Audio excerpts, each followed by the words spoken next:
All right, all right. Good morning, good morning. Firebird International Raceway. It is round 3, day number 2 of Core Off-Road Racing. And we are ready to get things started. My name is Mark Wright. I'll be joined up here in the booth with Mia Chapman here shortly. But we're getting ready to get the second day of round 3 started.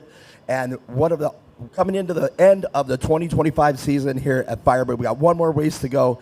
And today promises to be a barn burner. So if you guys are ready to get things started, I have Eddie here with me. He's going to do the invocation. And after that, we'll follow it up with the Star Spangled Banner. Thank you, Mark. Would you all join me in prayer, please? Our most gracious Heavenly Father, we just thank you so much for this day and the opportunity to be back here at Firebird. Beautiful weather, great track, and I know we've had a lot of people working really hard to make this event happen. And I just want to pray a blessing over each one of them and all these sponsors that work diligently to make sure we have this place to come and race. And God, as these racers are getting ready to take to the track for this first race, we just want to pray a blessing over each one of these drivers, that you would keep them safe on the track, that you just let us have a great day of competition. And just as we round out this round 3, that you just give us a great day and have a lot of fun. And God, we also want to take time, and I just want to thank you for this country that we have. We thank you for the freedoms we enjoy. And God, I just want to pray a blessing over the men and women who serve in our military, whether here or overseas, that serve to keep us safe. Please watch over them. And God, we just pray a blessing over this day. It's in Jesus' name I pray. Amen. Amen. Amen indeed. Thank you, Eddie. All right. Stay standing if you would now for the greatest song for the greatest country in the world. Oh, say, can you see by the dawn's early light what so proudly we hailed at the twilight's last gleaming, whose broad stripes and bright stars through the perilous fight o'er the ramparts we marched were so gallantly streaming, and the rugged red glare, the bombs bursting in air, gave proof through the night that our flag was still there. Oh, say, does that star-spangled banner yet wave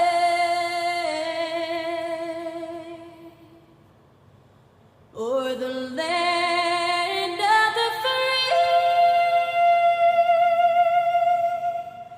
and the home of the brave? All right. Let's get ready for some off-road racing action. Eddie, thank you for joining me up here. Mia Chapman, it's always a pleasure, Eddie. And if I don't see you for the rest of the weekend, I hope you have a great rest of your weekend. Absolutely adore that, man. Coming up first, we're going to have the 170 experts and the 170 limited intermediate. So sit tight. We'll have a round up here. Let us get things together up here in the booth. And Mia Chapman, while we're getting things ready, I'll let you introduce the drivers. In our 170 limited expert and limited intermediate, we have starting on the first row the 695 of Ryder Forrester. Right next to him, the 152 of Luke Vale. Rounding out that field, the 74 of Aliana Fernandez. Row number 4, we have the 2014 of Cooper Hoganis. Right next to him, the 8415 of Carter Hoganis. Row number 5, the 98 of Murphy McKay. Right next to them, the 99 of Brooks Hopkins. And rounding out that field, the 471 of Charlie McKay.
right, Mia Chapman.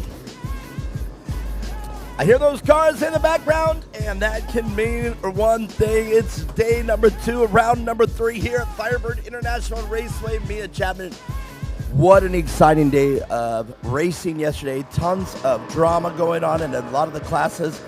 Oddly, carnage was to a minimum. I mean, we still had your normal carnage here.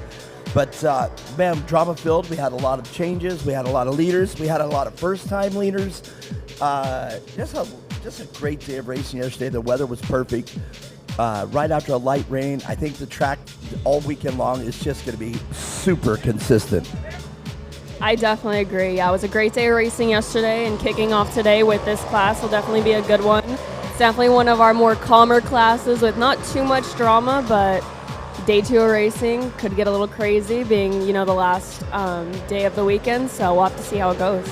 Well, a lot of things to consider here today with the second day of racing. Take everything you learned from yesterday with the track setup from your competitors, and put it all together for the final day. It's like the pinnacle of the weekend. So you either go forward and you made the right changes, or you go backward. You can possibly make the wrong changes.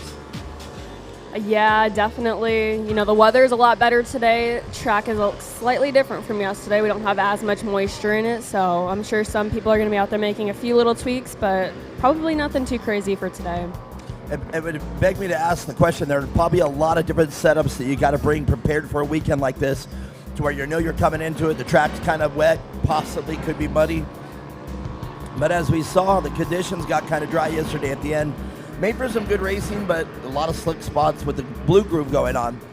But they were able to make, like you said, the changes, and whether it was in the car setup or in the driving style, they were able to do a lot to get it done. And it was really exciting to see the classes. And like I said, a lot of first-time winners or first-time leaders. And it just kind of was neat to see a different, sorority of people here in the race that was different. And I loved it. And a lot of new faces, too, on the podium. Pretty exciting podium. I don't know what was going on, but I was completely out of sync yesterday, and I am ambitious that today we're going to be fault-free and just go for it from start to finish. Yeah, no, absolutely. It's awesome to see new faces out here in a few of our classes that we saw yesterday, even up on the podium, so it's great to hear from them. Great to get down and do some pit interviews. Hopefully we'll play some of those today as well, but yeah, it's shaping up for a great day of racing. The track looks beautiful right now, so we'll see how it kind of progresses throughout the day. Man, I'd really love to see it. If I could put a bid in the hat of who I'd love to see you interview, can you? Oh, and we got already Ryder Forrester with a little bit of drama going in, hitting the tires right there, coming out of turn 3. But where I was going with this, if you are going to go down into the pits and interview somebody, can I put my bid in to interview Connor Maxwell? If you can interview Connor Maxwell, make sure that 2X gets the interview. I would love to hear what Connor has to say. Yesterday, pretty rough for him after a racing incident took him out. I would love to hear that interview to see what Connor Maxwell has to say about it. So hopefully we'll get that one in there. Yeah, So a little Connor, tough with today because we got the races. We had no qualifying, so not too many breaks like we had yesterday, but definitely planning to do the same thing going into the next round to shake things up a little bit and hear from the drivers a little more. love to hear that. All right, 152.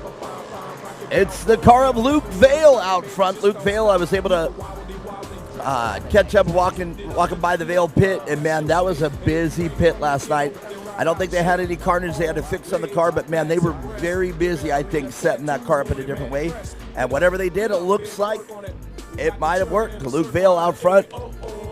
And according to the overlay, Ryder Forrester overlay right behind him. Ryder Forrester after getting caught up in the tires. And the first of the limited intermediate, Cooper Hoganess.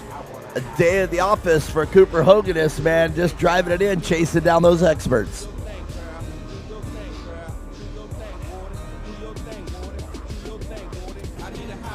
Absolutely love the Hoganess boys.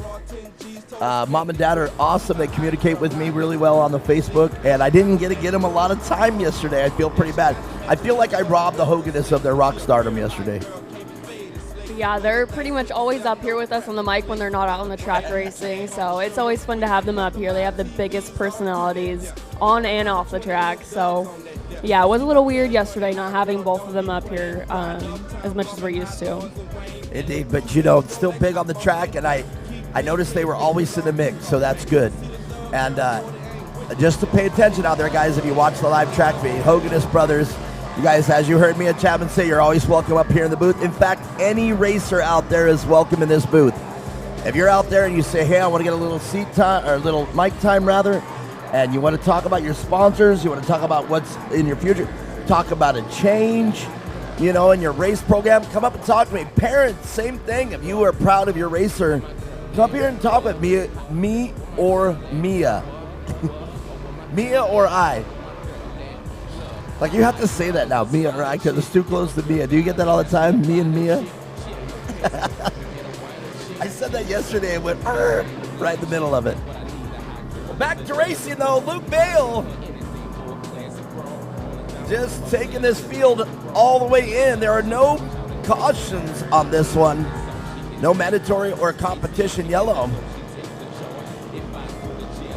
So this race will go from wire to wire. So if Luke Vale stays out front and can hold off the charge that he's now getting from Ryder Forrester, he'll be on top of the box. We've got just a few more laps to go as they go on the tarmac. And here we go. We can hear it. I love the chatter this weekend. I love hearing the spotters.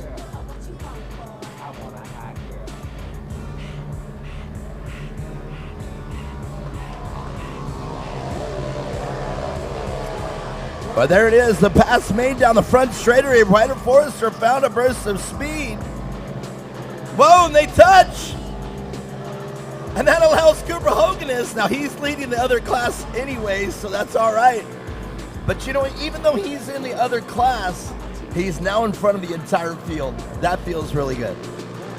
Oh, yeah, I'm sure. He always talks about wanting to be, you know, the first on the field, and he's always up there in the top three, but I'm sure to take the lead like that and be leading this whole pack feels pretty great for him.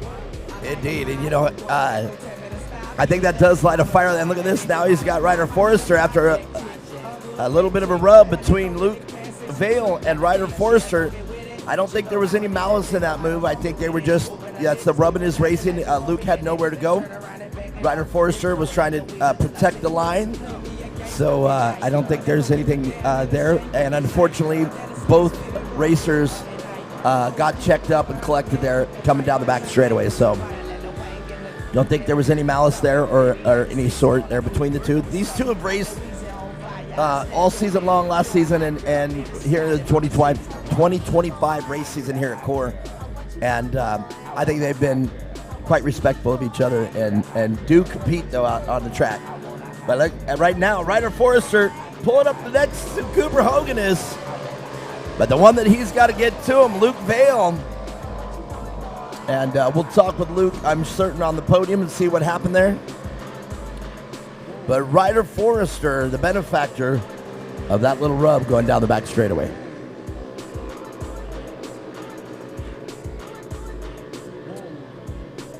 Well, Mia Chapman, after a big weekend, or a big week rather, of a lot of water dumping into the track, I can only imagine that definitely makes for a different setup on the car necessary, or different tires, you know, or a lot of different setups out there.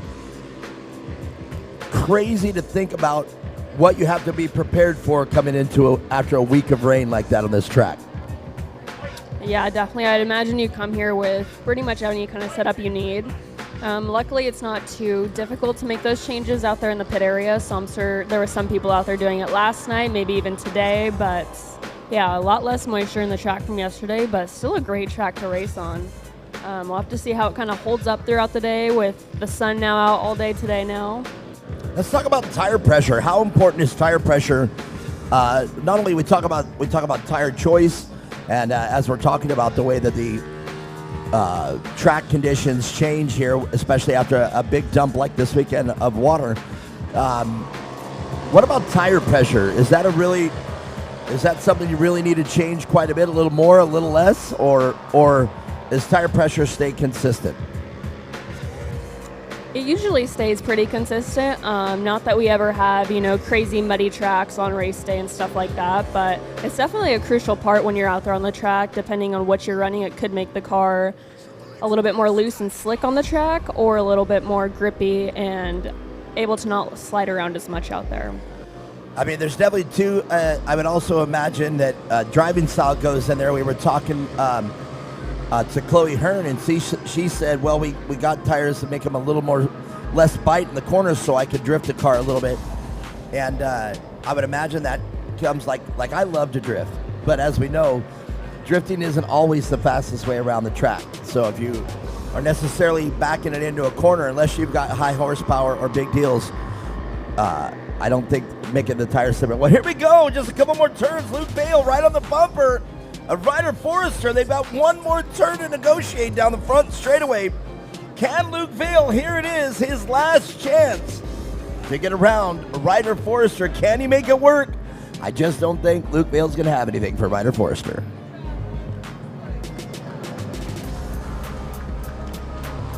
And there it is, Ryder Forrester, the 695 car, followed up by Luke Vale and Cooper Hoganess. Let's see the rest of the field here.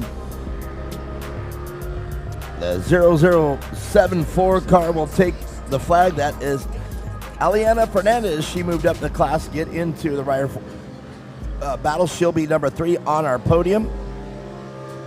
And unofficially, Carter Hoganess will be second place in the limited intermediate, and that would look like McKay will finish the top 3. Murphy McKay.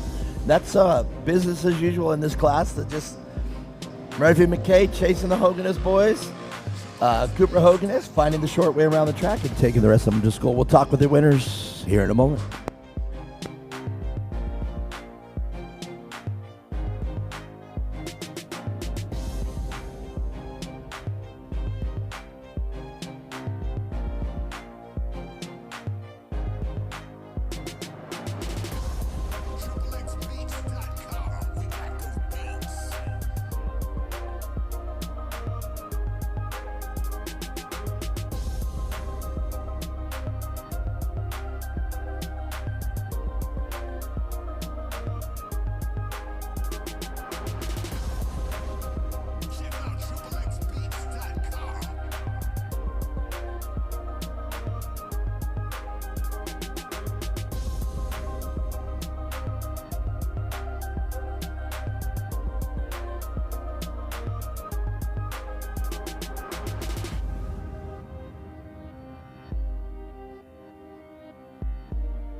TripleXBeats.com.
All right. I appreciate you as well. All right.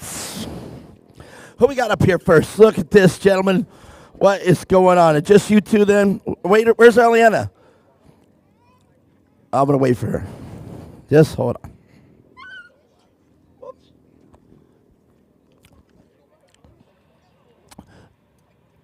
Aliana Fernandez, are you coming? Well, that's all right. She gets to hear it. I love the livery on that car. Very bright, very cool.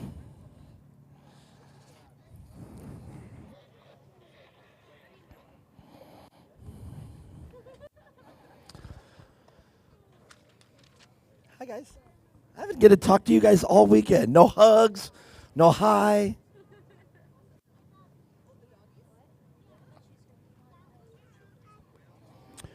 Great race, great way to start off the weekends. She moved up. Come on, young lady.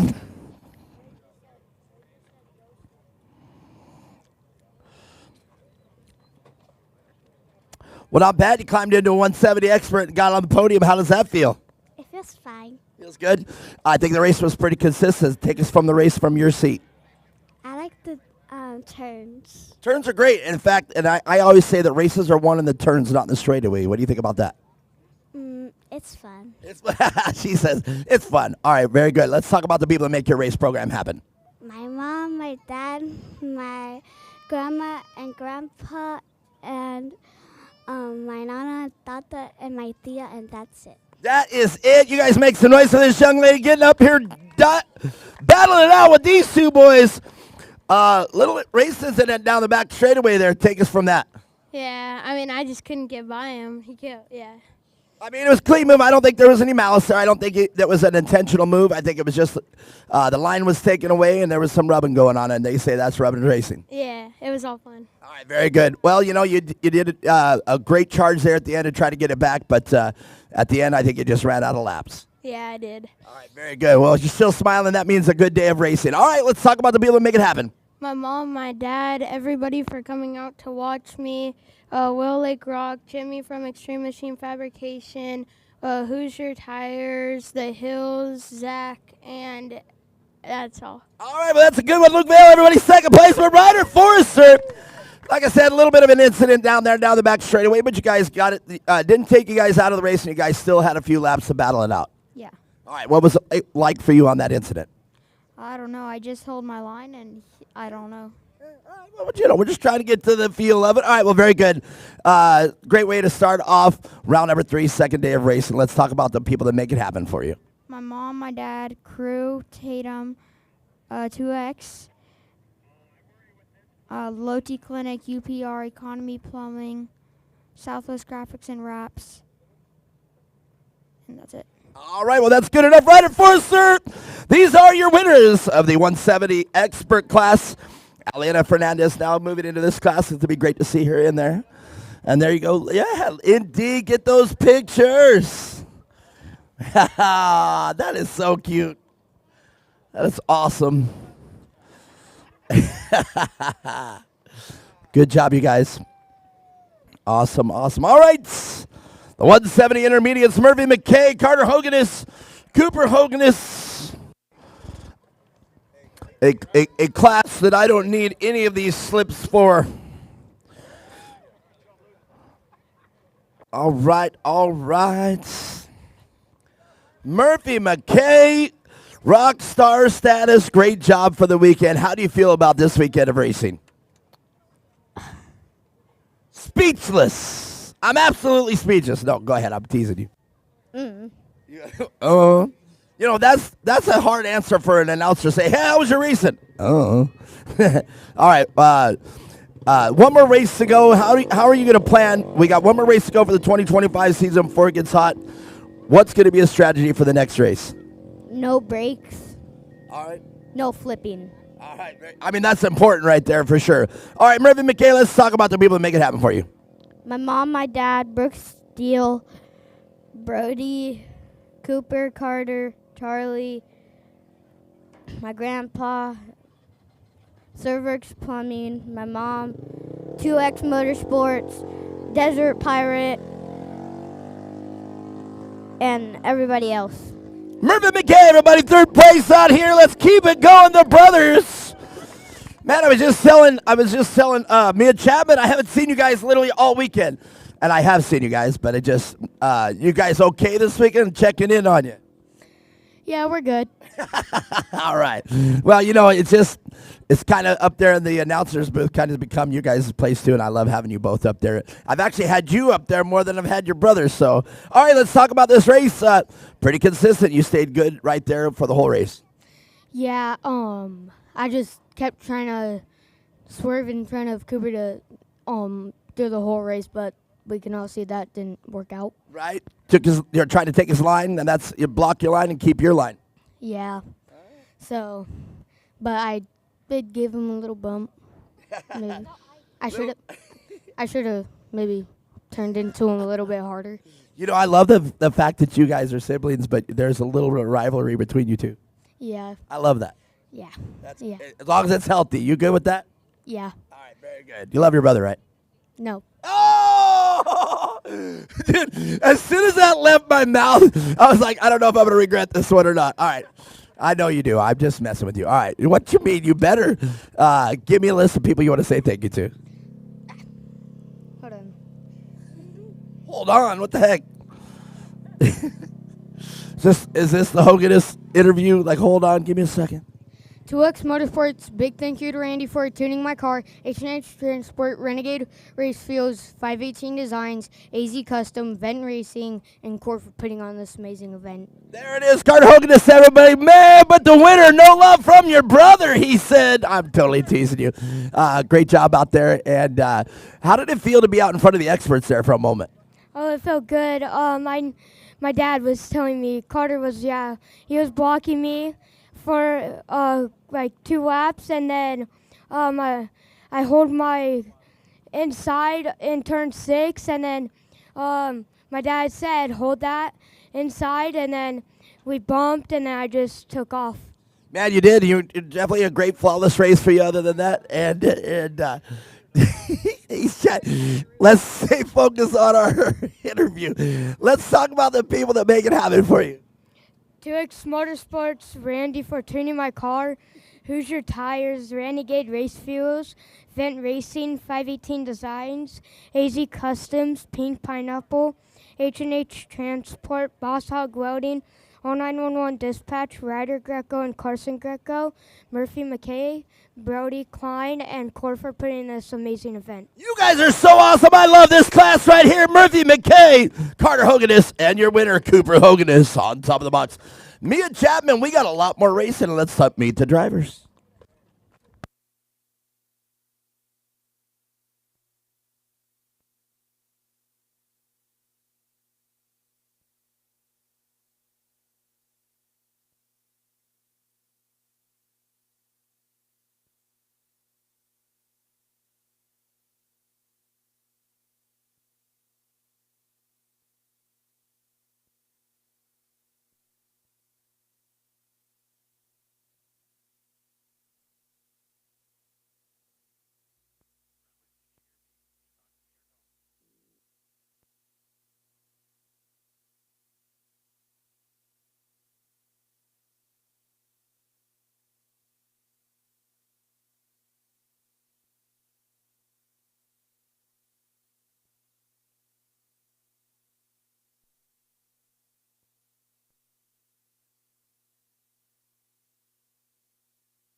Well, all right.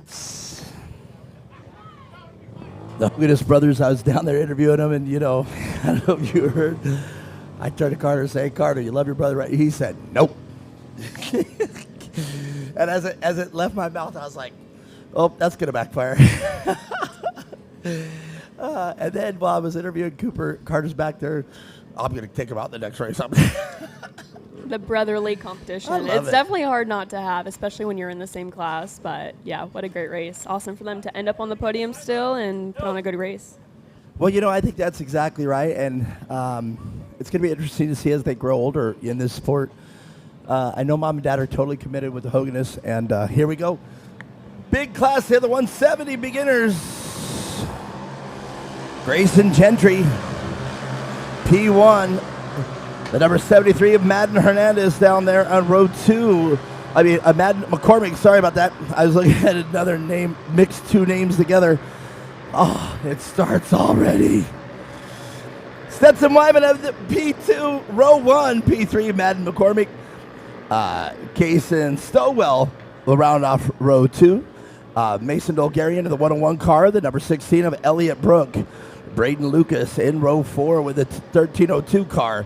696 of Mason Atterbury rounding off your top 5. Mia Chapman, who we have next in this race?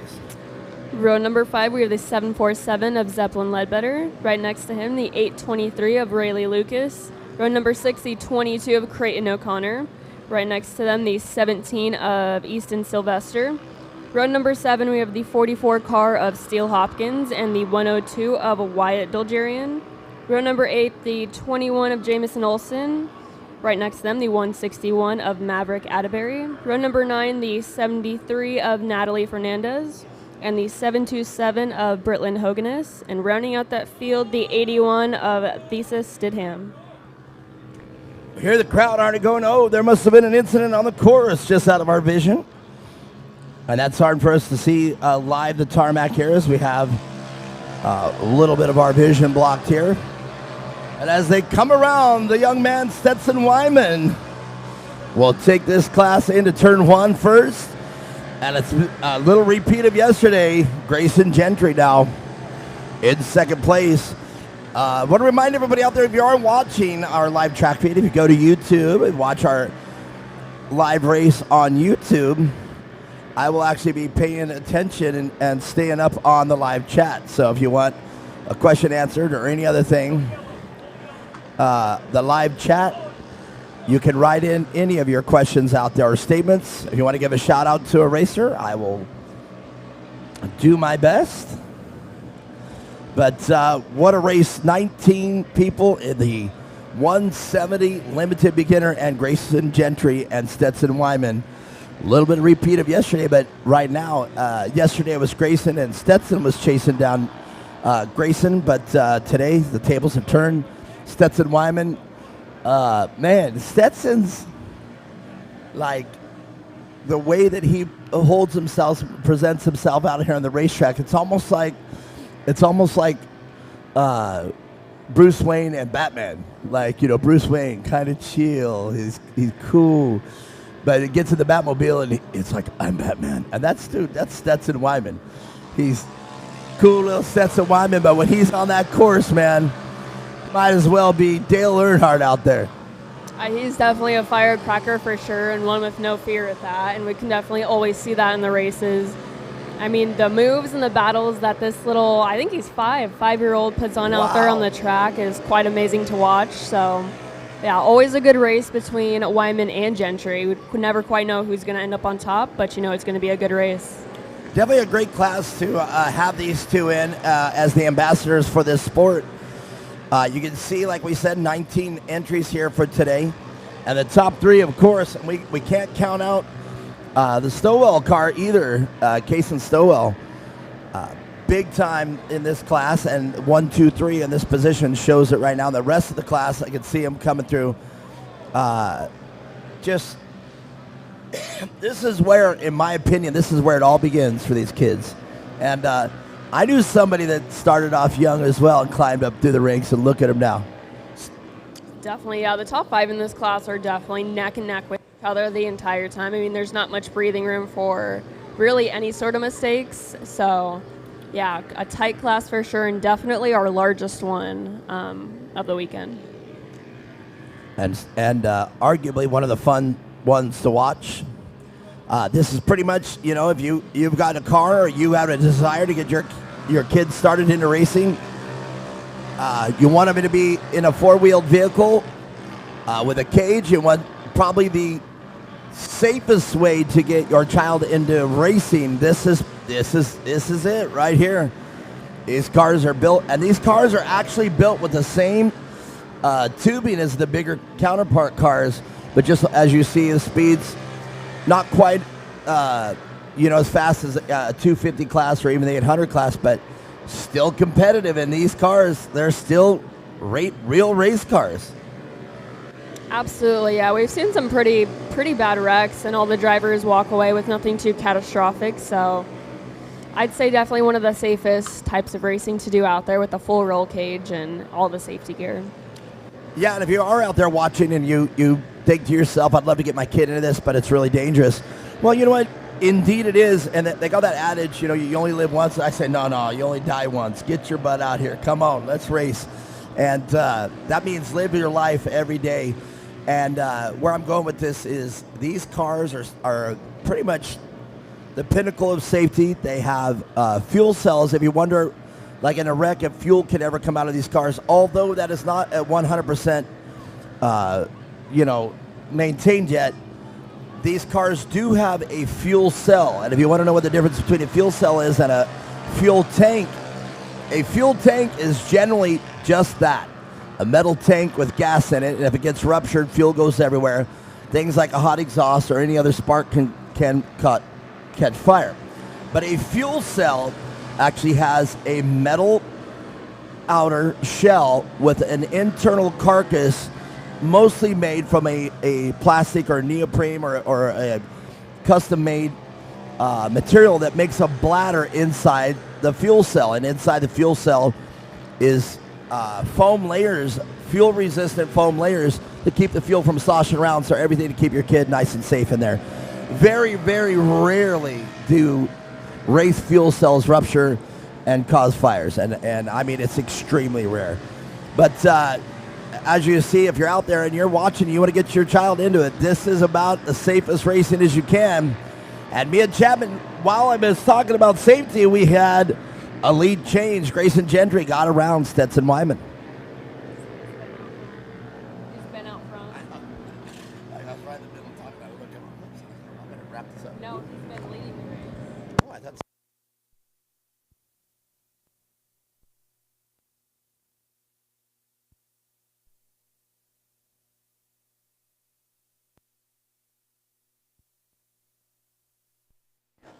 all right. The hits just keep on coming. Grayson Gentry out front. We got 46 people on the live feed on YouTube. If you're out there, chime in. Let me see who's watching and where from. We have no comments so far. But the competition once again, Grayson Gentry and Stetson Wyman out front.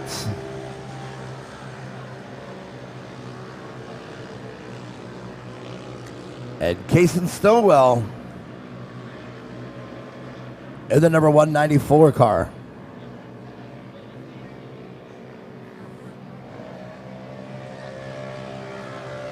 As the number 22 car comes over the finish line threshold, Creighton O'Connor, the number 17 as well. And that's Easton Sylvester in the number 17. So Mia Chapman, you're in a class like this, 19 car class count, and you find yourself right in the middle of the pack. Do you drive a little bit over your head, or do you stay in your spot and try to pick up some seconds, or how do you drive there mid-pack in a big race like this?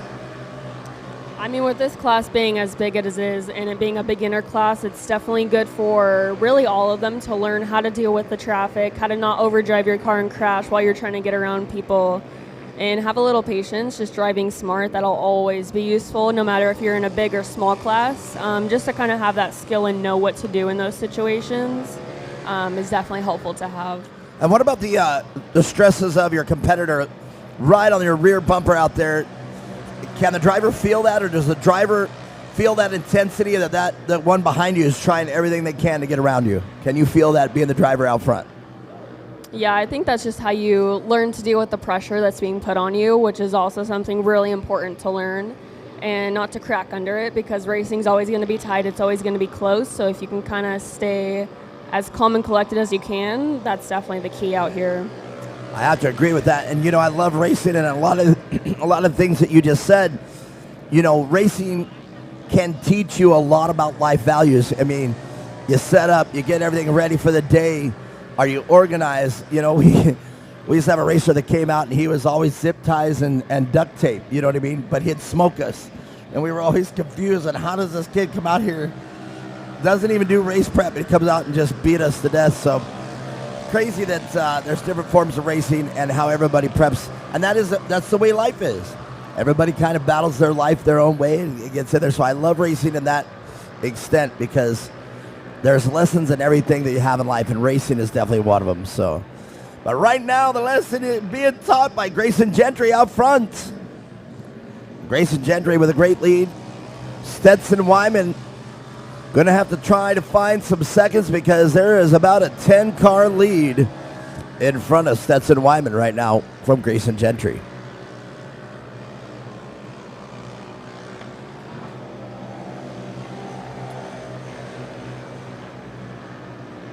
Mia Chapman, do you ever think back to the days when you first started off-road racing in classes very similar to this?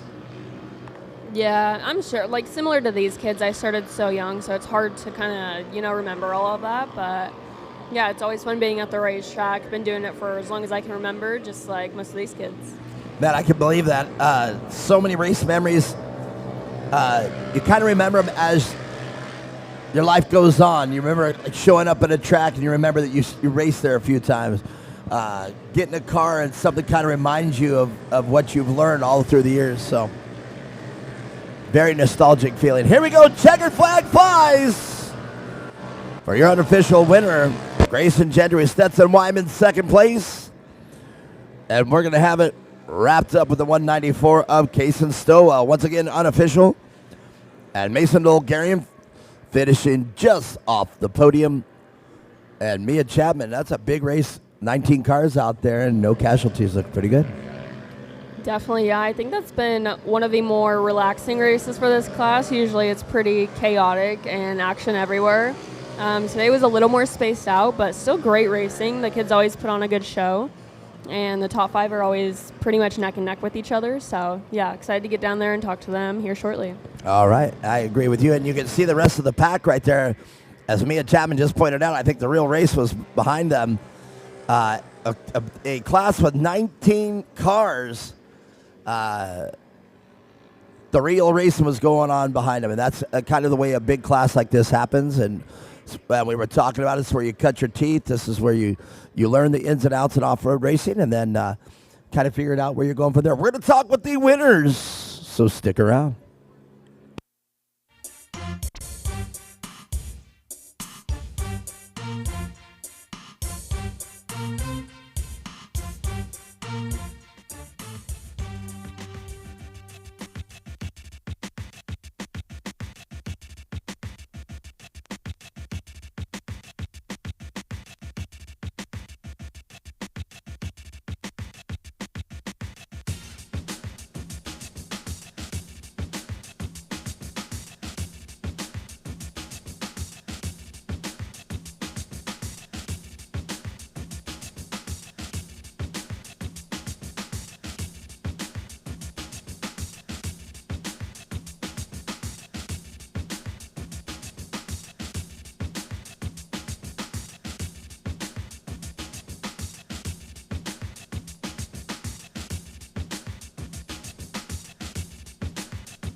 Well, all right, all right. We'll wait for these two. Stetson getting those pictures.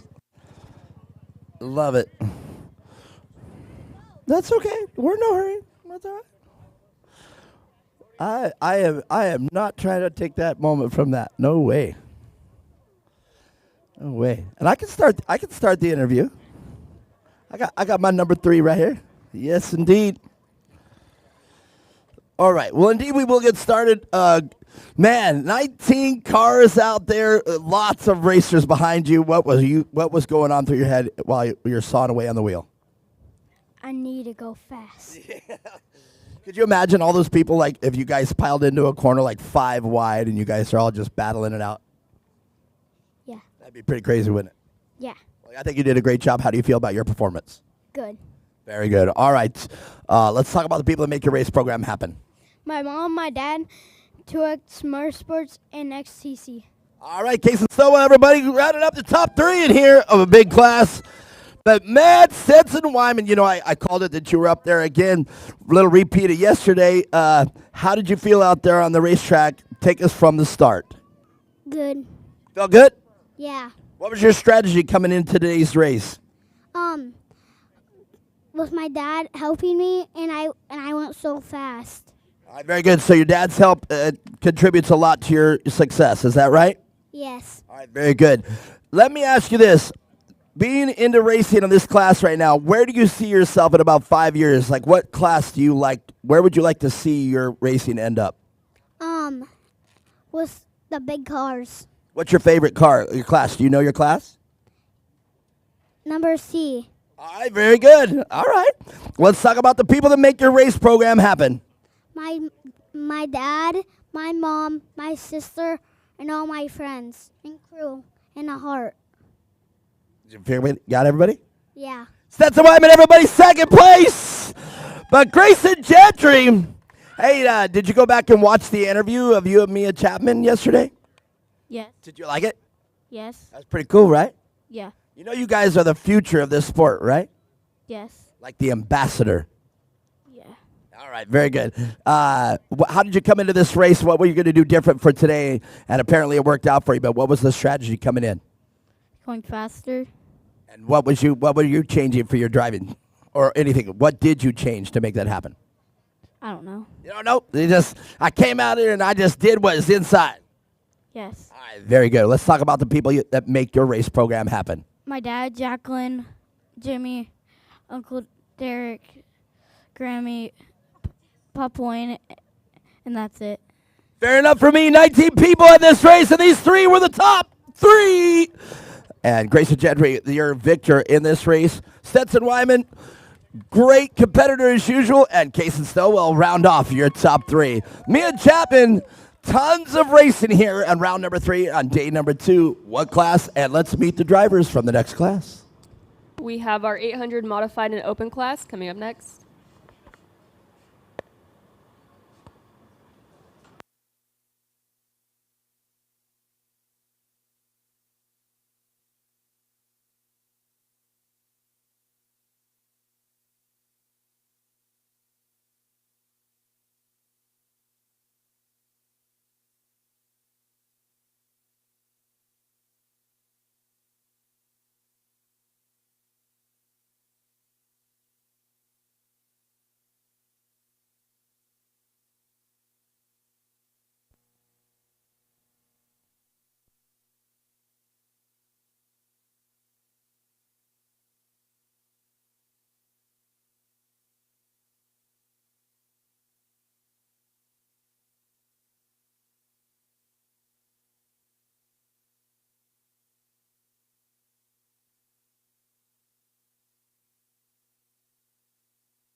All right, me and Chapman, we're down here discussing these big classes, man. 19 competitors in that last class. But still a great day of racing. One more round to go, round 4, and that's going to complete the 2025 season. And coming in here to this race right here, very pinnacle for the championship chase. And me and Chapman, some of these racers, how do they set their sight for the points chase, or what is the most important thing as the next race starts? I absolutely chose the exact wrong time to discuss a points chase. It's the 800 class, both modified and open. And as we talk about it all throughout the day, the classes just keep getting faster and faster. Starting us off here in the 800 open, Olivia Woods, 583 car. Out front earlier, Ryder Forrester, the 695. And the 2X Motorsports right after them of Addie Atterbury. She's the first of the 800 modified, with Kaya Sane right next to her, and Blaine Proctor will round off your top 3 in the 800 modified.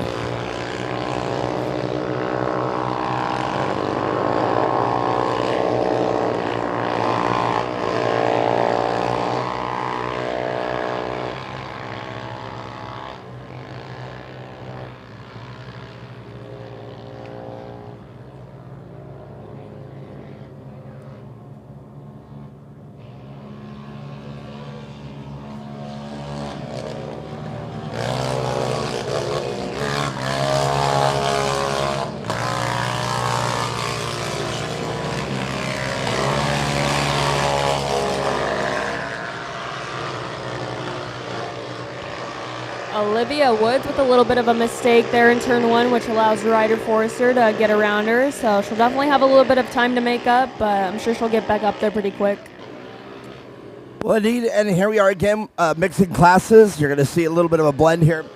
If you get the class behind you, the 800 modified. Now, these cars, we talk about, skill level or expert or beginner or whatever, but in this class, we're talking the difference of the cars. A modified 800 or an open 800, and we know the difference of open 800 meaning, stay within the limits, but everything's open.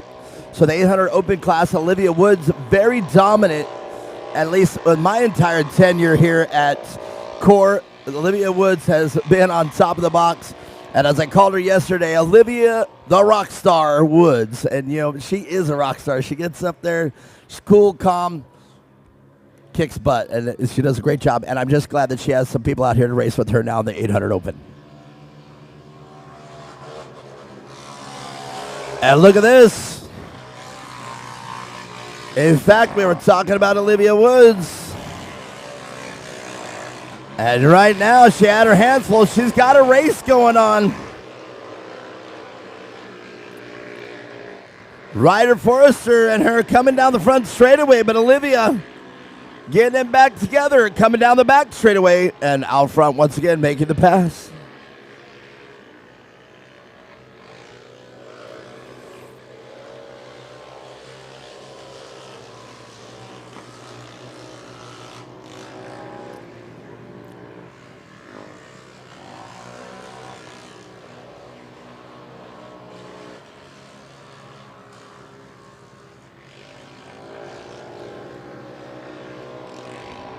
So me and Chapman, while we're watching this 800 class, got to thank R&R Steel, our presenting sponsor out here at Core. Withrow Construction, some of the most advanced construction and dirt moving, whether it's a road or your driveway. Make sure you contact Withrow Construction. HMD Designs, helping us out with all the banners and all the swag here at Core. Can't say enough about HMD, and along with them, the Brand Genius, taking over all of our swag for sale at the Core registration trailer. If you guys want all the latest swag from Core, or even leftovers from the last event, get on over there. Some big sales happening. If you missed out on one of the races that you might have raced, go over there and see if they have the shirts available from that race. Thank you to Brand Genius. Cactus Splash Pools. Summertime's coming up. It's starting to get hot. If you guys are out there in the West Valley, look up Cactus Splash Pools, and they'll make it happen for you. Summertime's coming up, and you know in Arizona, if you've got a pool you want to swim. Weller Racing. Can't say enough about them. They're out in Glamis enjoying the great times out there in Glamis right now. And I'm very happy that they got to take a break. And more than likely, if I know the Wellers, you know they're turning on to the live track feed as often as they can. Go riding for a few hours, I'm sure. Sip a couple cocktails, sit down and watch the live track feed, see how they're doing. I guarantee they're going to be watching during the SR1 race, so they'll kind of figure out what time to kind of take a break. And they'll want to see if Paul O'Brien could dominate or if the old man could do good. 4 cars out here today. And probably one of our fastest class. They'll be racing with the turbos, so that'll be great to watch. But right now, Olivia Woods, another day at the office for her. And again, I just don't know if you can see what I see. I just simply love her car. Olivia the Rockstar Woods out front early and taking command.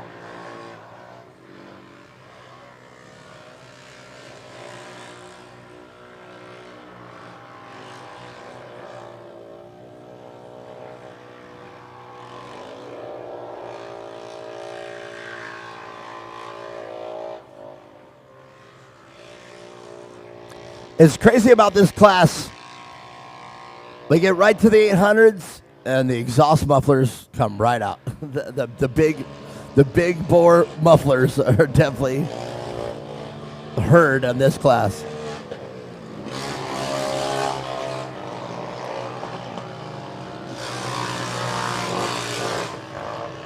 So you had a chance to catch up with Addie Atterbury out in the pits. Tell me a little bit about that interview.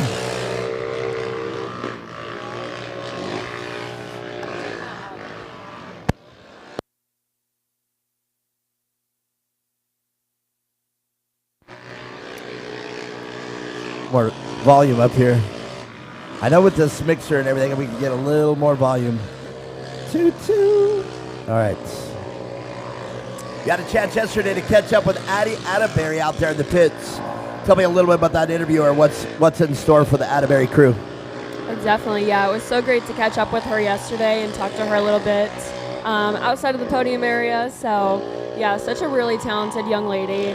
And I believe she is leading that 800 modified class. So, great to see her out here. She's always up there doing really well and always wanting to improve. So, yeah, it was really great catching up with her. I think that is key to racing. You know, we talk about racing and the drivers and what they got to do. And we also talk about setup and prep.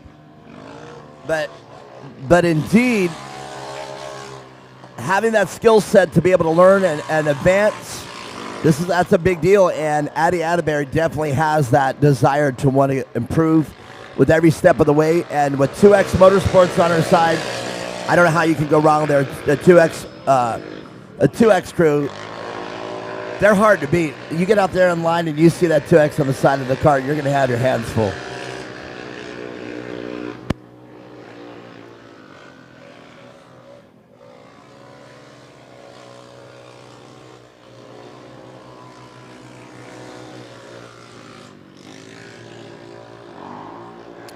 With at least 2 more laps to go, Chloe Hearn going into turn 1, learning a lot. Corrected me yesterday. She was up here and I said, Chloe, fairly the newcomer in this racing class. She goes, no, Mark, I've been doing this for 5 years. And I'm like in my head going, not 5 years with me. So I got corrected. Just a whole synchronicity problem yesterday for sure. Olivia Woods taking the white flag. This 800 open class. A little bit of some ignition popping going on here out of Olivia Woods' car. Ryder Forrester right behind her. And Chloe Hearn will round off that top 3. We'll talk with them. Little bit of smoke coming from Olivia Woods' car. coming down off the ski jump. Oh, lots of smoke. Not a little smoke. Well, it just needs to hold together. Mia Chapman, can she keep that car together? Only a few more turns. There's definitely something going on with the 583 car of Olivia Woods. But I think if she could keep that car running, just with one more turn to negotiate, as long as that car has forward momentum, she's going to win the race. And that smoke's coming right out the exhaust. That is a big deal. And there it is. And I'm wondering if she's coasting in. Lots of smoke coming from that car. And we'll see if she can get in under her own power. And at the looks of it right now, by the pace she's going, I don't think she has any power left in that car. I think she's done. And indeed, wow. Mia Chapman, Olivia Woods' car, crossing the finish line. No more forward motion from that car. Wow.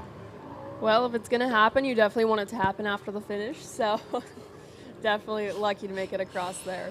Well, the first time I saw that out there was she coming off on this last lap. She was coming off the ski jump. I saw a big plume of smoke there coming off the ski jump, and then a few more puffs coming out of it down the straightaway here after turn 3.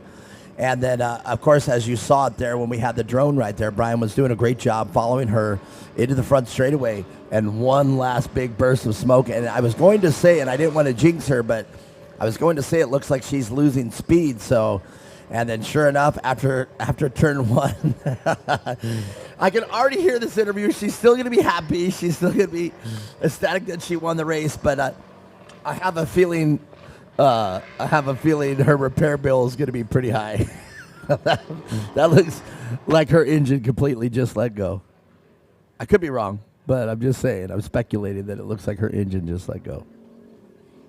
All right, Mia Chapman, we'll talk with these winners right after this. Sit tight.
Well, all right. What a race that was. Let's get the modifieds up here first. Blaine Proctor, Kayasane, and Eddie Atterbury.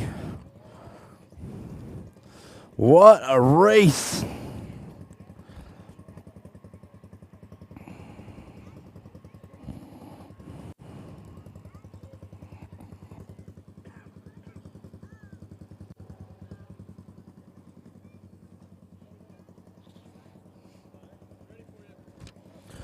All right, girls, come on.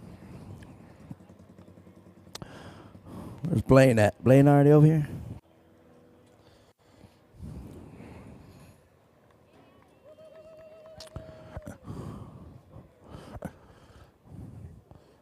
All right. I guess it's just you two then. All right.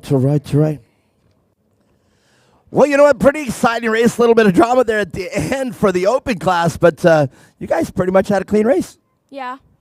Take us from the start. Well, off the start, I just had to get around a few cars, and then once I got around them, I just held my lines and just drove from there, I guess. I love it. I've been saying it this weekend. It's just another day at the office. You getting it done, getting in that car, turning that wheel the right way, and you got it here to the podium once again. Yeah. All right, KSA, let's talk about the people that make it happen for you. God for keeping me safe, my dad, my mom, all my family, Les Plumbing, Signs Unlimited, SPS, Glenn Johnson Cooling and Heating, Chris DeSosa Diaz, Brian Crawford, and all my friends and everybody else that supports me. Man, I support you. You do a great job. You're always on this podium. KSA and everybody, but Addie Atterbury, it's been your weekend, man. Take us from the start of this race. I don't really know to start like yesterday. I mean, you get up front there, and do you just do what comes natural? Yeah. How did you learn that? From my dad. Really? Tell us about your dad. He raced for a while, but now he is taking a break to focus on us. I mean, that's what happens, man. I mean, you have a kid and you race, and then all you want to do is put every drop of their efforts into the kid. Is that right? Yes. All right, very good. Well, let's talk about the people you want to say thank you to. My family, friends, 2X Motorsports, Atterbury Motorsports, Off-Road Vixens, and Bain Built, Rome Adventure Company, and Mazzanti Motorsports. A young lady who's very proud to say her dad was a racer, Addie Bay, doing a great job there. And Olivia the Rockstar Woods, we got some explaining to do. Come on up here, let's talk. Everybody else get on up here. You guys know what's up. Chloe Hearn, Ryder Forrester, come on.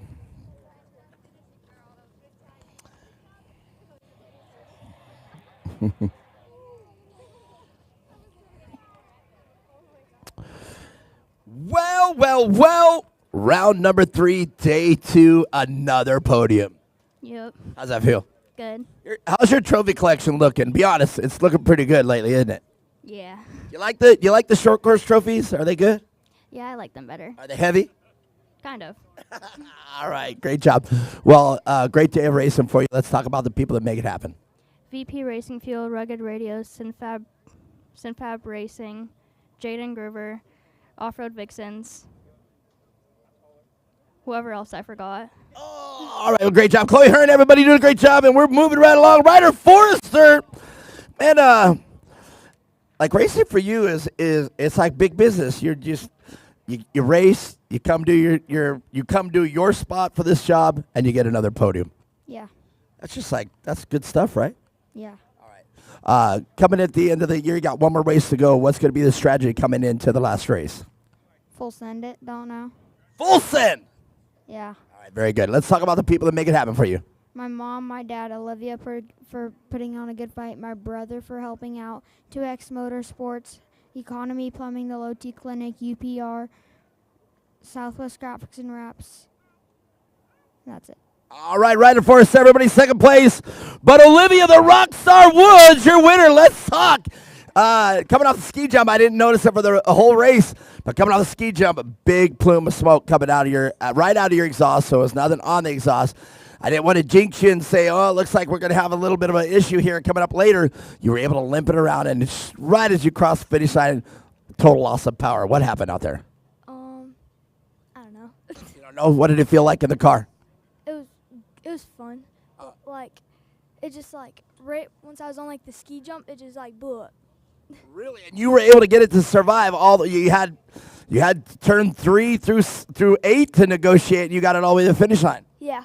That lead that you had, that was very beneficial, and you were still able to walk away with the win. Yeah. All right, very good. Let's talk about the people that make it happen for you. My mom, my dad, 2X, Go Fast Girls, XTC, Rugged Radios, EVR, City Towing, Big Mac, Shreddy, not Heatwave,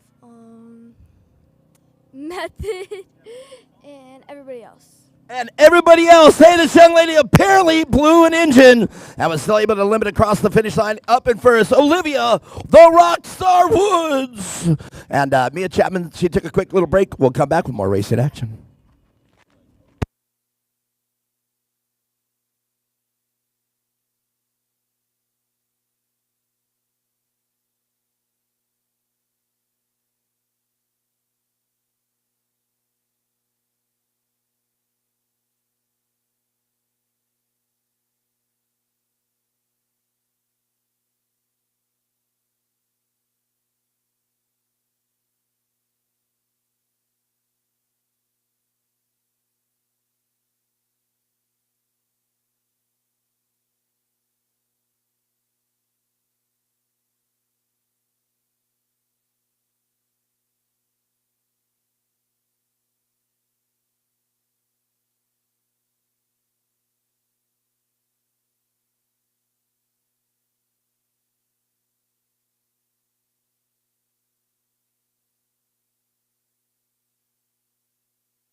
All right, me and Chapman, the 250 Open, getting ready to come out on the track. But right now, come on over here. We got a racer up here, and let's see. We got it. Indeed, we have the screen over here. So, I didn't get the third microphone in. So, me and Chapman, if you don't mind. So, look at this. You're on the live track feed. Look into the camera. Tell them who you are and which class you race. I'm Charlie McKay, the blue 471 car, and Yeah, you're doing good. And what class? All right, that's all right. Your class is incredible, though. Intermediate. What is it? intermediate. There you go. What size is the car? She's like, ah. All right, well, you know what? Tell us about the day of racing here. Coming to the last race of the season. This isn't it, but, man, a lot of things have to be. This is a very pinnacle day for racing over there at the McKay pits. What's your guys' strategy coming into this race? All gas, no brakes. It's also with my family. They all have a radio. They're all talking to me. They're all talking to my brother, and it's great. So is it chaotic on the radio, or do you enjoy, or do you invite the radio chat? Does it help you out? I want them in there. I feel like they help me out and make me feel more confident about what I'm doing. All right, very good. That helps you out then. What is the biggest thing that you like to hear? Car clear, or braking, or accelerate, or go? What's the one that really motivates you? Gas, gas, gas, Oh, gas, gas. nice. That's indeed, and that's what's going to happen with that then as you grow up and mature in racing. That's going to become an instinct that just, no matter what's coming through the radio, you're going to be mashing down on that skinny pedal. And applying it correctly is important too, isn't it? Yeah. All right, and in your class, is it all about momentum and the line you choose, or what's the single most important thing to get that car around the track the fastest? In the corners, outside, inside, outside, just going through them. If you know they go inside, go outside. If you know they go outside, go inside. And it's all about where and how you do it. Well, I have to agree with you, the inside-outside. For people out there, if they're watching right now and they don't understand what inside-outside mean, is there a way you can explain it to them really quick?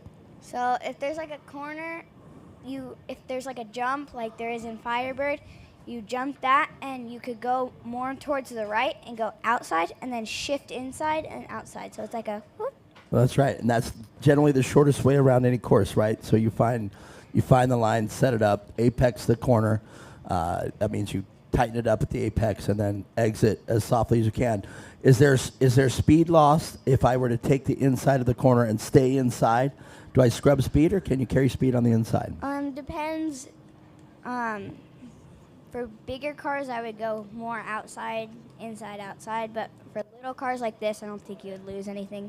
Oh, really? Okay, so in a bigger car too, you can hit it. You can get into a corner a little more aggressive if you know you're going to set the car up, back it in there, and that's a little strategy that the bigger cars have, and you guys just really don't get a chance to do that. Yeah, because you don't really have that drift momentum that they have. All right, let's talk about the people that make it happen for you. Who's helping you out over there racing?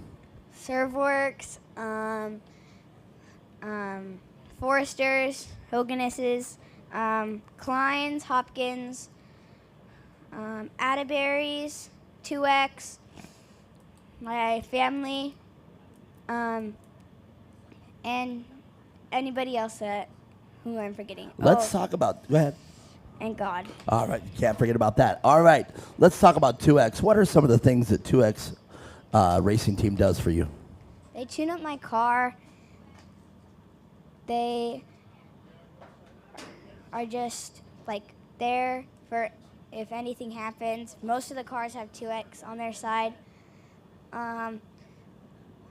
We all love to watch Connor race. Isn't that crazy? Connor's just a phenom, isn't he? Yeah. Do you aspire to be like Connor when you grow up? Yes. All right, and between you and your brother, who do you think is learning at a faster pace, you or him? Me. All right, very good. I mean, I tried to keep that one as politically as I could, without, because one backfired. I interviewed Carter and Cooper earlier, and I said, "You'll have your brother, right?" He said, "No." He flat out said, "No," but he does. Are you very proud of your brother and what he's doing too in that class? Yes. So my first Mint 400, he got his car and did not race that race, but the first race was Casa Grande. Oh wow. Earlier. And he's just sparked a lot and gotten so much better than he was. and I'm super proud of him. Do you think a lot of that was because of watching you race? Do you think he looks up to you? Yes, he's also always wanted to watch. He always wants to watch the track feeds from you guys. He wants to rewind them. He wants to play them on the TV, and just to watch and see what everybody's doing. Do you know, I sat here when we were talking in the interview, and I wish that was the first question I could have asked you right there. I wish I would have went right to, do you get to watch the replays and learn from something? Because that's something to talk about right there.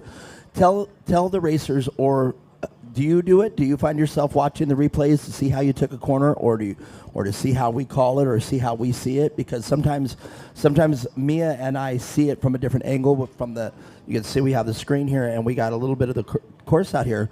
So do you go back and indeed file that into a learning system so you guys can be better at the next race? Yeah, it's also about me and my brother like watching them. They're super cool. And I feel like I get more feel of the track. So I'm like, oh, a sight lap? Oh, I already know this track. Yeah. Well, do you put visualizing the track like that? Something very important to have in the tool, the bag of tricks there. You got to visualize the track. You see it in your head. Yes. I feel like it's way better doing that than other things. All right. Well, very good, man. We covered it. That was a great interview. Good job. All right. Mia Chapman, what'd you think about that, man? Charlie McKay did a great job. Yeah, she did great. Yeah, she was up here yesterday helping me call the race when you were off doing something. So, yeah, always good to have her up here and all the kids come up here and get comfortable talking on the mic. I love that. All right. You open invite out there for all the kids or the parents out there. If you guys want to come up here and get an interview, come up and talk. Oh, wait. And the last question, you said you like Connor Maxwell. Who you want to see win the pro race today? Who's going to win the pro race today? Connor. She's stuck with it. All right. And great job, 2X Motorsports. If somebody was out there and they were looking to hire 2X Motorsports, what would you tell them their number one strength is? My dad. All right. Very good. That'll work. Yeah, absolutely. Murphy and Brody, good luck to you guys. Yo! There you go. It's coming up. And that race is going to happen here. Great job, Charlie McCabe. All right. Well, Mia Chapman, we're going to do a sight lap. Of course, a little bit of water on it, so that way we can let that water dry up just a smidgen. And let's see what we got here. It's the 250 Open class. And I love looking out at this class right now. And the numbers here seem to be growing, and the competition is getting a little bit harder in this class. Definitely, yeah. We'll go into right now before they go green. Starting on that first row, there's a 62 of Rylan Gahan. Right next to him, the 18 of Brody Klein. Row number 2, the 11 of Jackson Cotter. Right next to him, the 247 of Maggie Flores. And rounding out that field, the 471 of Murphy McKay. Murphy McKay out there in the 250. You heard Charlie get out there, and she's saying good luck to Murphy. Dynamics between siblings, man, they're so great. You know, you got the Hoganist brothers, their dynamics. You got the McKays and their dynamics as well. The Chapmans, there they are right there. The Mullet Boys. So yeah, that's their thing. Love it. You know, I have a mullet wig somewhere at my shop, and one of these days I'm going to come up in full mullet garb. I think it needs to stay at the race shop. Oh! I think it'd be great to walk up there and interview him with a mullet on, and I even have the glasses, the Viper glasses, so I could be an honorary Hoganist for a day. No? Well, right now, the Jones Ford Jeep Ram TRX taking this field into the front straightaway, and he's going to pull off right now, and I do believe the start of this race is imminent. The green flag flies. The car number 62 of Rylan Gahn will lead into turn 1. And Rylan Gahn with the Cotter car side by side as they come down the back straightaway. Going to have to put that pedal down. It's a drag race. Jackson Cotter in that bright green car, Dayglow green. And here it is once again, the scenario to the inside or the outside of turn 2. And as they come over there it is. You can't quite call it until they come over the ski jump, because There's not necessarily a faster line in turn 2. If you take the inside line, you're carrying a lot of speed. If you take the outside line, you gain a lot of speed. So it's kind of a neat turn 2, and a very instrumental part of how you're going to race the rest of the race.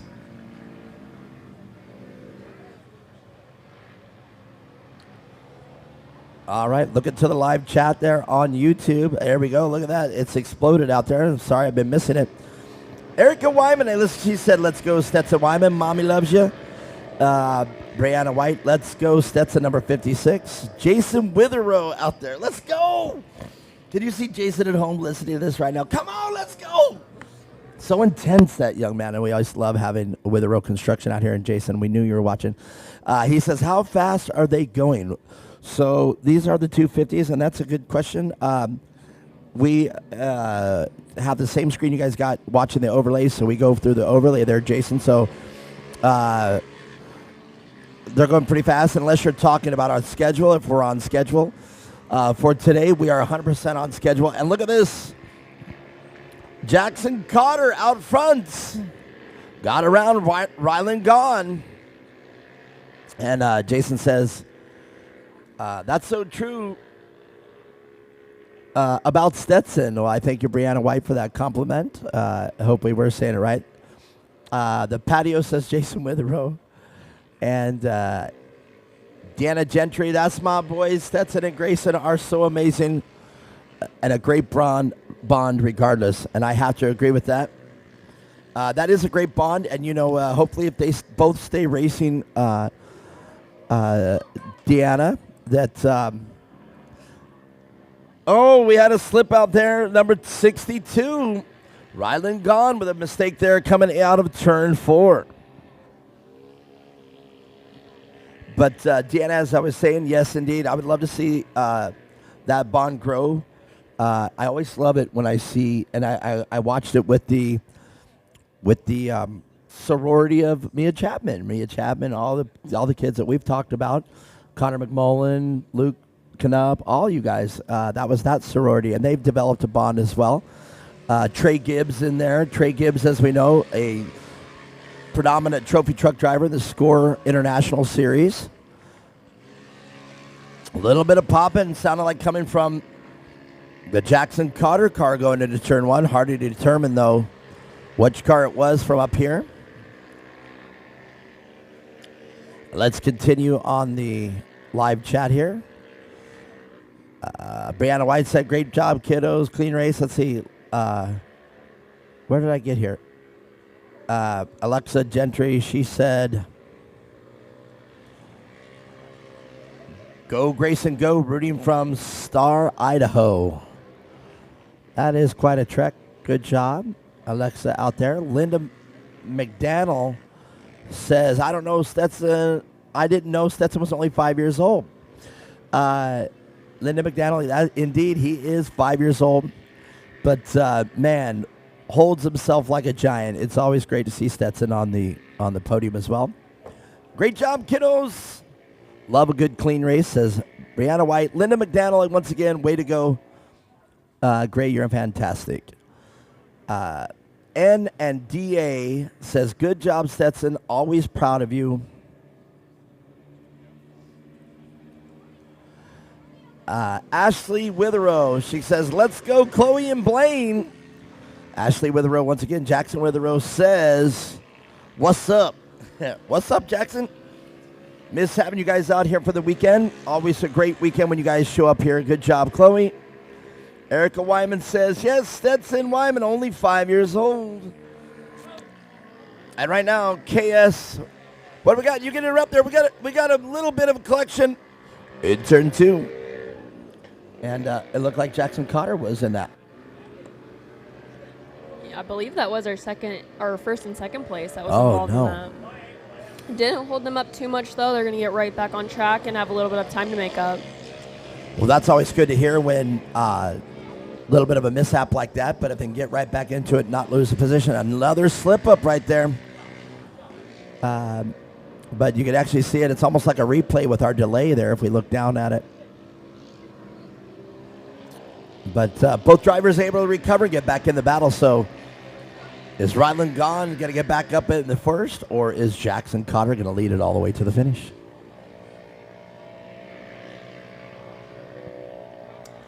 Kiss is saying, go Maggie, and I'm assuming that's for Maggie Flores in the 247 car out here. And Sneaky Tuned. Sneaky says, Sneaky's here to watch and support the kids. Sneaky, they, I have to tell you, they are very proud of what you do for them, and every one of these kids that you do stuff for, they always get on the podium and say, I want a big special thanks to Sneaky. And so Sneaky, continue your efforts, man. Me being a race announcer, I've been a race announcer out here at Firebird for over 30 years now, and I have to tell you, I always love the kids, including the one that's sitting next to me right now. I have watched her blossom, and look at her, sponsored by Red Bull Racing, raced the big race just this last weekend, and I just love it. It's all about the kids for me, so I agree with you, Sneaky, and keep up the support. But back to racing right now. After a race incident in turn 2, Jackson Cotter and Ryland Gone, but it looks like Ryland Gone back out front.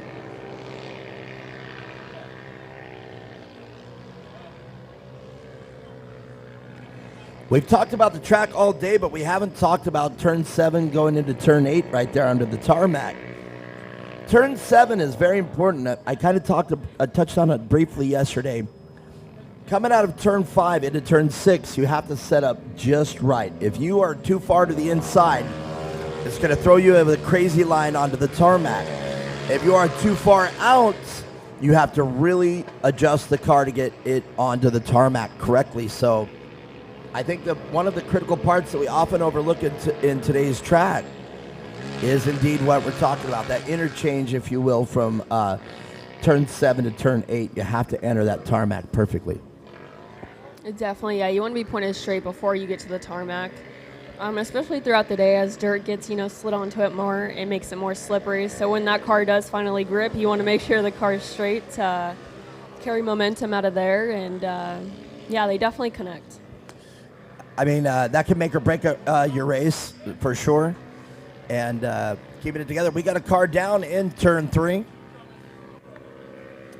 I'm thinking that's the Brody Klein car right off the bat just because of the livery on it.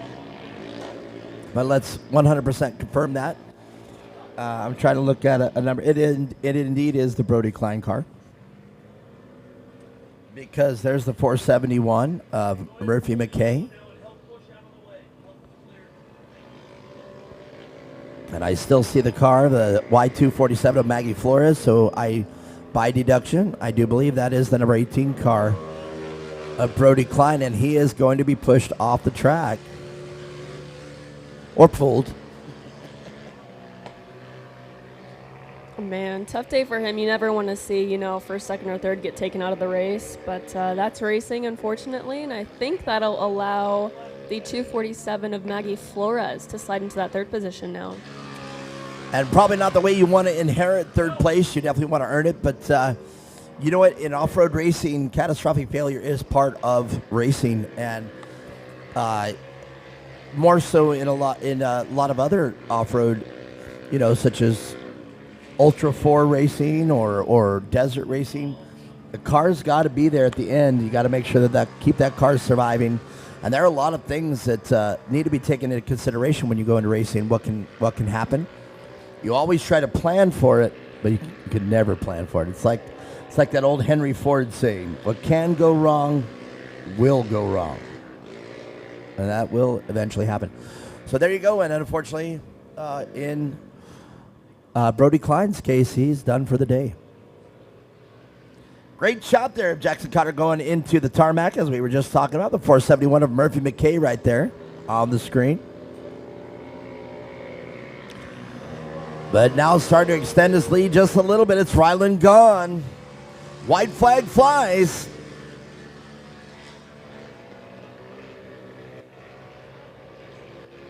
So Jackson Cotter, after a little bit of a tangle up at turn 2, now just going to have to settle for the runner-up position. And Ryland Gone going to have to run a flawless lap because any mistake here could hand the lead right over to Jackson Cotter. Definitely, yeah. You never want mistakes on that last lap. Just try to keep it as smooth as possible and try to bring it home to the finish. Well, great job on both these competitors. Loving that Dayglow green. I'm going to say that over and over. I wonder if I'd be brave enough, like you think of your livery and the colors that you like on your livery, right? And obviously yours have a lot surrounding Red Bull, and there's kind of limited colors there. But do you think you could ever pull the trigger and make your car solid Dayglow like that? I'm not a big fan of bright Right. colors, but you definitely want them out there on the racetrack. It's so much easier to spot. You grab a lot of attention, just like we saw with the Cotter car out there. Yeah, I agree. And I think when you get the race car done and you're sitting there staring at it, it's always the hard decision. Do I make it really bright like that? Or do you just go for it and that's your color? Kind of something to consider, I guess. I never considered it. There it is. Checkered flag flies for Ryland Gond. And second place, that bright green car of Jackson Cotter. Mia Chapman, who do we got coming in third here?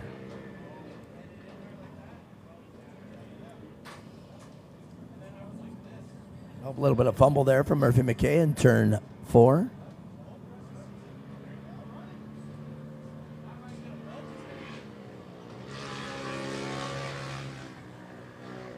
Maggie Flores will round out the top 3 in this class.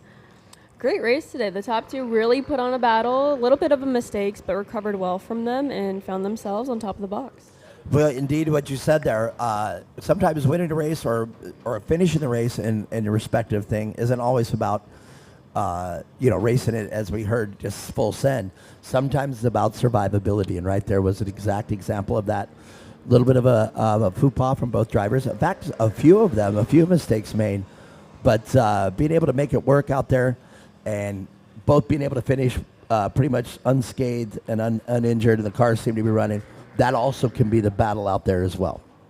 Absolutely. As long as you're there to kind of capitalize on whatever, catastrophic things happen, doesn't matter how you get it, you got it. So Indeed. Big congratulations to them. We'll talk to them here in a minute. So many elements out there in racing and off-road racing, and especially with short course racing. This is basically a combination of a moto and, flat track racing. A little bit of flat track elements, a little bit of moto. And what I mean by moto is like moto is used in motocross, supermoto. And that generally means not just turn left, go fast. That means left, right, up, down, whoops, obstacles. And Kelvin, a great job out here as usual.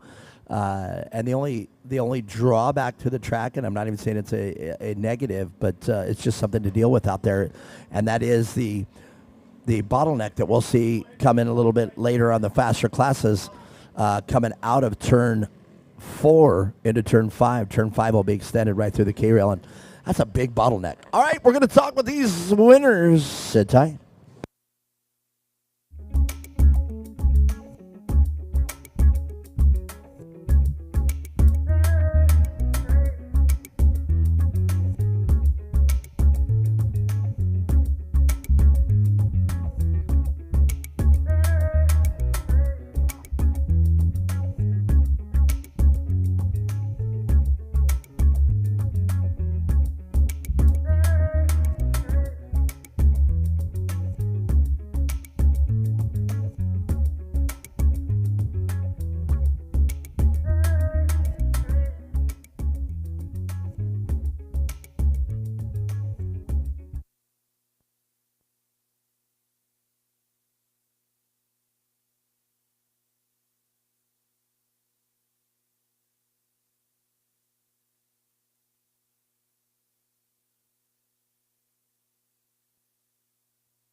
What a race out there. A little bit of drama going on there. Turn 2, a couple of cars, the leaders, in fact, having to recover from a little bit of a racing incident. But Maggie Flores, you were right there to pick it up. Great day of racing for you.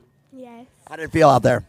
Good. What did you think about the track, and what was your strategy coming into this race? enjoyed track. It was just a little muddy. Man, it is. You know, Mia Chapman and I were addressing that up there. Weird weekend. You don't know to come with your hard pack tires or your mud tires. You know, what was your choice out there? I just kept taking the same line. All right. Well, very good. All right. Well, let's talk about the people that make it happen for you. My mom, my dad, my grandparents, Olympia Drywall, Cotter Boys Racing, Jerry Cotter, PCI Radios, and everybody else who helps me. Maggie Flores, everybody, great job. Third place. Oh, I was going to say, don't fall out there. All right, let's keep moving right along, though. Well, Jackson Cotter, a little bit of an incident there in turn 2, but you guys both recovered and were able to get back in the battle. Yeah. Little disheartening for you. Loving the Dayglow Green, though. You'll hear me talk about it. Do you watch the live track feed after the race? Oh, yeah, I do. All right. Well, man, you'll hear me talking about the Dayglow Green. All right. Tell us about that incident or what was going on out there in that race. On turn 2, Brody came in, tried to protect my inside, accidentally ran into him. He pulled forward, and I just went around him, and then I just had to keep my spot. All right, very good. So no malice there. That wasn't intentional then. Yeah. All right, very good. Well, let's talk about the people that make it happen for you. My mom, my dad, my sister, John Pacheco, all my friends, Ryder Forster, Cooper Hoganus, and Crew Hart, Gates Belts, and all the other Cotters. Wow, that is quite a list right there. Make some noise, Jackson Cotter. Great job. But Ryland gone again. 2 days of racing and 2 top of the podiums for you. Yeah, it's pretty nice. I still messed up in that one same corner, but I came back. Man, that is indeed. That corner's your nemesis out there. Coming into the last race, how are you going to prep to make sure you get that corner correct on the next race? I could ride the berm next time, probably. Oh, very good. See, that's a good analytical way to look at it. All right, man. Great weekend of racing. Let's talk about the people that make it happen for you. South Point Hotel Casino, Collins Motorsports, BF Goodrich Tires, Racer Race 22, Justice Brothers, my mom, my dad, and my dad's old crew chief, Mrs. Beard. All right, very good. Ryland Gunn, everybody. Your winner both days here and a repeat of yesterday on top of the box for Ryland Gunn. Mia Chapman, we got some great races in store. Stick around. And do I see it? Did I hear? I'm not even going to speculate. Are we taking a little bit of a break? I don't know. All right. I do believe it's a little bit of an intermission. I do see the track crew getting out there. Kelvin is already working on it. So in that case, if there is a break, I will turn the music on and we will take a quick intermission. Sit tight.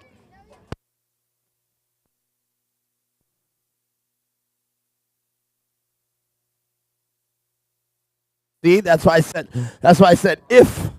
All right, very good. I was just told there's no intermission. It's after this one. All right. We'll make it happen.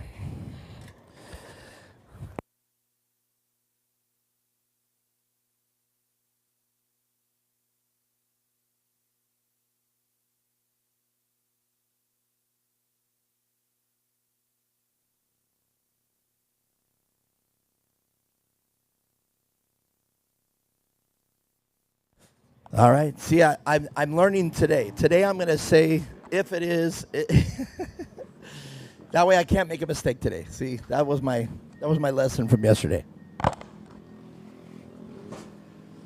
All right. I was told, though, in between this one, we're going to have our first intermission for the day. Whether that's confirmed or not is one thing. All right. Wow. All right. Casey Kane just told me. Some of our classes have the competition yellow, some don't.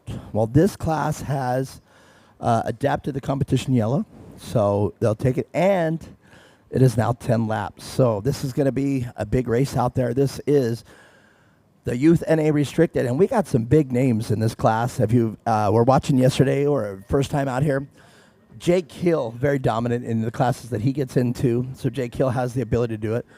Crew Hart. We know and watch the Hart name all weekend long, and they have the ability to be on top of the box as well, both him and his brother Cash. Ryder Greco, just an entire family of racing. And the Greco clan has everybody, Carson, everybody, all the Grecos, man. Harper McKinney can definitely get it done. Ella Warner, same thing, Ella and Cole Warner. Just two incredibly talented racers. Hudson McCormick, you know, the McCormick name, very synonymous in short course racing. And we got two of them in here, Nixon McCormick and Hudson McCormick. And this is a big class, so I'm wondering if Brian McCormick was a little bit responsible for making this a 10 lap and a competition yellow. So I wonder if that was something played into it. All right, Mia Chapman, here we go. 7 racers, and this should take us in. And Lily, if you're out there and you're watching, this is a race for you, your first race to really watch. Check it out.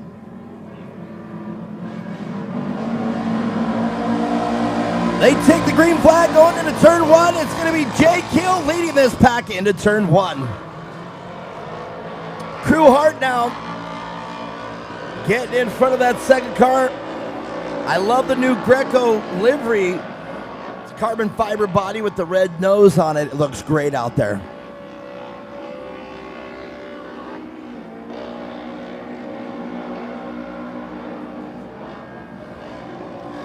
Love seeing Sneaky on the live chat. Gerald Kuhn said, great job, Ryland. Erica Wyman, let's go crew. So Erica Wyman says on the live chat, let's go crew Hearts. Now Crew Hart right now doing a great job in second place, holding up the charge from Ryder Greco in the 151 car rather. But the man out front early, Jake Hill. Always nice when you can get out early and get some nice clean running air. You're able to kind of gap out from the field a little bit, but not too much with the competition following right behind him. Well, especially in this class, it's not going to separate too early. This class, if it is going to build up a lead, it's going to take a few laps because these cars are a little more closely matched, and these drivers are a little bit older and a little bit more experience. And these cars have the horsepower necessary to learn how to drive because now you can get the drifting down, you get the braking down and acceleration. And in this class, this is where really all three of them really matter. And there it is, and we were just talking about it while we were doing it. The Ryder Greco car got around Crew Hart.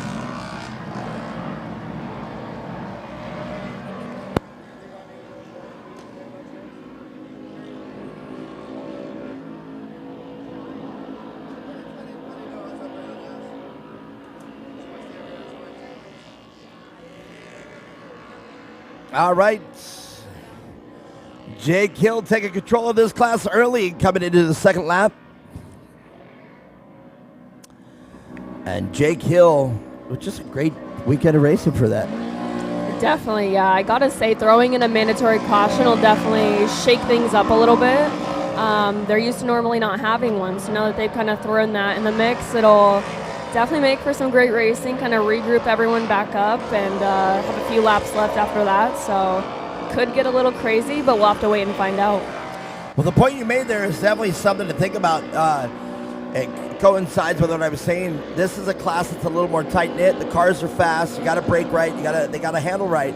But it does come down to the driver as well in this class. And I think all these drivers, as you see with how tight-knit they are staying together, how together they're staying as a class, this could be anybody's class. And I think the competition yellow is a very is something you need to take really seriously and consider in this class because, as you pointed out, Jake Hill right now starting to pull out front, but Ryder Greco finding the groove, Crew Hart finding the groove. We bunch them back up for the second half. We might have some fireworks. It might get spicy. We haven't said that in a while. Yeah, I definitely think so. It tends to always get a little spicy after we kind of have these mandatory cautions because there's only a few laps left after that. So if you're going to try anything, those are the laps to really do it. You know, I've been an announcer for a long time, and I always try not to self-reflect because Glenn was telling me don't self-reflect. But I've been an announcer for a long time, and I've never used the word spicy until you and I started using it out there at Shorty's. So, and every race we've done, I've always wanted to use it again. Like, I think spicy, I think that should be a announcer norm, you know what I mean? Like, it's explaining that things are going to get, you know, it's going to be a race. So I always tell myself, we got to use the word spicy when it's appropriate. Things are about to get spicy here after the competition yellow, I guarantee it. So you're out there watching your first race ever, or you're watching on the live track feed. Oh, goodness, wait after the second half here coming up. But right now, Jake Hill out front.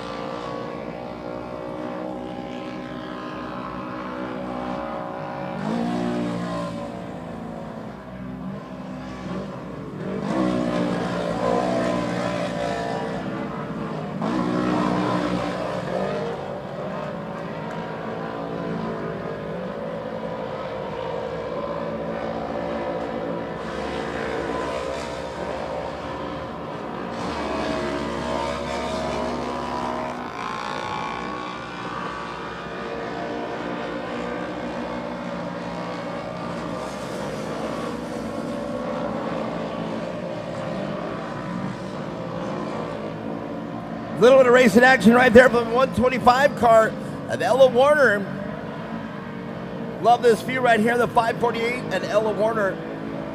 That is Harper McKinney and Ella Warner battling it out there, chasing the top three. And we've been using the word spicy for this race. It's spicy all the way back there to 5th and 4th.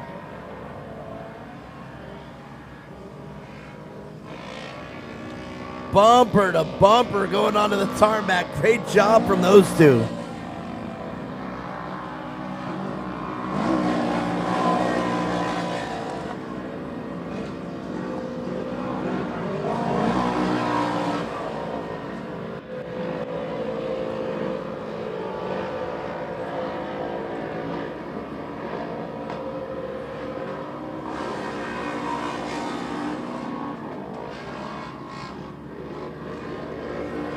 Great footage right there. The car is coming out the ski jump.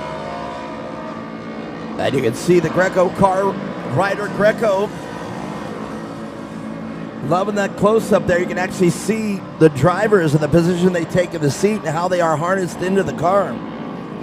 And although they may look like they're moving around, those 5-point harnesses do a great job of keeping them firmly to the seat.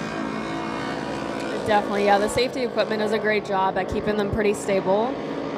But yeah, some great shots all around the track. Love having the drone out here. We really get to see a closer look into it because it is quite a different view from up here. Yeah, indeed. And you get down on the track, even if, you know, and Kelvin pointed that out, so I'm gonna tell everybody watching on the live track feed, and you go back and do this, and if you are a racer that is going back to the live track feed and you're reflecting on your race, Kelvin said, this is from Kelvin, the guy that actually drives the tractor, the guy who actually is the final call on how the track goes together. I mean, obviously, Cord tells them what they expect of the track. Kelvin delivers it. But what I'm saying is, as you know, Kelvin very particular about the way he preps this track and gets it together. Well, from the mouth of Kelvin, he said it amazes him that not every single racer doesn't walk the track. Like, you should walk the track. How do you feel about that, Mia Chapman? Yeah, I mean, if you're definitely new out here, it's always a nice thing to do. Even in the mornings, if you have time, come out here a little earlier, see what the track's looking like. And for the most part, it does stay pretty consistent. We never have really an overly muddy track or overly dry track. So it is pretty predictable, which is nice. And that might be a reason why some of the drivers just don't walk the track. Man, it is kind of bizarre. In fact, while you were talking, I was having like flashbacks, you know, like Vietnam flashbacks, but no. We have the track etched in our head from what we see our view up here from Race Command. And, you know, like we see the step-up jump or even the finish line jump. But when you get to the bottom of those jumps, like if you look, let's take the step-up jump, for example. From here, it looks kind of mild. It looks maybe about 3 feet, you know, and the gap only looks about 10 feet from here. You think, okay, easy gap. Walk down there, get in turn 5, sit at the lowest point of that, staring at that step up. That step up entry is about 25 feet tall. the gap is about, I would say, 50, 60 feet. And you really have to carry the speed, and you have to be, on the pipe and carrying the power up over that step up. It's just more menacing when you're down there on the track. And it looks small from up here. But when you're down there on the track, it's actually a big obstacle. So, all right, obstacle or not, step up or not, the second half of the Youth NA Restricted. Who's it going to be? Mia Chapman.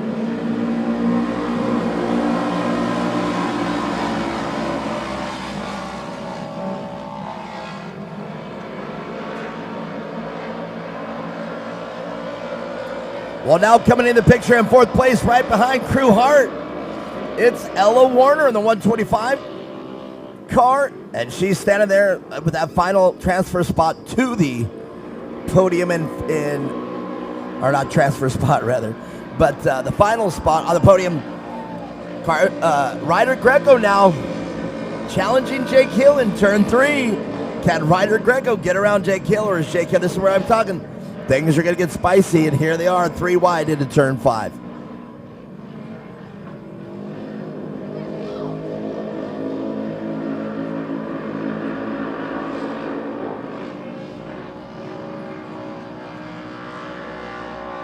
And there's that very critical entry we were talking about, Mia Chapman onto the tarmac.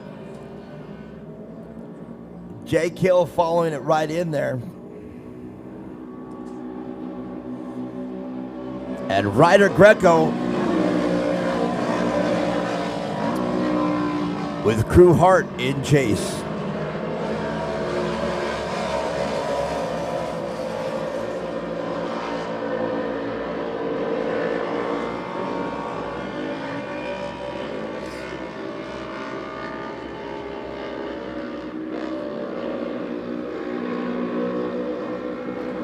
Great action right there. You can see them coming off the ski jump and how close the top 5 people are right there. Jake Hill still feeling the pressure from Ryder Greco. Ryder Greco right there. They almost touched going into turn 5.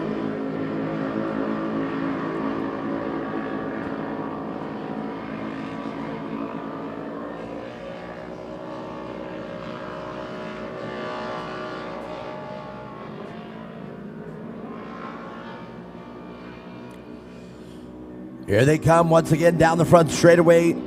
The second half here of the Youth NA Restricted. With at least 2 laps to go. Jake Hill has got to be feeling the pressure. I know Jake Hill can hear Ryder Greco and Crew Hart. I know that Jake Hill is starting to feel the pressure here for the last 2 laps rather. And you can see how far they're separated. There is no room for mistakes right now out of Jake Hill. Definitely, yeah. He handles the pressure well. Not too many mistakes. Pretty smooth on the wheel. And really consistent with his lines as well. So that's definitely key factors into winning today's race and trying to extend that lead even more.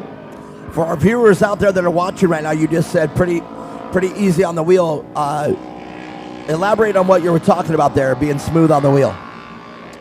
Yeah, I mean, there's not really anything that's really upsetting the car, so he's not being crazy hard on the wheel. The car's not over-rotating, just really smooth movements, and that just allows you to carry more momentum and be quick out there. It's easy to kind of overdrive the car, oversteer it, and that's when mistakes start happening. Man, that is a true veteran of the sport right there, Mia Chapman. A lot of people out there watching the race, they have a side-by-side and they know they're fast out there when they're with their buddies and everything. But when you get out here on a racetrack and you try to really learn the ins and outs of racing, braking is very important, acceleration is very important, but indeed, not sawing on the steering wheel and not being too busy in the car, you can lose a lot of speed there if you're really sawing and tugging on the car.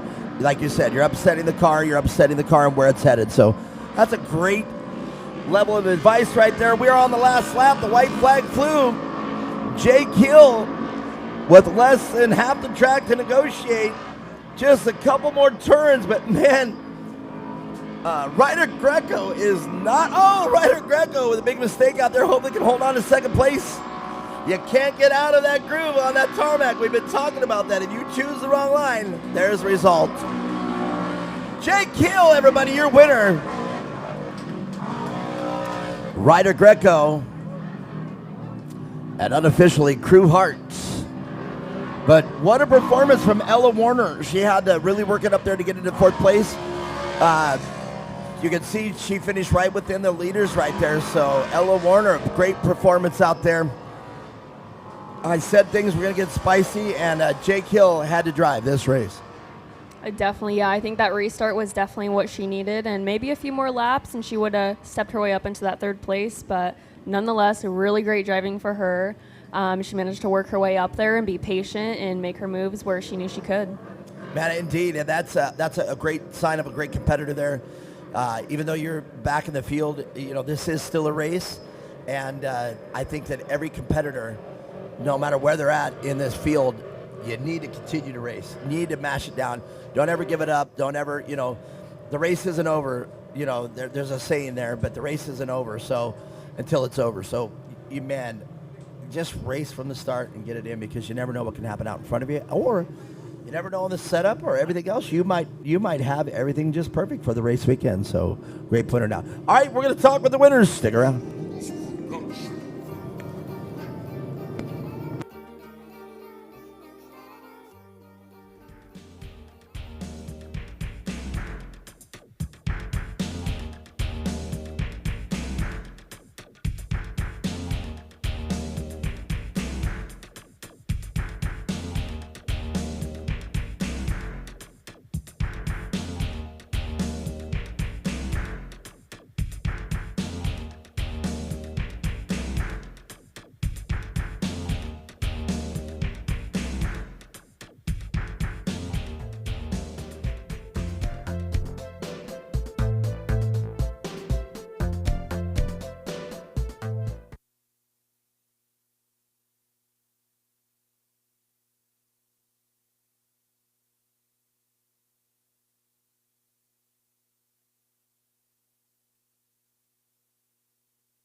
All right, quite the winner's circle here right now. Let's get these winners up on this podium. Let's talk racing. Crew Hard out there, great job. Ryder Greco and Jake Hill.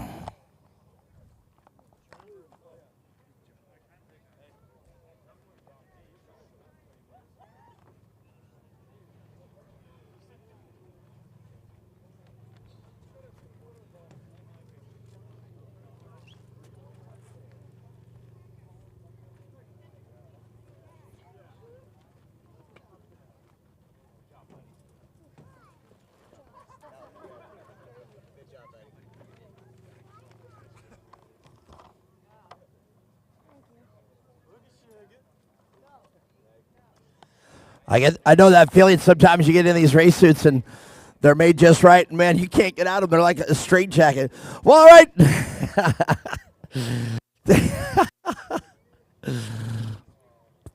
I try to get you. All right. Hold on, do it again. I don't get a chance to do that very often. I look at all the pictures online that everybody posts, and sometimes they give me while I'm interviewing you, but sometimes I got to get out of the picture.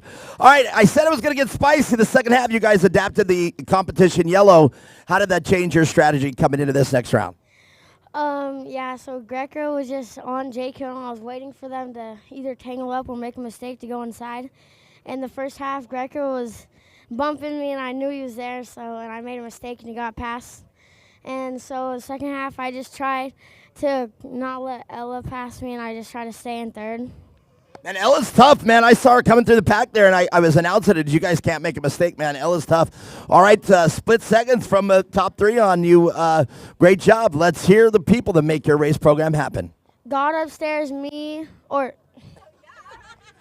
Me? my mom, my dad, my brother,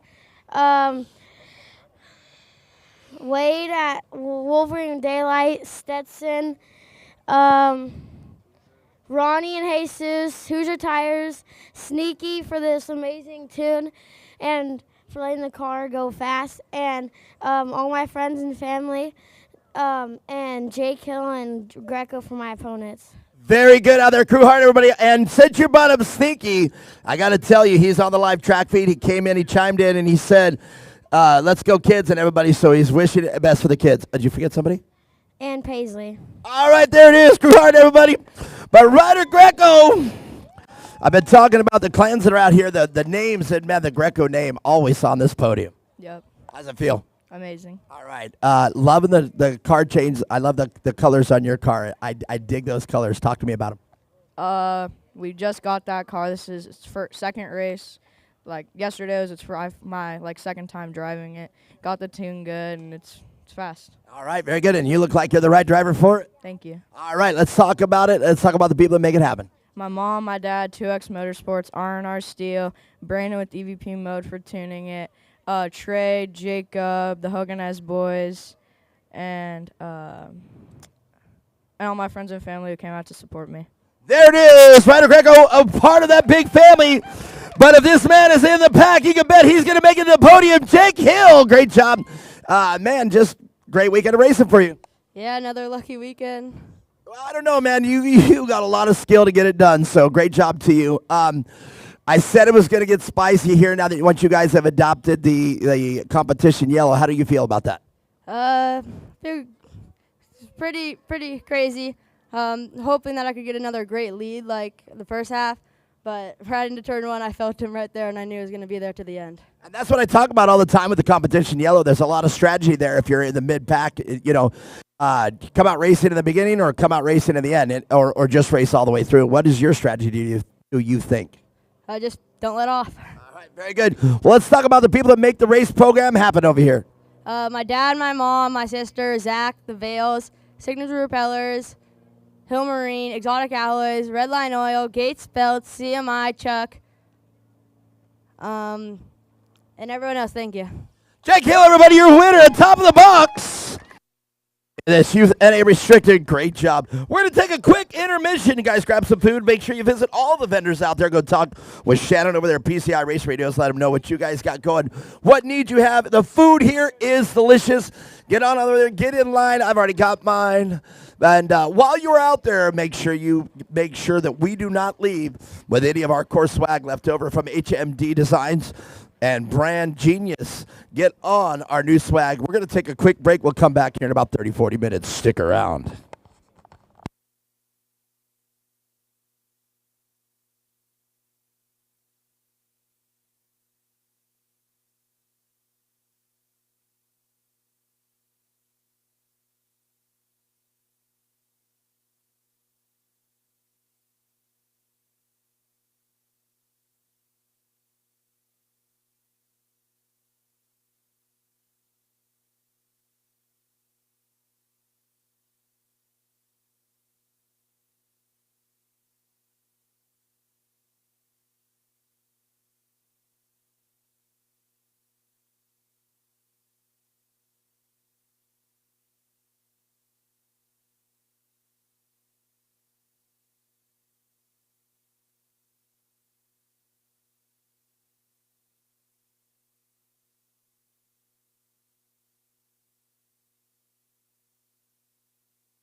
Well, all right, we're getting ready for the second half here.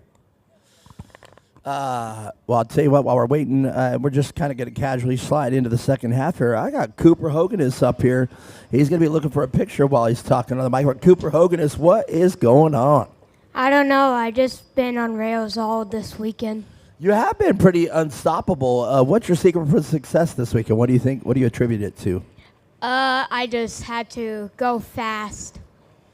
Now, let's talk about that, because when I say to people, I say, hey, what's your strategy? And it is just go fast. Well, there's steps to take to going fast. So what is the first step to making sure that car is headed to the fastest it can? Just trying to hold my lines. There you go. Now, see what I'm saying? There's a lot to it. Holding your lines, accelerating smoothly, braking smoothly. If you turn too abruptly, doesn't that scrub speed? Yeah, and I actually got a picture here. I did it February 22nd. Show it up. Oh, just missed it. Here. Let me see it here. That'll be all right. Let's see if our director will see it. Have the director look back. Everybody see he's still, you missed it. There it is. Cooper Hogan is over on his side there. He had it there for a second. But we're starting right back into racing. Cooper Hogan is.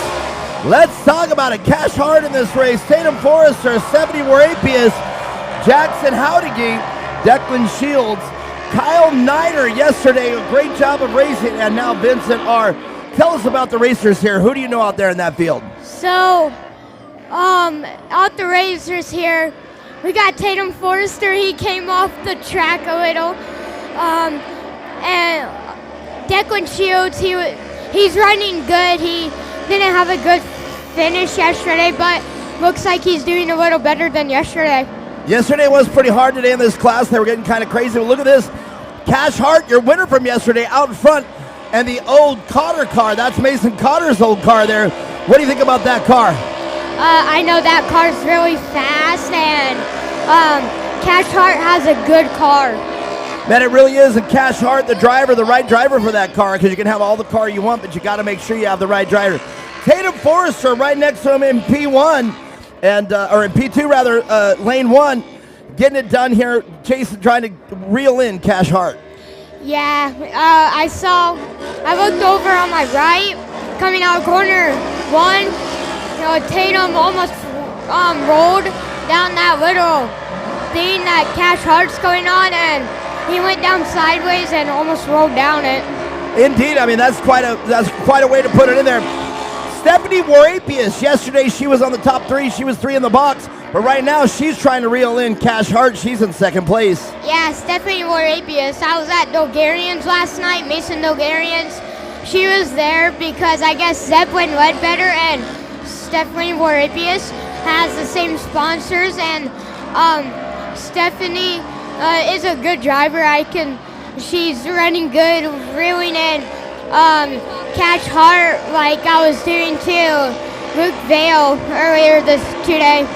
Well, I have to agree. And the other driver of the weekend, Kyle Niner, out of nowhere yesterday, running to the top 2 but breaking his spindle, and now he's trying to get it done. A little bit of redemption here for this race. Yeah, Kyle Niner, he's in 3rd place. Also really in Stephanie Warapius. See if Kyle Niner can get 2nd place. I have to agree with you. And Kyle Niner yesterday, he's going to be a little hungry. After chasing Cash Hart, he knows the top 3 to beat right there from yesterday's race. We're watching it again, unfold again here in day number 2 of round 3. But, man, Cash Hart on, like you said, coming up here sitting down, you said, man, I've been on rails all weekend. Cash Hart, unstoppable in this class. Yeah, like when earlier today, I saw right in my eye, right in front of me, I saw that Luke Vale and Ryder Forrester got in a mix-up, and my dad said, just go right and get around them. And I just forwarded it, and then I saw Ryder in my mirror right on me, so I just hold him off for a little. Yeah, and that's all you can do if you're out there. We've been talking about it, me and Mia Chapman. We've been talking about it being spicy, and this is a spicy race. So far, all weekend long, this has been the best race. Yeah, and I see right here Tatum Forrester going on the gap jump. He's catching up to 17-17, and Tatum Forster's car is actually Cole Warner's car. I have to agree with you on this one. We got a great battle reflecting on Stephanie Moore-Apius. She's got her hands full with Kyle Niner coming down the back straightaway. Both cars equally matched as Cash Hart continues to check out on this race. Yeah, like I was doing yesterday and today. Cash Hart just checking out and just having the time of his life. Well, now, how do you think that's going to play out when the competition yellow comes around? What's going to happen then? Since when competition yellow comes out, Cash Hart's going to have the pressure on his back, and he's probably going to just check out, or Stephanie is going to pass Cash Hart. Indeed, and now, right now she's setting a pace that's equal to Cash Hart. Cash Hart obviously able to find a second or two faster. But she is right there, and if she bridges that gap in the competition yellow, she might be able to take advantage of it. Yeah, Stephanie Moore-Apius, she's doing good, catching up to Cash Hart a little, but Cash Hart bridging that gap. Well, we must have missed it while we were talking. Kyle Niner now got around Stephanie Moore-Apius, and Kyle Niner finds himself chasing down Cash Hart. Can we see a repeat of yesterday? Now, this is the battle that I really want to see. Kyle Niner, Cash Hart, bumper to bumper all race long until Kyle Niner and Cash Hart made contact in turn 3. Unfortunately, catastrophic failure occurred and pulled the wheel right off of Kyle Niner's car. But do you think we're going to see a repeat of yesterday of Kyle Niner and Cash Hart? Yeah, Kyle Niner, he's catching up Cash Hart because Kyle Niner's really fast and catching up to Cash Hart. Just like a 15 or 20 car lead from Cash Hart. Man, that's crazy. Cash Hart with the car, with the team, with everything he needs right now to stay out front. And he is putting it down. But man, Kyle Niner, I believe he's hungry for this race because of yesterday's racing. Yeah, Kyle Niner, he's a fast driver. All right, we got your brother standing there. Carter Hoganist, man, you've been wanting to chime in. Hey, be nice, you two. Be nice, be nice. Slide over just a little bit. No, you can stay here, but Carter Hoganist, man, great racing today, but look at this race going on. How do you see Cash Hart and Kyle Niner finishing up? I just see him just finishing up top. Hopefully he doesn't get past when competition yellow comes out, because I know second place is going to be on him during the competition yellow, so I just hope he gets all the way back in front, has a big lead after the competition yellow. Absolutely. And the competition yellow is about to come out, so hopefully that goes good for him. Well, Cash Hart been dominant here this first half. He's got a great lead over Kyle Niner. Kyle Niner now, as advent of yesterday, they were really close and matching turn for turn. It looked like it was going to be a barn burner all the way to the end, and whichever driver was able to sustain the right pace would have came out victorious. But now, and we're, like you said, the competition yellow is out. That sets the stage for the battle of yesterday. Kyle Niner, number 999, and the number 2 car, the old Mason Cotter car that Cash Hart is driving. Make your prediction. Who do you think is going to come out victorious? It's 50-50.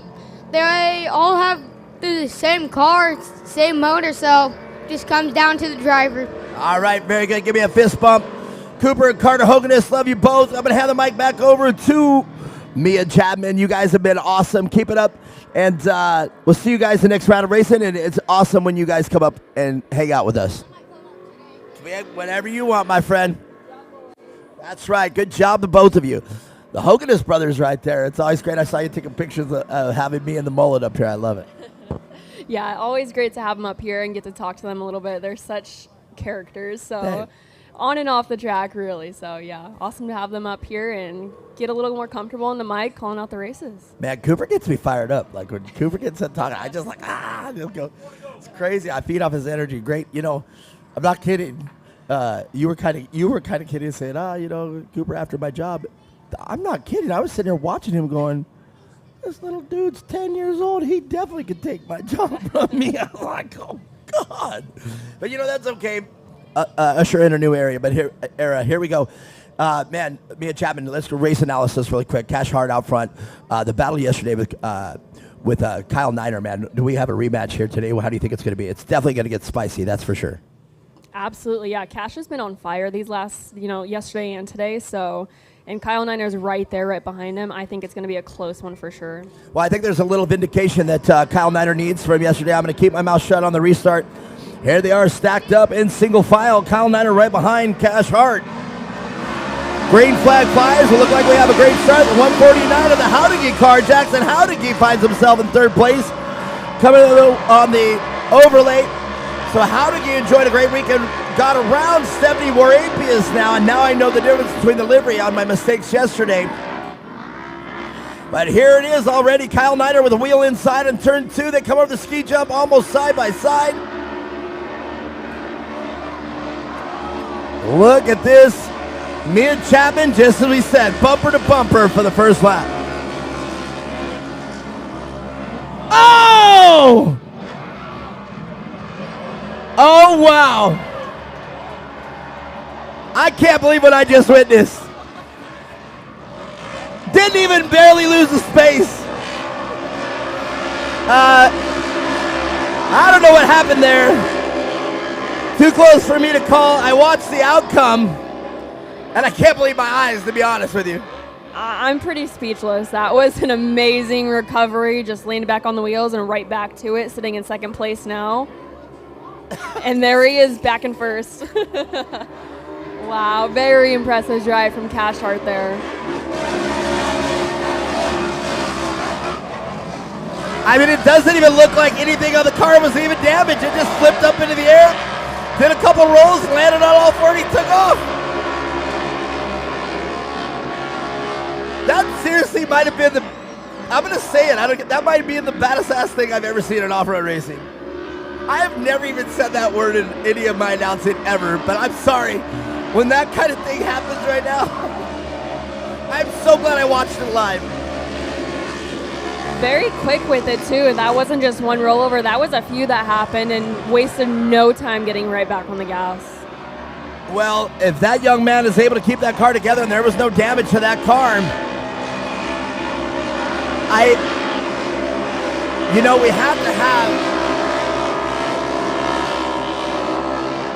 like smashes and trashes that we filmed here, because we film everything here at Core. So lucky that we had that right on the camera. We saw the whole thing. But here they go. They're still battling it out. Cash Hart, after rolling, seriously doesn't even look like it scratched the roof of the car. Stephanie Warapias now, and Kyle Niner back up to third, battling with Declan Shields. We haven't heard from Declan Shields all weekend long.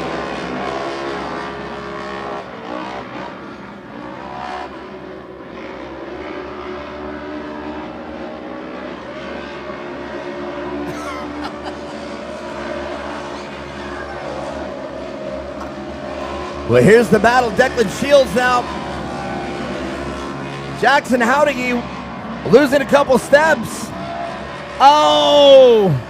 Declan Shields getting contact with car number 195, Tatum Forrester. And you can see Kyle Niner's car in there playing bumper cars with Kyle Niner.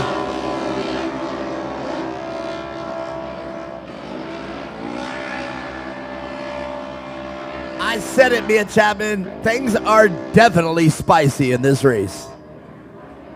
Definitely. There's so much talent in here and so many great drivers. It's always an action-packed race. I still am astounded that Cash Hart, after spinning end over end at least twice, at least 2 barrel rolls, landing on all 4 and just getting right back in it.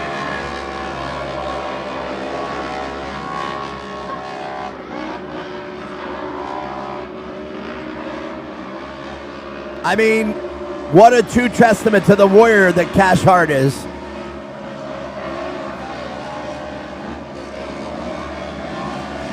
Well, Kyle Niner, and it's hard for me to make the call up here, so don't hold this to me or anything that I'm saying, but it's hard to say if there was any type of misjudgment there or a mistake or brakes failed or whatever, but definitely a really hard hit from Kyle Niner in the rear of Cash Hart to cause that incident. But both drivers seem to be okay, and I mean, Cash Hart able to take it. And look at this. Mia Chapman all the way to the end. Checkered flag. Stephanie Warapius and Kyle Niner. Well, this is where the job of an announcer, we've been talking about racing getting spicy. Well, now the job as an announcer is getting ready to get spicy. I have to think about what I can say to cover the incident, but not, start a conflict on the podium. I mean, the great recovery from that speaks volumes in general. He was on our mic all day yesterday. Great drive from him. Won that race. Came here today. On our mic again all day today. It's really hard to recover like that quickly, especially when you have a bad rollover like that. And the durability of these cars still surprises me. So, yeah, what an awesome race. Well, I mean, this is exactly where we need the replay here. This would be something that I would love to see on our screen right now. And I didn't even think about it, but we could have looked right down at the live feed because it's 30 seconds. It's 30-second delay. And I would have loved to have seen it. I didn't even think about it. Wow. Well, I don't know about you boys and girls out there. We just witnessed something I've never seen in off-road racing. Not ever. Not ever. All right. Stick around. We'll get the scoop.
All right.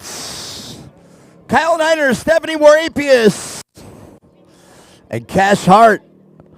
Let's get this very interesting interview. Wow. I'm just glad both boys are all right. Well, you know what? Great sportsmanship. All right, Kyle Niner. Well, first of all, do me a favor. Everybody that can hear me right now, big round of applause for this race right here, the race of the weekend so far.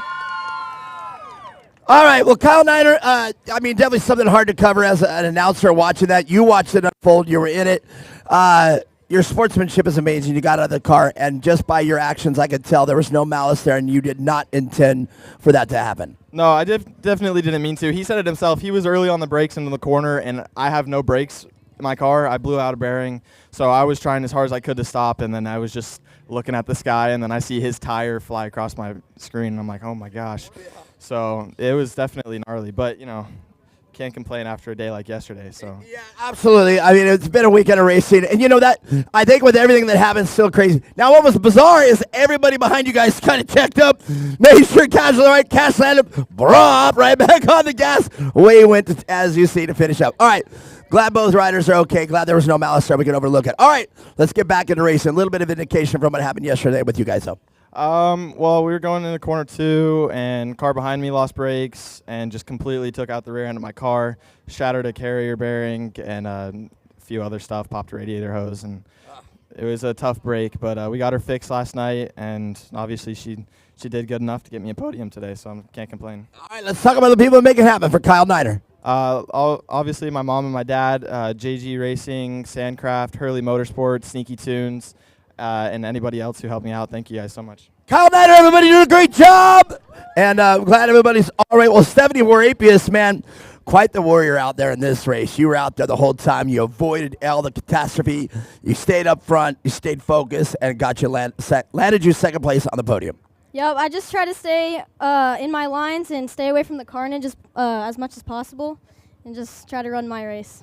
I think that was a smart thing to do here because definitely 1 and 2, if they got up there battling with Cash, it was going to be crazy. All right, you had the front seat view of what happened, man. What was going through your mind when you saw Cash roll like that?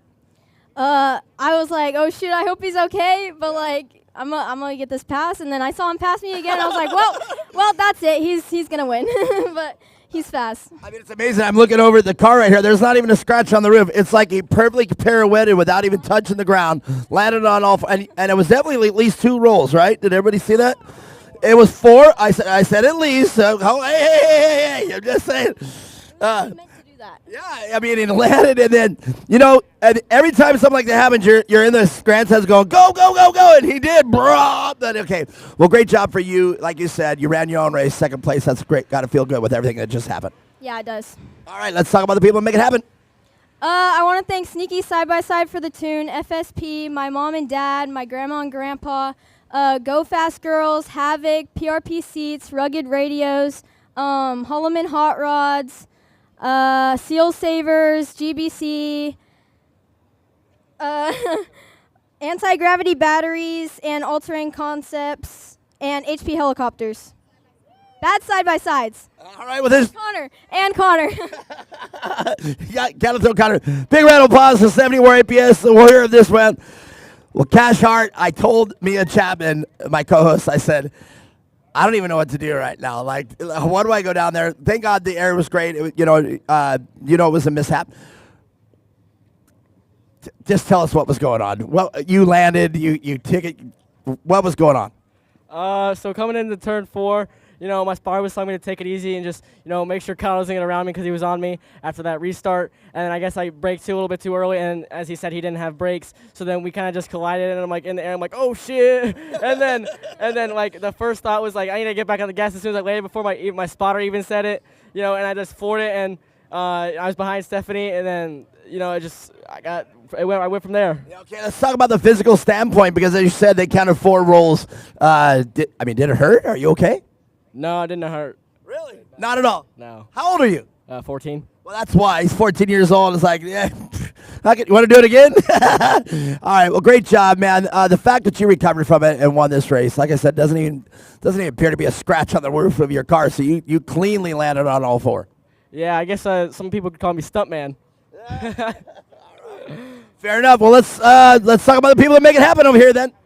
I'd like to thank my mom and dad and my brother and my family and Wade for spotting me and Sneaky for the tune, Ronnie and Jesus for the pit help, Hoosier Tires, Rugged Radios, and and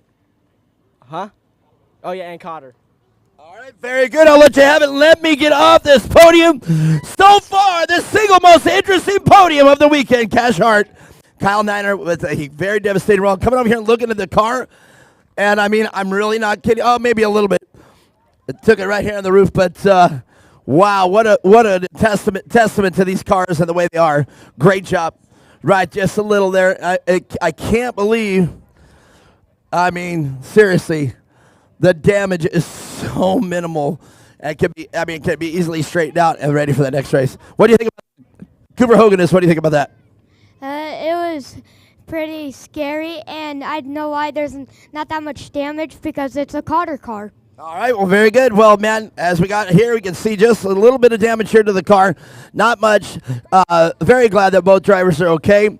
Doesn't appear to be anything else. And what do you see there? Oh, there you go. And what you just pointed out, what was that? AR. All right, very good. A little bit of loose there, but you know what? If that's all we got, driver's okay. Let's keep it rolling. Mia Chapman, we got more races. Who do we have up next? We have our pro and amateur NA class up next. We've been talking about it down here on the podium, but Mia Chapman, that's one of the most bizarre things I've ever seen. I've seen some stuff in off-road racing and any kind of racing I've done. I've done the boats out here in Firebird. I've done drag racing. I've seen some crazy stuff in drag racing. I've seen monster truck racing. I've been out here announcing at this track probably more than any other off-road announcer ever at this track. That just now hit me. I do realize that is my title here. But I have never, ever, ever seen anything like that.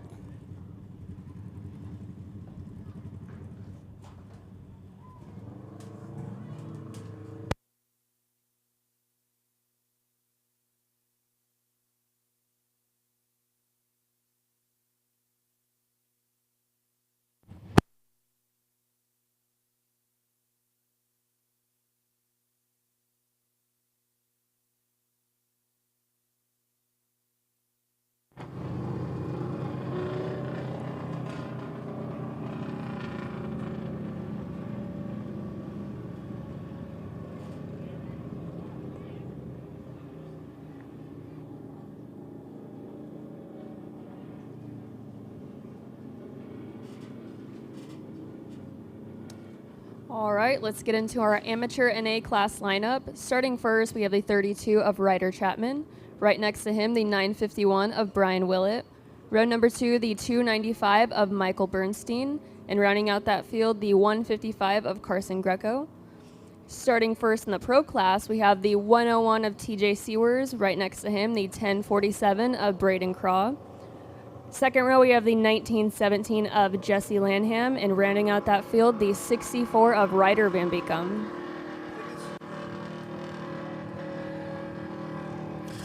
I think this is a great example here of combining the classes. It makes it a little more exciting. These pro and amateurs mixing together. Ryder Chapman, your brother, just a fabulous representative for R&R Steel out there. Brian Willett, just a solid all-around racer.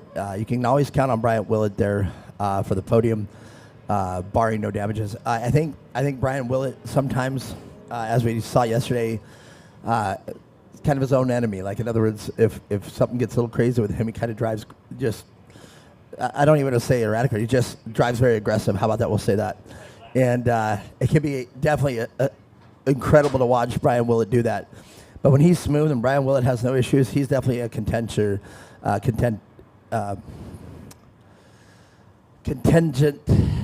in the battle for first place against your brother. Man, that wasn't even a mistake. That was just a bunch of words getting stuck in my mind. All right, but so it's going to be great to watch the amateurs. Now back to TJ Severs. What a weekend for him. Blown engine, was able to get it in with the help of your brother and everybody over there at R&R Steel. TJ Severs, the newest addition to R&R Steel team with Kyle Arcana, your brother, Ryder Van Beekum, Bobby Van Beekum. That's quite a team right there. And now TJ Severs joins the ranks of R&R Steel. So they were able to get his engine in the car and back out on the track. Definitely, yeah. Some awesome racing yesterday. Braden Craw, another name that was right up there, battling it out with everybody else. They always put on a good race and genuinely keep it pretty clean, so it's always fun to watch them. It really is going to be boiled down to it again. It's going to be great to see Ryder Van Beekum out there.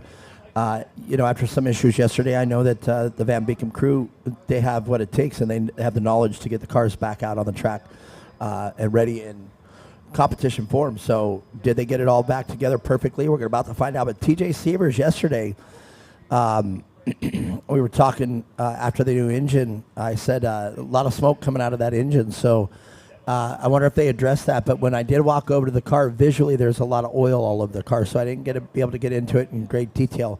So I didn't I didn't hear what the ailment was. But there was definitely something that was ailing that car. So so hopefully that won't be an issue for today's race.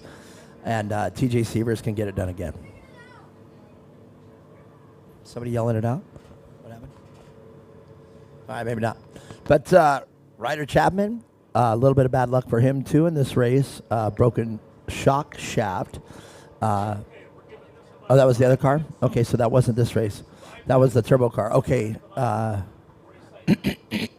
But I expect to see a pretty good race between Ryder Chapman and Brian Willett. Definitely, yeah. The competition is pretty steep between both classes, so we'll have to see how it goes here in a few minutes. Well, and you know this is a crazy class and a crazy way that we do it because we separate the start. You'll see the pros start just before the amateurs. As the pros are exiting turn 1, Kevin will probably throw the green flag at about there. And then your brother is so good up there, he'll find himself dicing it up with the pros here within a lap. Yeah, we watched it yesterday, and they start them second once they get through a little bit, and must be a little hard for them to kind of gauge the start and when that flag's going to drop when they're just coming up over that hill. So another challenge for that amateur class, but they handle it with no problems, and it's always very entertaining. Indeed. Crew, coming up here, let's have a little word with you. How closely were you watching that last race? Really close. So you're watching your brother. I mean, take us from that moment. What was going through your mind right there? I was just bummed that he flipped, and I saw him land, and I was like, go, and he took off, and I was like, he's got this, and I was mad that he got flipped, and then he got in front, and he won, and we were super excited.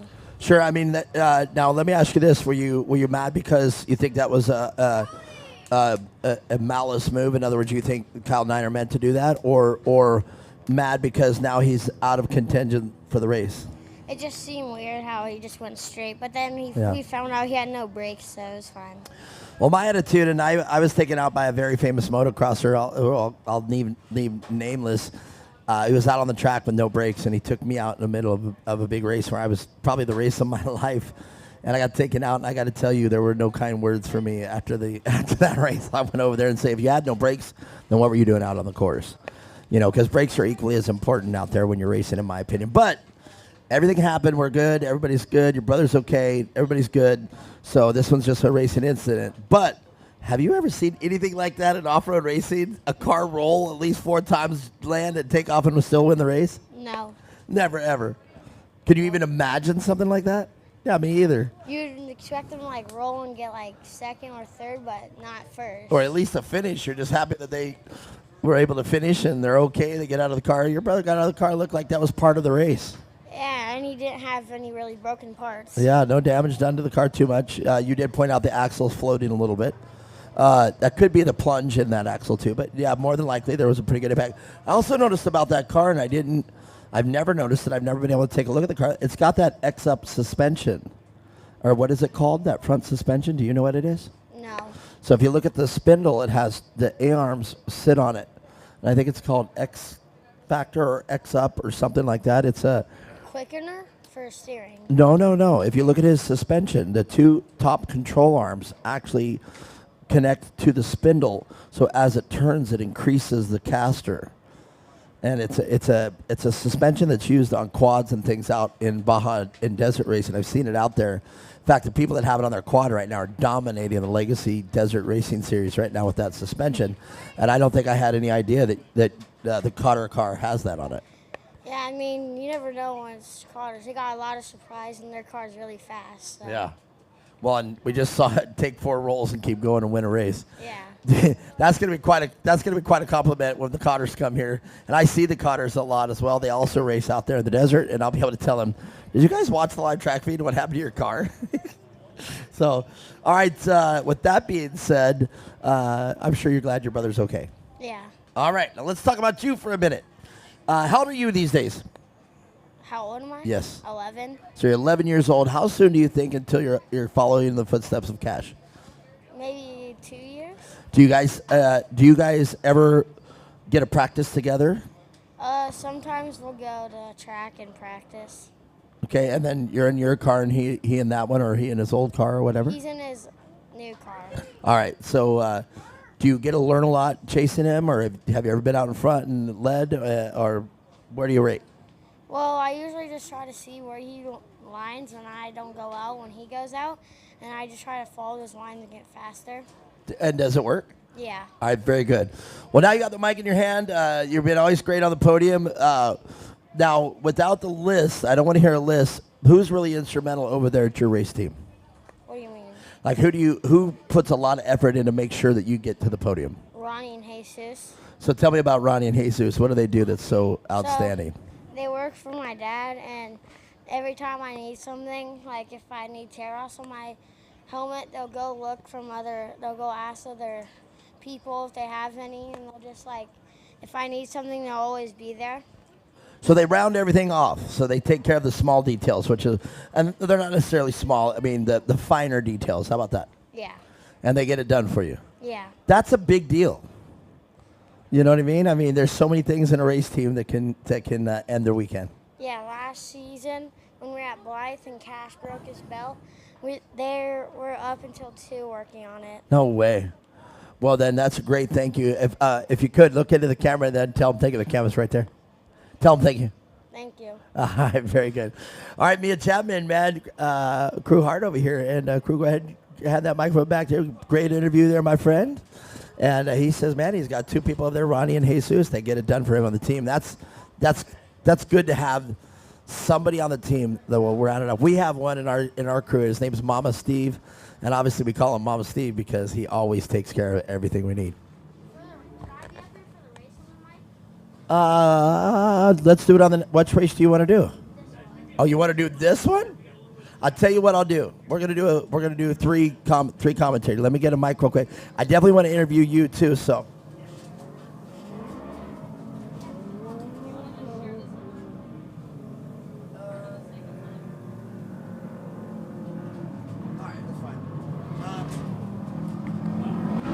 In fact, Micah, come up here while we're going to do the sight lap. Let's do this as quickly as we can. Mia Chapman, if you can. So, Micah, let's talk, man. Micah Block over here. Tons of experience in the Nitro Cross. We even had one of the Nitro Cross races out here at Firebird. Big, different types of racing, short course racing, and that Nitro Cross. I mean, yeah, the track's a lot different. No Joker. The Joker was definitely a big thing. It's a lot of fun. But this is more wheel-to-wheel than what we had, and it's a lot of fun. All right, for the people that are joining out there in short course, give them an introduction to who you are. I'm Micah Block. I've been racing go-karts since I was 9 and jumped into Can-Am a couple years ago at Nitro, and then that's what we just stuck to, and that's what we've been racing. All right, very good. So we talked about a little bit on the podium. We couldn't get into great detail. What is the major difference between short course racing and the type of racing you're used to? I mean, rallycross is we have a Joker lap, of course, so we do a standing start, so we start at a standstill, and then we go, and then we have a Joker lap, which you take once every race, and you just go through the Joker. Or it's just split line, sometimes faster, sometimes slower, and it's a lot of fun. All right, do your strategies that you learned in the racing from the rallycross, does it cross over here to short course, or is this a whole new ball game? I mean, yes and no. The racecraft definitely does, but the strategy is completely different because we don't have to take a Joker. It's the same lap every time. We don't have the advantage or disadvantage, so it's just go out there and race. All right, just a couple more turns. Turn the camera. Who do you want to say thank you to? Who's some of the big help over there that make your race happen? What makes your race happen? Give me some of the people you want to say thank you to. My mom, definitely. Blockhouse Racing, Can-Am definitely helps a lot. Terry, my spotter, and just all the other people behind me, Rugged Radios, and everybody else. All right, what's in your future? And I'll let you get back to what you're doing. Hopefully more short course, definitely a couple more of these, and from there I think we're going to do a little bit of rally and have some fun. All right, perfect. If we got the trucks back here, and by trucks I mean Pro 2s and Pro 4s, would you come back and consider racing those?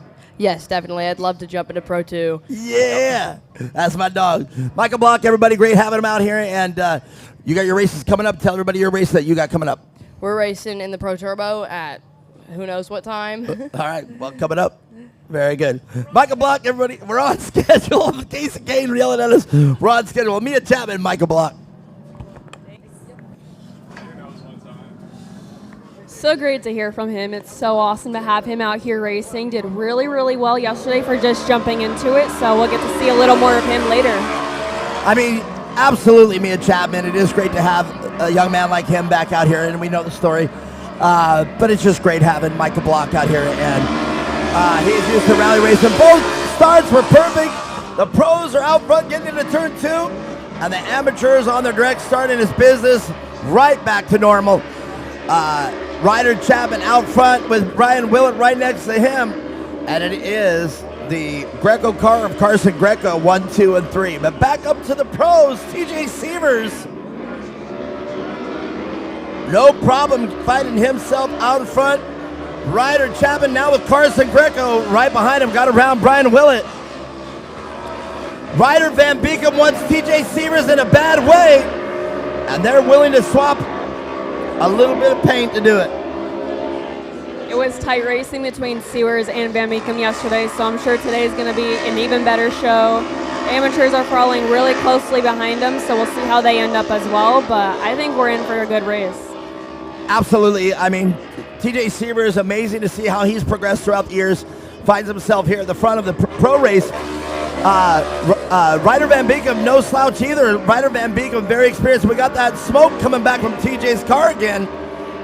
I wonder if that's going to play into this race. It seemed to last yesterday, but with it coming out this early in the race, it's going to be an interesting development. We'll see how it happens. Definitely. Tough having problems, especially in the beginning of the race with so many laps to go. All right, I'll tell you what, Crew Hardwater to come back up here. Crew, I'll tell you what you know what, Crew, you know what I'm going to do? Check this out. I don't know if I've ever done this before. Slide on up there. All right, let me give you the rundown. We've got the pro class, TJ Sievers, Braden Crop, and Ryder Van Beekem. Right now, TJ Sievers and Ryder Van Beekem are battling out. You can watch them right there. In the amateur race, Ryder Chapman, Brian Willett, and Carson Greco. Now, you know these racers, right? All right. Well, I'm giving you lead announcing right now with your co-host, Mia Chapman. Are you ready to do it? All right, I'm handing the mic. It's your race.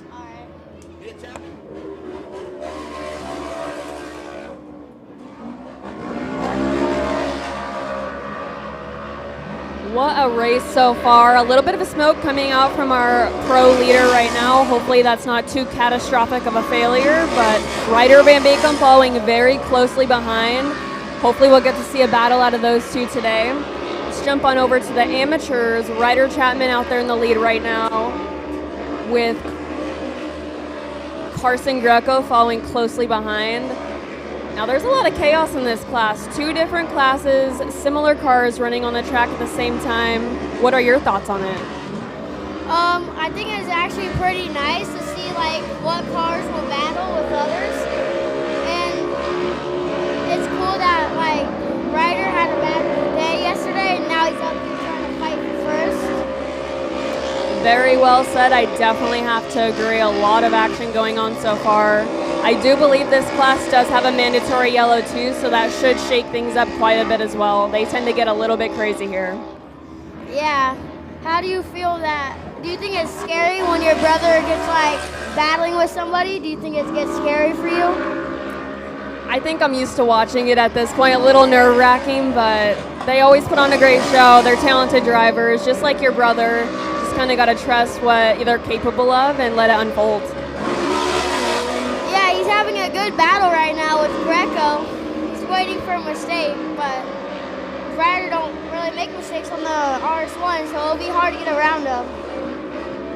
Definitely, yeah. A lot going out on the track right now. Racing's getting even tighter. Everybody's starting to find their groove a little bit. So by the time that mandatory yellow comes around, I'm sure we're in for a good race. Yeah. Like at the mandatory yellow, that's when you really have to push it to try to get your position you want. So that would be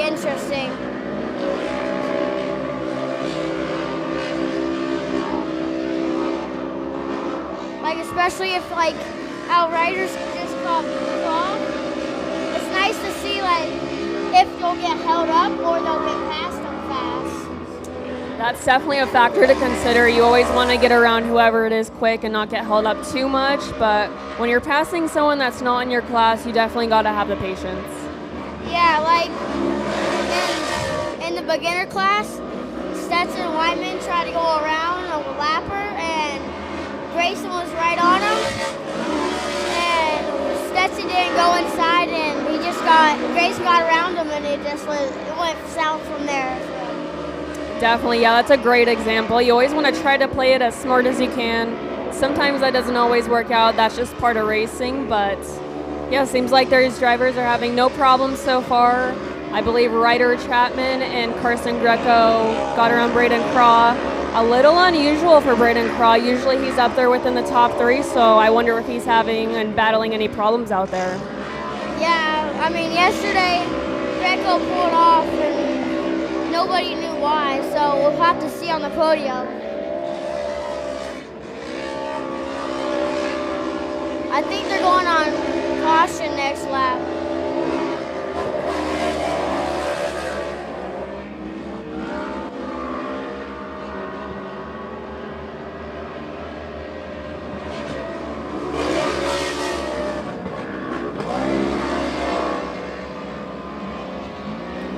Looks like Greco is just fighting for that spot, and Chapman Ryder's not giving it up.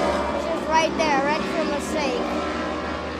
Definitely, yeah, not the time for mistakes. Very crucial with just a few laps and the laps winding down here to go. But man, an awesome race so far. Battles in the pro class and the amateur class. Yeah, it looks like Ryder's just right there on TJ. TJ's feeling all the pressure. Definitely a tough thing to do when you have a lot of cars behind you, trying not to crack under that pressure. How do you handle that? Do you try not to think about it and run your own race, or what do you do? I kind of think about it. I'm just like, I listen to my spotter, and if he says they're inside, I'll change up the line. It's sometimes slower, but as long as they don't pass me, it's fun. Definitely, yeah. Sometimes all you got to do is stay in that fast race line, and you're able to hold off whoever it is behind you off for a little longer. Yeah, it looks like we have mandatory caution, but I don't know if Carson got around Chapman, but they definitely were right next to each other when they were coming through. Great observation. Yeah, I think we missed that one. Not too sure what happened there, but yeah, we'll get them all restacked and get ready for this restart to happen.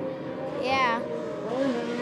What are your predictions? Do you think it's going to get a little crazy, or do you think it'll kind of be how it's been? I think it's going to get really intense. I think Ryder's going to try to jump inside and get Greco, and TJ and Ryder's going to be right there waiting for him on the start, waiting for TJ to make a mistake, and Willett and Craw and Bernstein and the other guy will just be waiting for a wreck or spin out. That's some great predictions. Yeah, really accurate. This class, it's always kind of hard to predict what exactly is going to happen.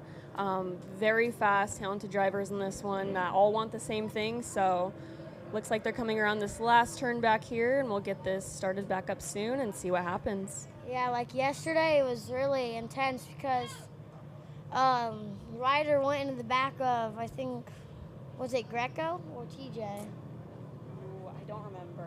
One of the two, though. Or for sure. Craw, I think it was. I think it was Craw. And he drove up in the back, and then he won. Yeah, definitely important to be able to recover quickly from mistakes out here and crashes, as we saw earlier with your brother. Very quick recovery and crucial to racing out here, really. Yeah, I mean, this class gets a little hectic because TJ's and Ryder got at it a couple races ago. They were right on each other already.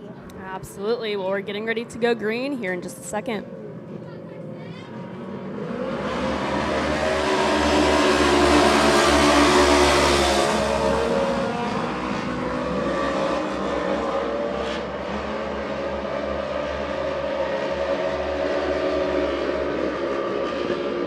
Looks like it was good. Oh, Ryder sent it in.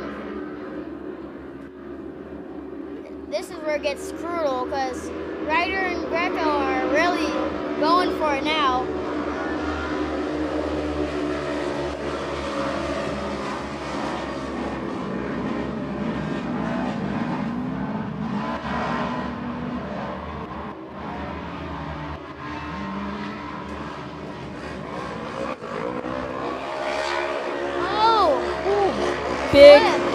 Big pile up down there. A little bit of a mistake as another driver started to check up, but man, that's tough when you're running up in a podium position. It's got to be a heartbreaker for sure, but hopefully driver's okay and we'll get that rolled over here soon, but looks like that will bring out a full course caution. Yeah, it looks like another car's had problems. Fraud just pulled off. So we'll have to see how it goes, if Ryder will keep pushing or if something's wrong with the car. It's looking like Greco's got a flat. Definitely, yeah. It looks like they all went in there. One driver checked up a little too early, and it all kind of just piled up after that. But luckily, not too bad of a wreck, just a hard hit. So hopefully there's not too much damage on that 32 car. Yeah, it's looking like Greco's got a flat. It looks like he's going to try to get to that pit before they do. Yeah, I do see that. We'll see if they can get that changed and get him rolling back out soon. Definitely got to be quick with it. There's not much time for pit stops in this race. Yeah, we'll see if Greco and Ryder go back at it or something's wrong with Chapman's car to not go. But it's looking like nothing's really bent, just a nice little toss over on the side.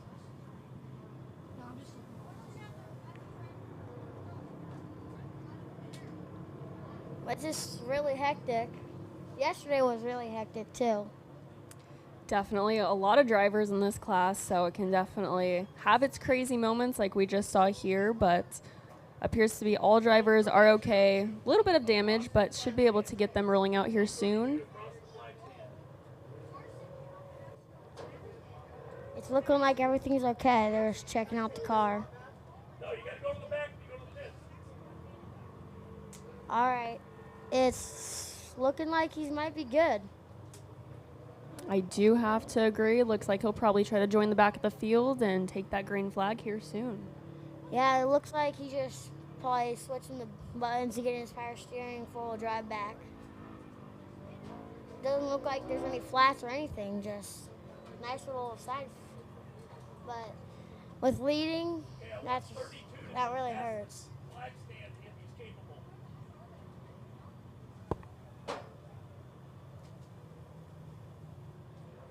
What are your predictions on this restart?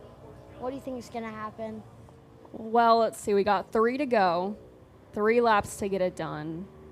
I think it's going to get crazy again. Hopefully everybody can kind of calm down just a little bit more and keep it clean to finish out this race. It looks like Ryder's doing an extra lap, so he's not behind. So it might look like he got a chance on this one, but Greco and him are going to really battle, so it's going to be hectic.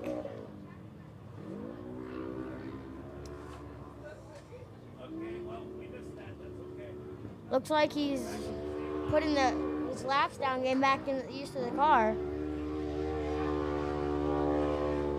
I believe so. I think they're letting him catch back up, get that lap back. Luckily, he'll be able to get back into the race.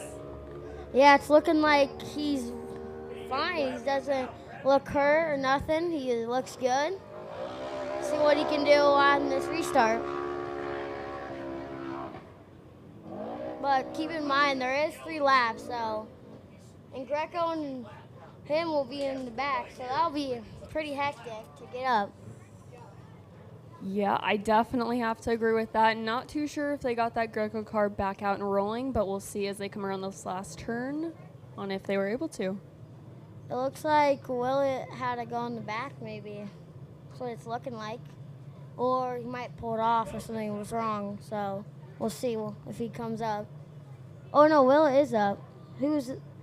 Somebody was on the track. Yeah, not too sure who that is. I think it was Bernstein. Oh, yeah, I do have to agree, I think, as well. So 3 to go. Let's see what happens.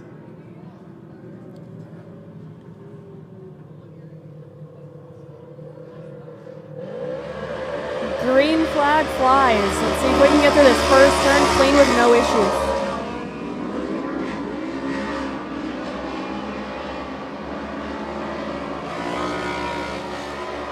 Nothing too bad on that restart. Just looks like Ryder got a little sideways. Let's see what he can do now. For 2 laps to go. Let's see what he can do.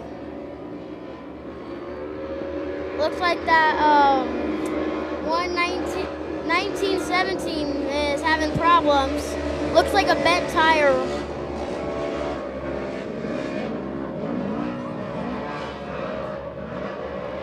Oh yeah, his tires are a little weird.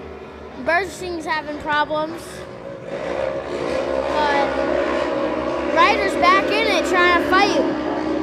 So, or actually it's 3 to go. They changed it.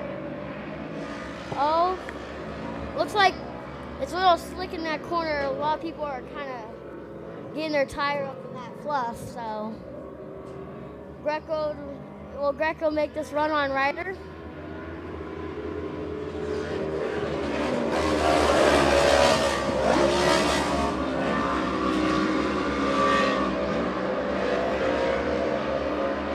Do you think Carson's gonna pull this first place off, or do you think Ryder has a shot at it?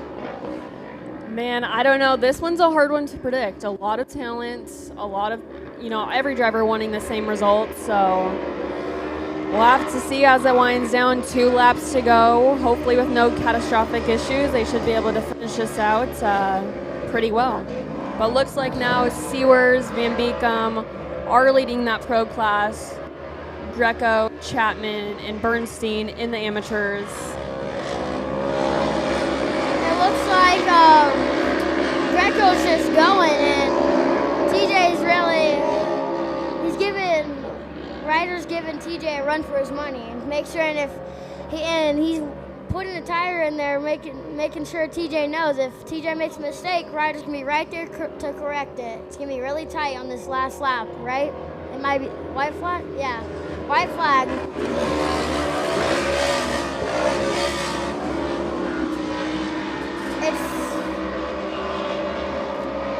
It's starting to look like Greco might have this one, but if Greco makes a mistake or 2 wheels it, Ryder could be right there just to get it in there. But I mean, Greco's a really good driver, so he doesn't really make mistakes, so he's doing really good. Another tough factor we're seeing out there, it's getting later in the day, a lot more racing going on. Track is starting to dry out just a little bit. We can see that blue groove popping through, which is going to make it really slick. Now, what would you do if you see that coming in? Ryder got around Willett. Let's see if we can make this last lap pass on the asphalt. It's looking like he's a little too far to get this outside, but if Greco makes a mistake, Ryder will be right there, so. But it's looking like TJ might get this. If Ryder don't get him down the straightaway, TJ's got this in the bag. I think Greco's got this. That was a really good race between them two. Very chaotic race for sure. A lot of action, a lot of talent. Luckily, we were able to get those through those last couple laps clean, but man, what a good race. Yeah. Well, Crewheart, you did amazing up here, man. How did that feel to announce your first race? Good. That's pretty good. You did a great job out there, keeping me excited too. That was exciting. Mia Chapman, watching your brother being rolled over like that and being able to get around. I don't know if you were watching it. I was able to actually watch the race this time and seriously watch a very aggressive pass that your brother put on Brian Willett. Man, yeah, that was a tough one. I could see them all going into that turn 6 down there, and it was just pile up after pile up, and then luckily the rollover wasn't bad at all. I figured the smash going into the back would have done more damage, but luckily he was able to finish it out. Hard and chaotic thing to do with just 2 laps to go, coming from the back. But, man, big congratulations to all these drivers. They put on a great race. I didn't get to see what caused the whole crew to check up there, but what I believe I saw was Braden Craw had some issues there. Ryder Van Beekum was forced to check up, and your brother was right there. He was in it and already pitching the car. He was already set.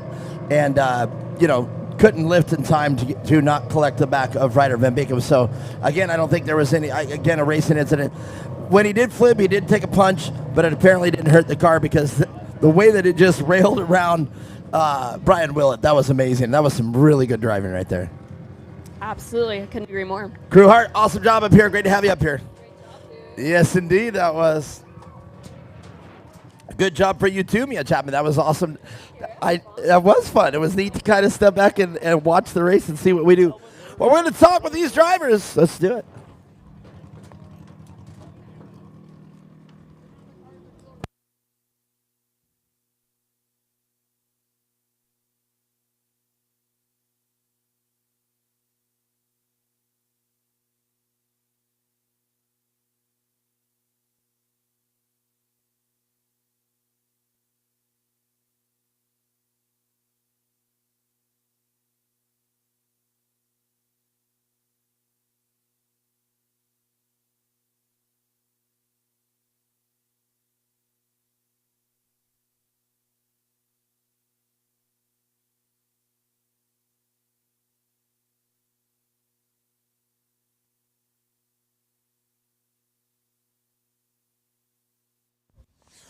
Well, all right. Let's see. We got the pros up here first. I do believe. Indeed, come on up here. I think the only two we have left in here is Ryder Van Beekem and TJ Sievers. I do believe. And I do believe Braden Crow is still out on the track list. He does come on up. I don't see his car or him. So Ryder Van Beekem, come on. And I just heard from TJ's dad, I was commenting on the oil coming out of the car, and they just put a lot more oil in the car than it needed. How about that? I said, I'll take blown seals over blown motor all day long. we can still put oil in the car, but we can't put an engine in the car. Well. Great job there, Ryder Van Beekem. Inadvertently had to check up there in turn 5 and took a teammate out. Did I? Yeah, an accident. I mean, it wasn't malice, but man, I don't know if you heard that. You felt that bump. That was Ryder taking it pretty hard and getting over on the side. Yeah, I don't think you couldn't feel that bump. That was. I'm sure I've probably got a pretty big dent in the back of my car. I'll definitely be looking at that one after this. I'm just glad you're both all okay. Everybody's okay. All right, well, let's talk about racing, man. You just raced your butt off right there, and TJ just came out on top. It was a great race. TJ's a great driver. He's got a great car. It was a good weekend. Good weekend for you guys, and it's great to see you on the podium. Yeah, especially after yesterday. All right, let's talk about the people that make it happen over here. Obviously, I want to thank my mom and my dad. I want to thank Jesus for keeping me safe. R&R Steel, Yaw Power, Valor Wheels, 518, PPI, anyone else that supports me. Ryder Van Beekem, everybody, second place in your Pro N8. But TJ Sievers, man, I was commenting about the oil coming out after a blown engine yesterday. I was like, I hope this doesn't develop. Good catch. Wow, that was like ninja. He didn't even leave. You cannot escape my grasp. You got it perfect. But a little bit more oil coming out. Your dad informed me, hey, I just put a lot more oil in it. And I said, yeah, I'll take a blown seal over a blown motor. Yeah, definitely. That was a crazy battle between this kid. I've been doing it for, 10 years now? And it's unbelievable, yeah. It is crazy, as the announcer that's been, I figured it out today walking up the stairs. There's no other off-road announcer that's stood on this podium more than me and talked to you guys. And watching you guys and girls grow up, Mia Chapman, my co-host, man, it's crazy. I used to interview her when she was your age.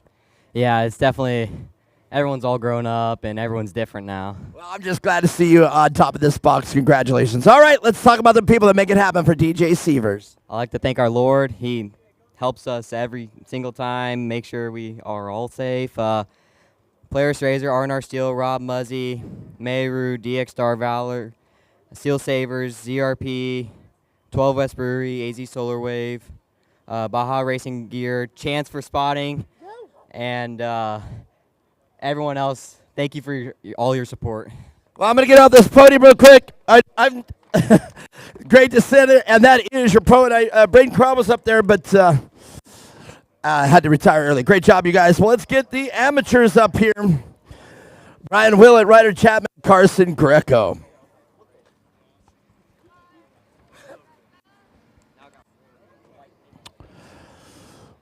Well, Brian Willett, going into this race, ended up letting Crew Hart take over the announcing job on this one. He wanted to do it really bad. He did a great job.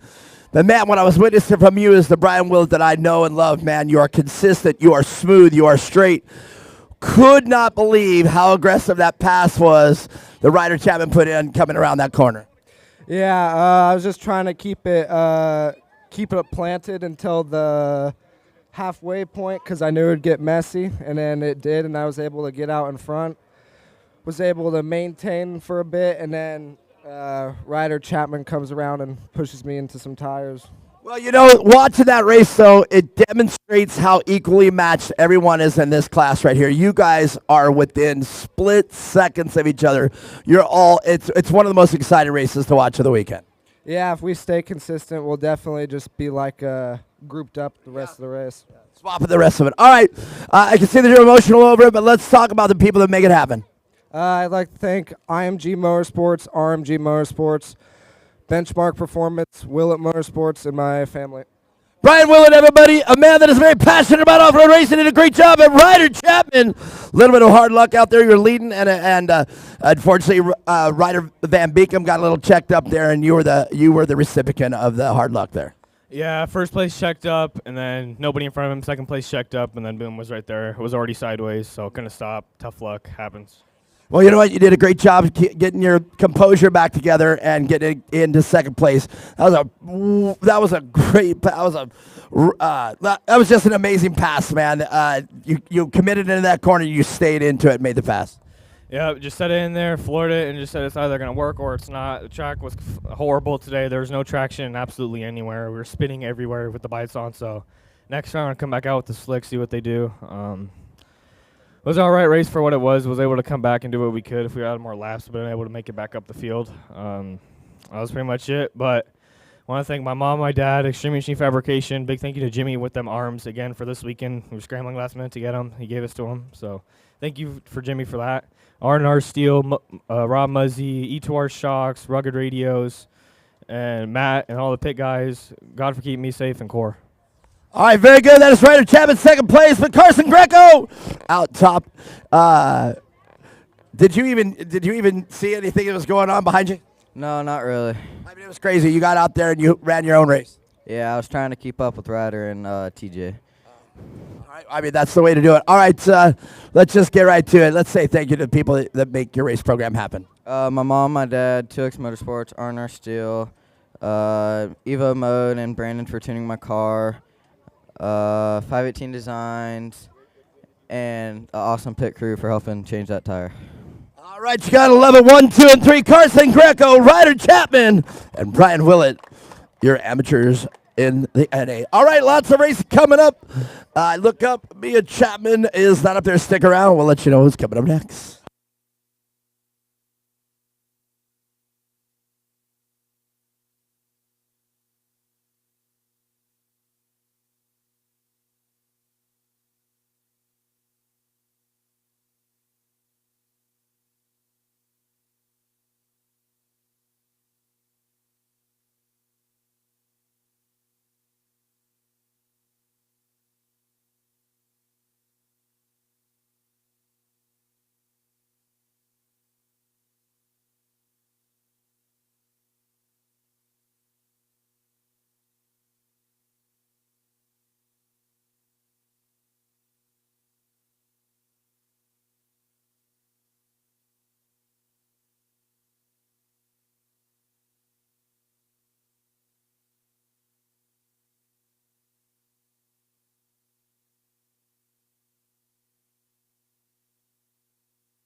Well, Mia Chapman, what an incredible second day of round 3 out here at Core.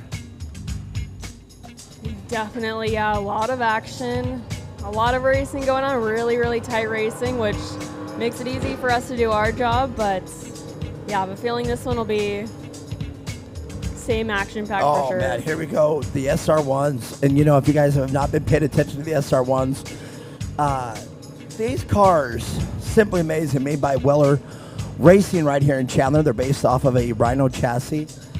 The Wellers back in the day put a Yamaha R1 engine in these notoriously. I think they started off with a 550cc single cylinder thumper. And then they've got up to, I think, 660 is the biggest they went. And then the Weller said, let's put a Yamaha R1. Let's put a 180 horsepower street bike engine in a golf cart, basically. And voila, you have the SR1. And Corey Weller was telling me that the Honey Badger originally had nothing but pillow bearings for the carriers for the rear axle and the majority of things. So she said we were swapping the pillow bearings out almost every race. But that's a testament to show you how far that the technology has come in the SR1s. So now the SR1s, most of the parts made for the SR1s in-house by Weller Racing right here in Chandler. And the end result is about 180 horsepower, almost 200 horsepower of 1,000cc inline four-cylinder shifting 6-speed engine, or 5-speed I think it is. But, you've driven one. Didn't you drive one? Yeah. Did you drive? Oh, you need to do that. I have to tell you, it is one of the most pleasurable vehicles to drive because of the sequential transmission. You just hold it down and shift. You don't even hit the clutch. And it's just amazing. Yeah, that's how the mod carts used to be. So pretty familiar with the sequential. Let me hold that. Yes. Oh yes, she was. Let me show you guys something. I hope the camera director, if you don't mind, put the camera over here. If you don't mind, Shane, if you can put the camera over here. I got to show you guys something. You got to send that to me. But tell Shane to put the camera over here, please. Oh, I know that. He's like, don't show that picture. Shane! Somebody tells you. Put the camera on. I wanted to show the picture. There, I got him. There it is. Look at that. Does anybody out there know who that little girl is? That is me interviewing this little girl right here. Marty Jones just handed me that. That is incredible. That's how long we've been doing this. And as Marty just said, she was already sick of you then. So here we are. You're still sick of me, but you're standing next to me. Or sitting next to me, rather. Man, there's some good times right there. We were kind of reminiscing about that. And racing was simple. Racing was fun. Weekend after weekend, we came out right here to Firebird and enjoyed short course racing, actually watching you become the racer you are today. Thank you. Yeah, a lot of history here for sure. A lot of races been done on this track and quite a few changes since, all the series have run through it, done their changes to the track. But I do got to say I really like the changes they've made. They made the track longer. They made it more technical, and it makes for better racing all around. Well, I think there's going to be some more changes. I was talking with Kelvin this morning. Kelvin was, being Kelvin, Kelvin definitely one of the most eccentric out here. We got a few eccentric people out here. I mean, me being one of them, Rowley being another one. The photographer out here, love him. Very eccentric though, love him. Kelvin, another. Kelvin just literally so protective of this track. And he says, and he delivered it to me this morning, he says, Mark, every racer should be required to come out here and look at the track. And where I was going with that is, you are correct. The track is technical, but the bottleneck right there, I said, man, watching it yesterday and how much carnage it caused, that's my only complaint about the whole track. So the bottleneck, and what I'm saying is where the plastic K-rails are moved, it gets so narrow in there, it forces a racer. If a racer makes a turn in turn 4, a pass in turn 4, and they're side by side, there's only room for one car going through that bottleneck. So if you haven't made the pass coming down that straightaway, you're going to see what happened to Connor Maxwell. Took him out. It's same thing happened to Ryder Van Beekem. It took him out. So there's no room for two cars from that in that bottleneck. So that's anyhow. I mentioned that to Kelvin. It's already been addressed, and it looks like that's going to change. So we might have one more change for the last race.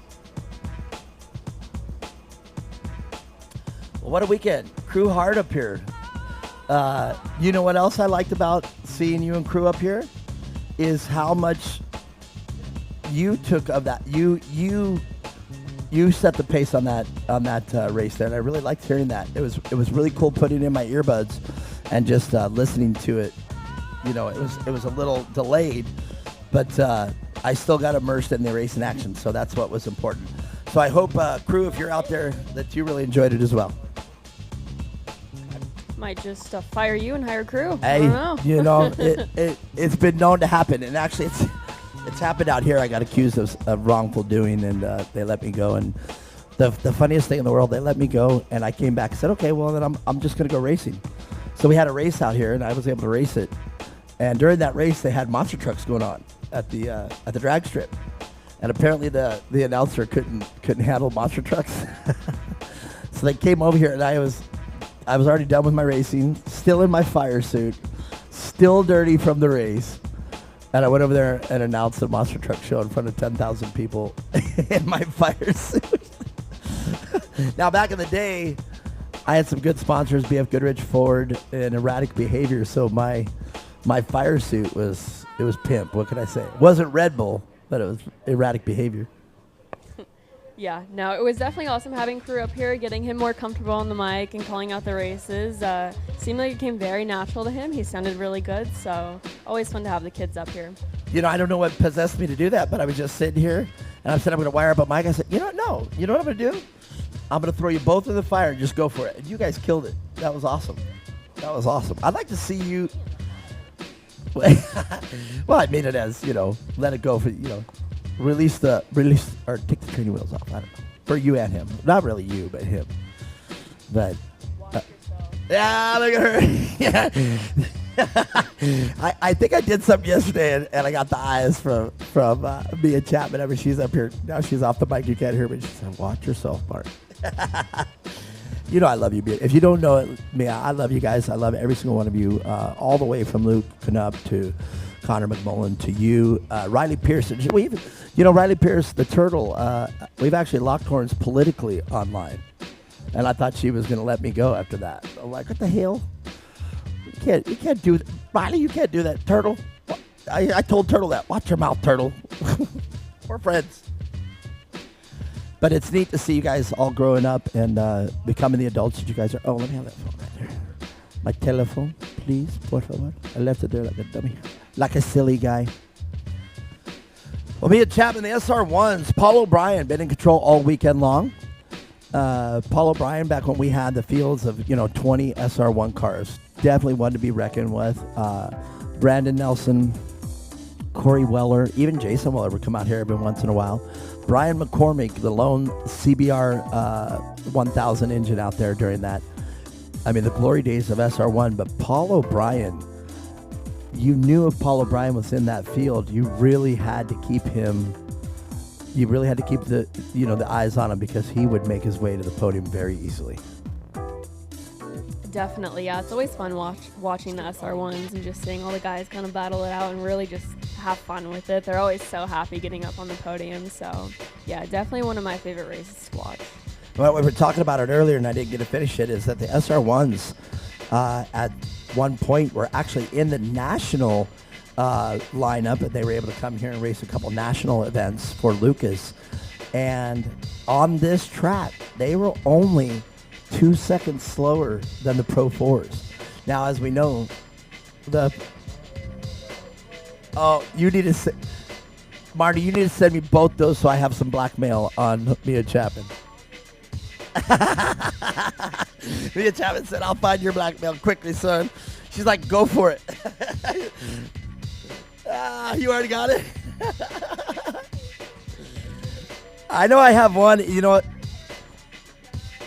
Oh, heck yeah. I remember that. I used to say that. I think I saved one of us. In fact, I know I did. I'll show you the one I got.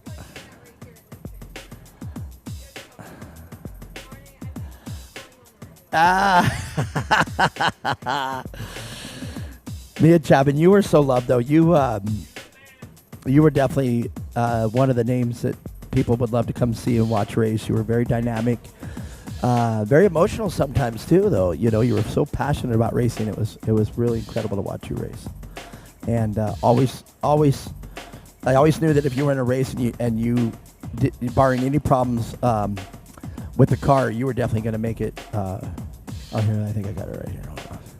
I even saved it somewhere so I could show you quickly, and I forgot where I saved it. Silly me. Let's see here.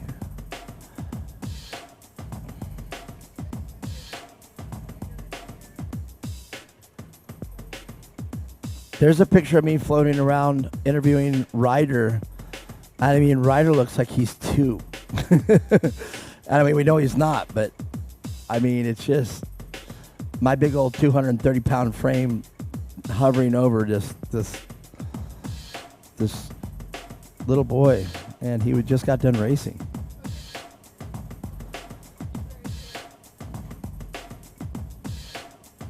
If you're out there listening to this on the live track feed, we're just kind of reminiscing. A lot of the crew here from the old days, including Mia Chapman and myself, we were all here with the last, with Lucas and everybody. So now Core, the short course organization now, and I've hinted or even said flat out that sit tight out there, and everybody, the trucks are coming back. Oh, remember this one? Remember we made that one? That one was awesome. That was Brian Schreiner made that one. Let's see. Man.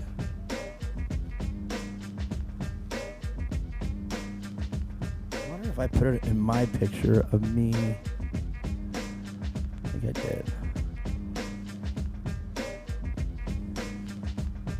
Who am I interviewing here? Tim Jones.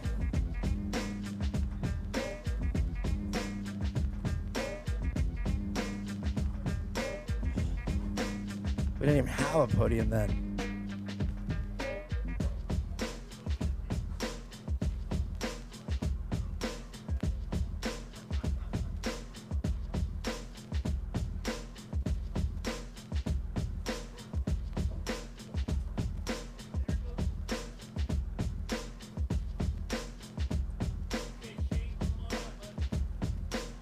Ha! You guys ready for this one?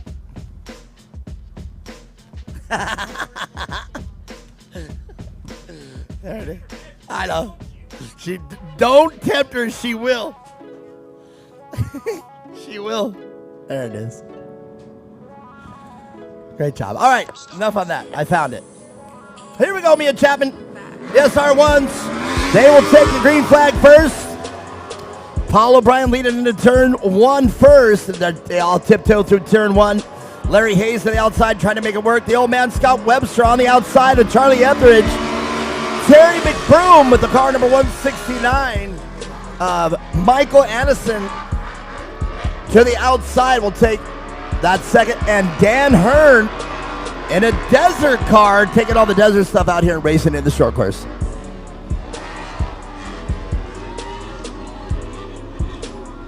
I don't want to say it, but there is some engine smoke coming off of Paul O'Brien's car.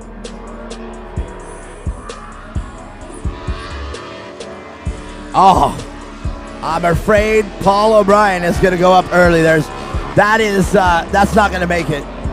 And I don't want to manifest it to happen, or I don't want to jinx it or whatever, but that car is not going to make it, not even another lap. That is way too much coming off that car. I hope I'm wrong, but I don't think I am. Paul O'Brien, unfortunately, going to have to call it. At least that's my prediction. Mia Chapman, a lot of smoke. What do you think?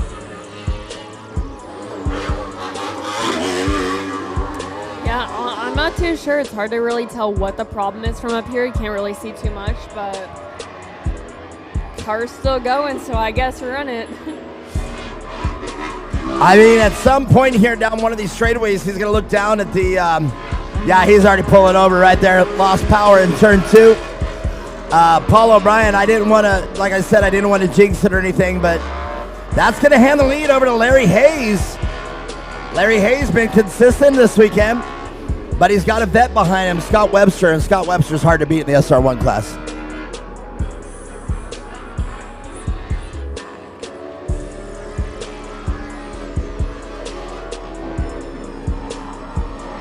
So if you're out there and you can hear me, of the spotter of Larry Hayes, Paul O'Brien now having to retire because of I mean, you can see it coming off that car. He's losing power. He's just limping it around. Nope, he's going to exit this time around. Terry McBroom right there.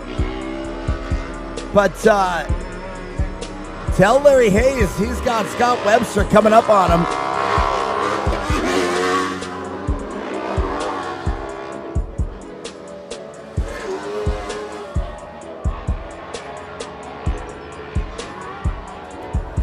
Charlie Etheridge, just absolutely love this young man.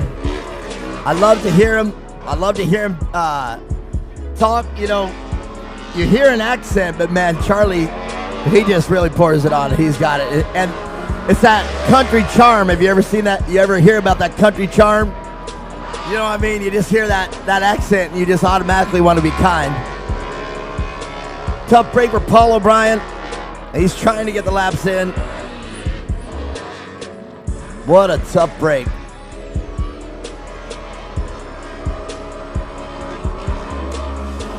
Another car out there is setting some smoke down there. Can't determine who it is. It looks like it could possibly be the 169 of Michael Anderson.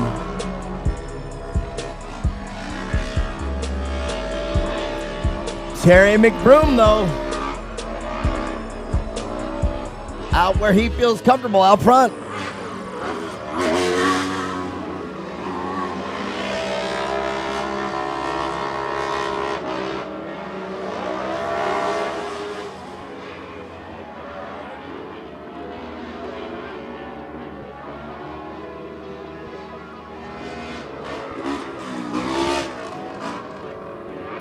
Terry McBroom, same thing. Just an all-around incredible human being. Loved the fact that I got to meet Terry McBroom in my travels. He's the kind of guy that you'd love to, you know, go out and have a beer with and see and hearing the stories he's got. I guarantee Terry McBroom's got a lot of them. Like your grandpa, You ever sat with your grandpa and heard his stories? Pretty incredible, right?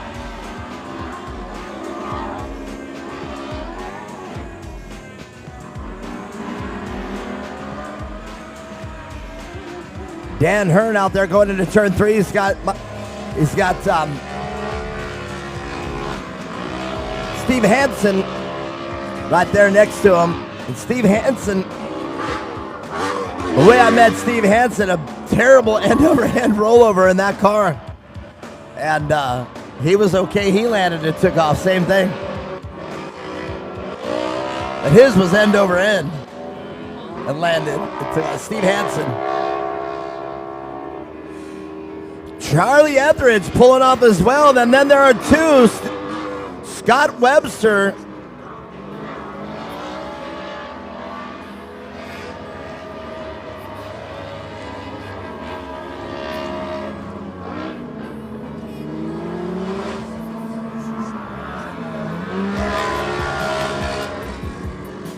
And Larry Hayes.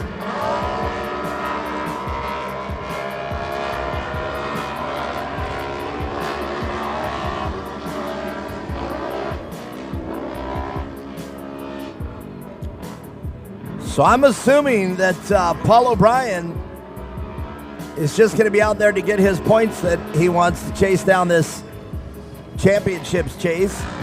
I think he realizes if he stays in it in one more race, he has a shot at the title.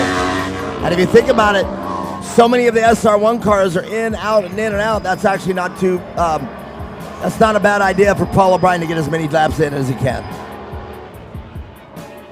Definitely, yeah. We got one more round until there's the wrap of the season, so I would definitely be out there getting those points as well. And if you haven't been following what we've been saying all weekend, the 2025 season will end with our next event out here, round 4. And we'll have it out here at Firebird. The reason why we're doing that, we're splitting it up so 2026 season will still start at the end of next year, so that way we only race in the cooler months. And I think that's a great decision from the organizers at CORE.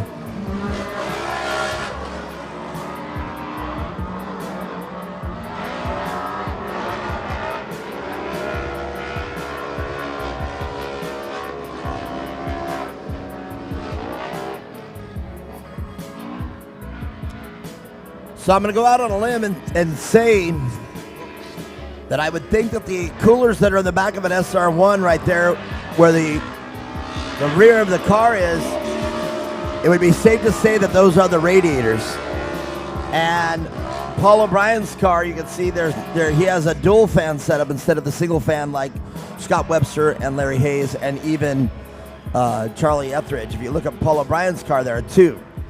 So what I'm going to determine is a little different setup on Paul O'Brien's car, but he's losing engine coolant.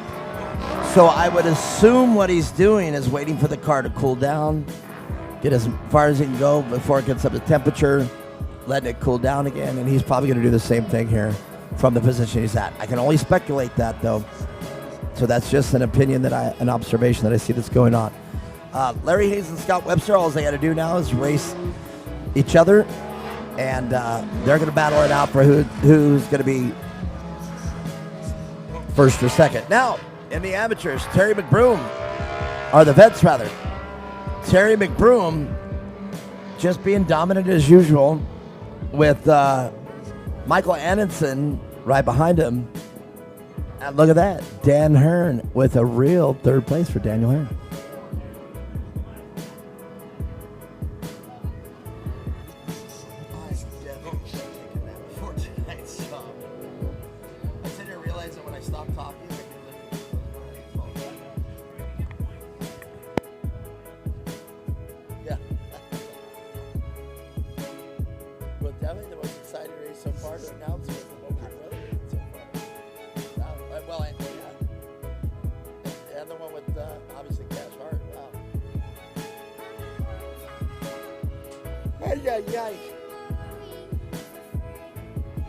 Well, me and Chapman, we got a little break in the action. Let's talk about Witherow Construction. Witherow Construction, one of the big sponsors out here. They have all the stuff. Let's talk about Witherow Construction. Established in 2017, the Witherow family began competing in UTV races with their daughter, Sienna, who is now 18. Jackson Witherow decided to compete just a few months later. Witherow Construction is a grading contractor specializing in public roadways and large residential products, located in Phoenix, Arizona, right here in good old Maricopa County. Precision grading with integrated GPS technology. And if you guys haven't known what that means exacting excavation. So make it Witherow Construction. We're going back to racing. It's green. Can Larry Hayes hold off the vet, Scott Webster, and Terry McBroom? A loud pop out there. And that was a pretty loud pop. Wow. And none of the cars going backwards. So Terry McBroom, though, still out front. Now Daniel Hearn to the inside of turn 2. Inherits second place for the time being.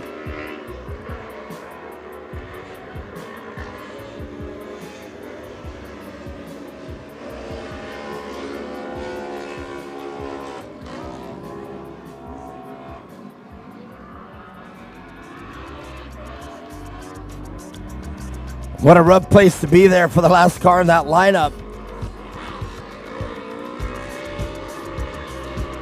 Steve Hansen out there. Steve Hansen just inhaling all that dust from all the competitors in front of him.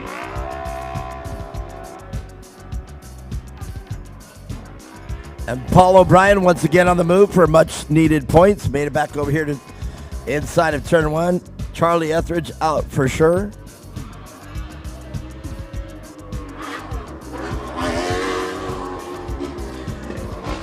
All right, Mia Chapman, here we go.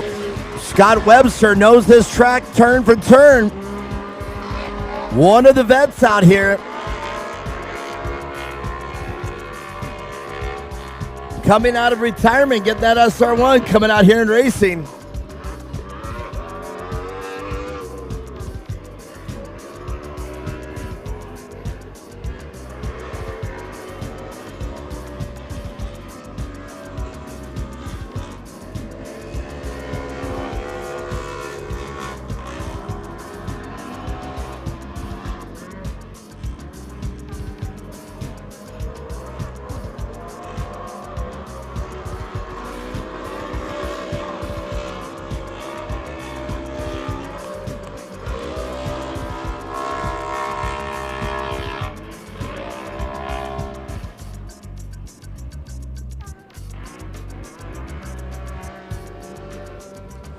Steve Hansen now, long way to go. Easily clearing the tabletop into his Arctic Cat. But Larry Hayes, I got to give it up to Larry Hayes. Hayes running a race, and I have a suspicion it's going to be Larry Hayes' first SR1 win. I have a suspicion. Not sure, though. I could be way wrong. So, again. But Scott Webster doing everything he can. He's only got a couple laps to do it. If Scott Webster is going to be on top of the podium, he's got to make his move now. Mia Chapman, that's a tough place to be right there. I've never seen Larry Hayes on top of a boxman. He right behind him. He's got a vet just like Scott Webster. Definitely, yeah. Still not a bad place to be sitting, securing a podium spot with the two others now out of the race. Definitely not a bad place to be sitting, but yeah, great race so far. Track is drying out quite a bit, so I wonder if they're battling issues, getting traction, and trying to move up into the fluff. Now, it is a little bit heavier when you're out there, so trying to keep the car stable is definitely tough. Well, and as we see it, we look out on the track, a lot of dust out there. That's telling us we're either going to have to really change things, which is going to make it slippery out there. But if we don't water the track, we're going to have the dust to deal with. So it's one or the other. It's tit for tat. And hopefully Kelvin and everybody out there that's prepping the track will make it perfect for the next few races. But just one more lap to go. Larry Hayes doing a great job keeping that car out front of Scott Webster, the vet. And Terry McBroom just got the car on cruise control, and he's driving it right in.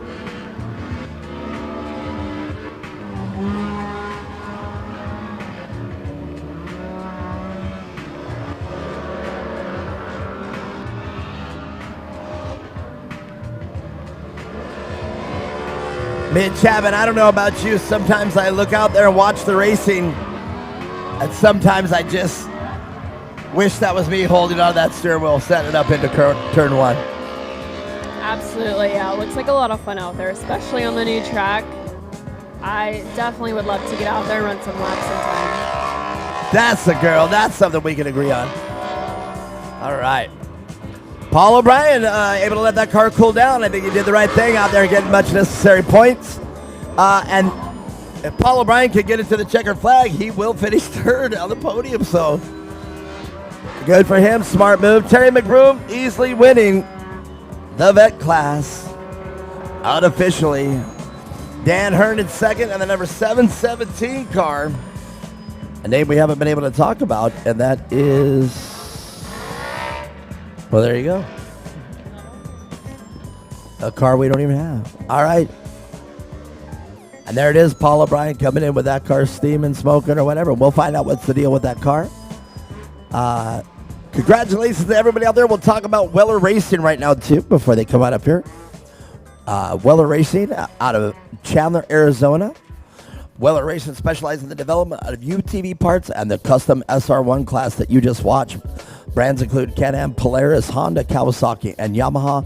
Based out of Chandler, Arizona, Weller Racing is right there on 3200 Delaware Street, right there in Chandler. If you want to know their phone number, you're out there in watching the live track feed, give Weller Racing a call at 480-507-4771. That's 480-507-4771. Or contact sales at wellerracing.com. All one word. That's sales at Weller Racing. And, you know, I said, what a great testament to everything out there that runs Weller parts out here in racing. But the reality is almost every one of the SR1s have at least 50% of the Weller parts on it. And a lot of the UTVs and side-by-sides that you see racing out here for the weekend also have some sort of Weller. Mia Chapman, you believe in their product as well, so can't say enough about them. All right, stick around. The interview's coming up next.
Hold on, guys. I'll be right down there. Man, I gotta have it because O'Brien.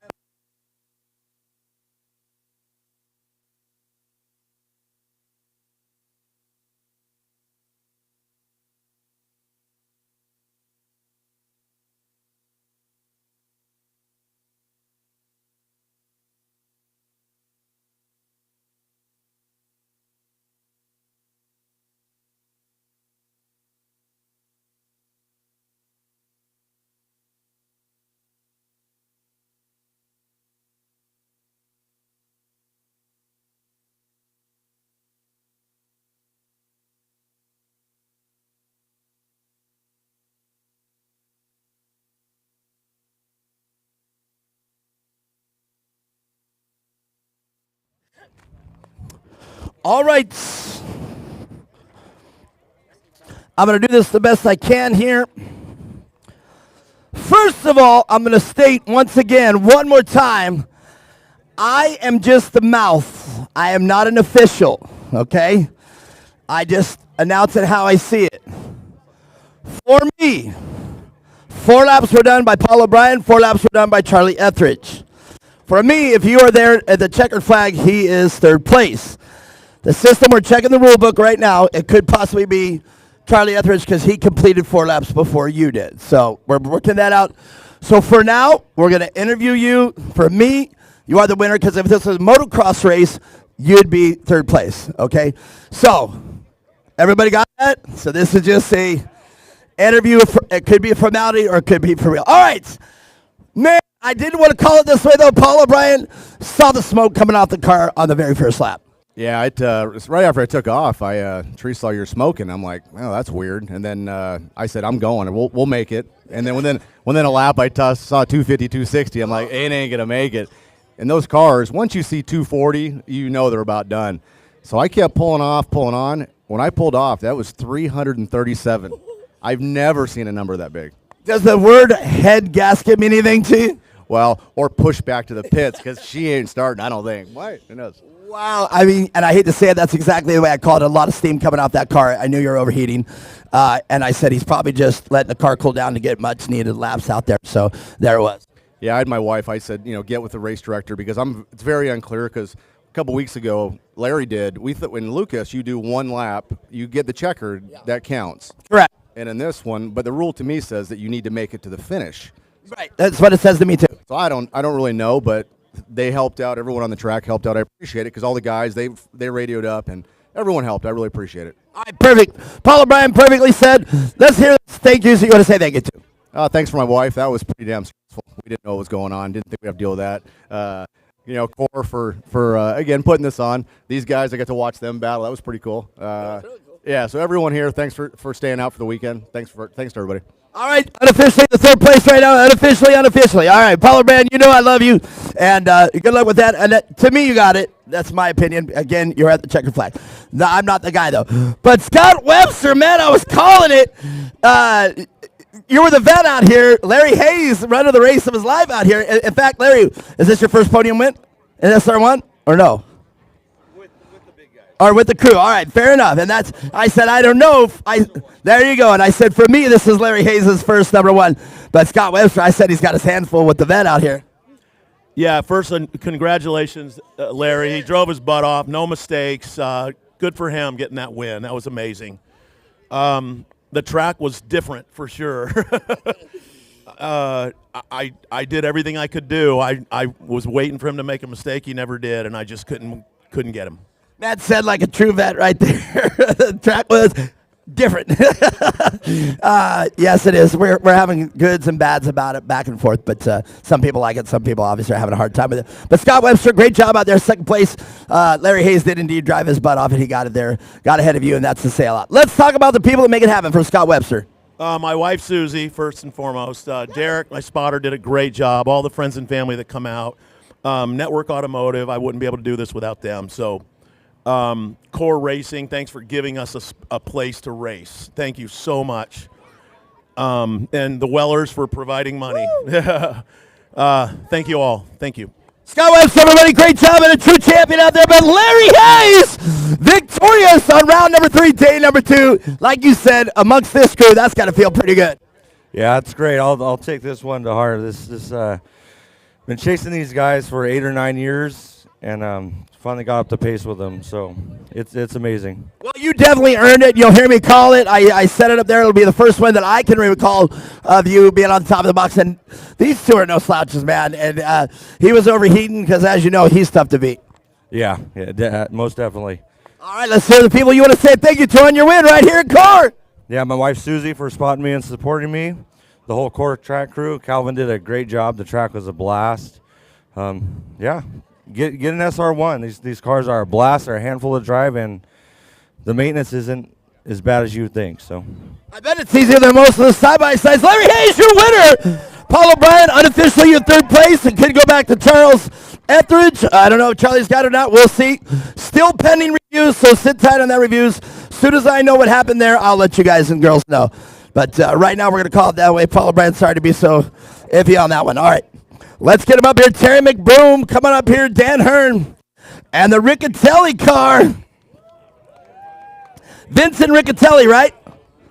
Keith. Okay, very good. Okay, very good. Then I made sure. That's why I was asking, because I didn't even have it on my sheet up there, so couldn't even call it until the end of the race. All right. Well, you know what? A little bit of drama in your guys' class, too. That's that's right. It's this one. So Keith Riccatelli, great job out there. These two. I mean, McBroom's been with us. Dan Hearn, he's a longtime desert racer, and he decided to come out here and go short course racing. But this got to feel pretty good to be on the podium. Yeah, absolutely. This is great to be on the podium. We just came out today and just to do some racing, and my son got to race today. He didn't make it on the box, but I did. So I just want to say thanks to my wife, my family, my dad, and everybody that supports me, all Terry's crew and everybody. Terry's my inspiration, man. He's the one that keeps me getting up in the morning and go try to do this stuff. So, yeah, I just want to thank everybody, the core team, everybody for coming out and doing this. This is a good time. Perfect. We love it. We love Terry McBroom as well. Hold on to that, young man. I want to make sure you get the right picture. Well, Dan Hearn, fairly new to, not new to short course race, but new to core.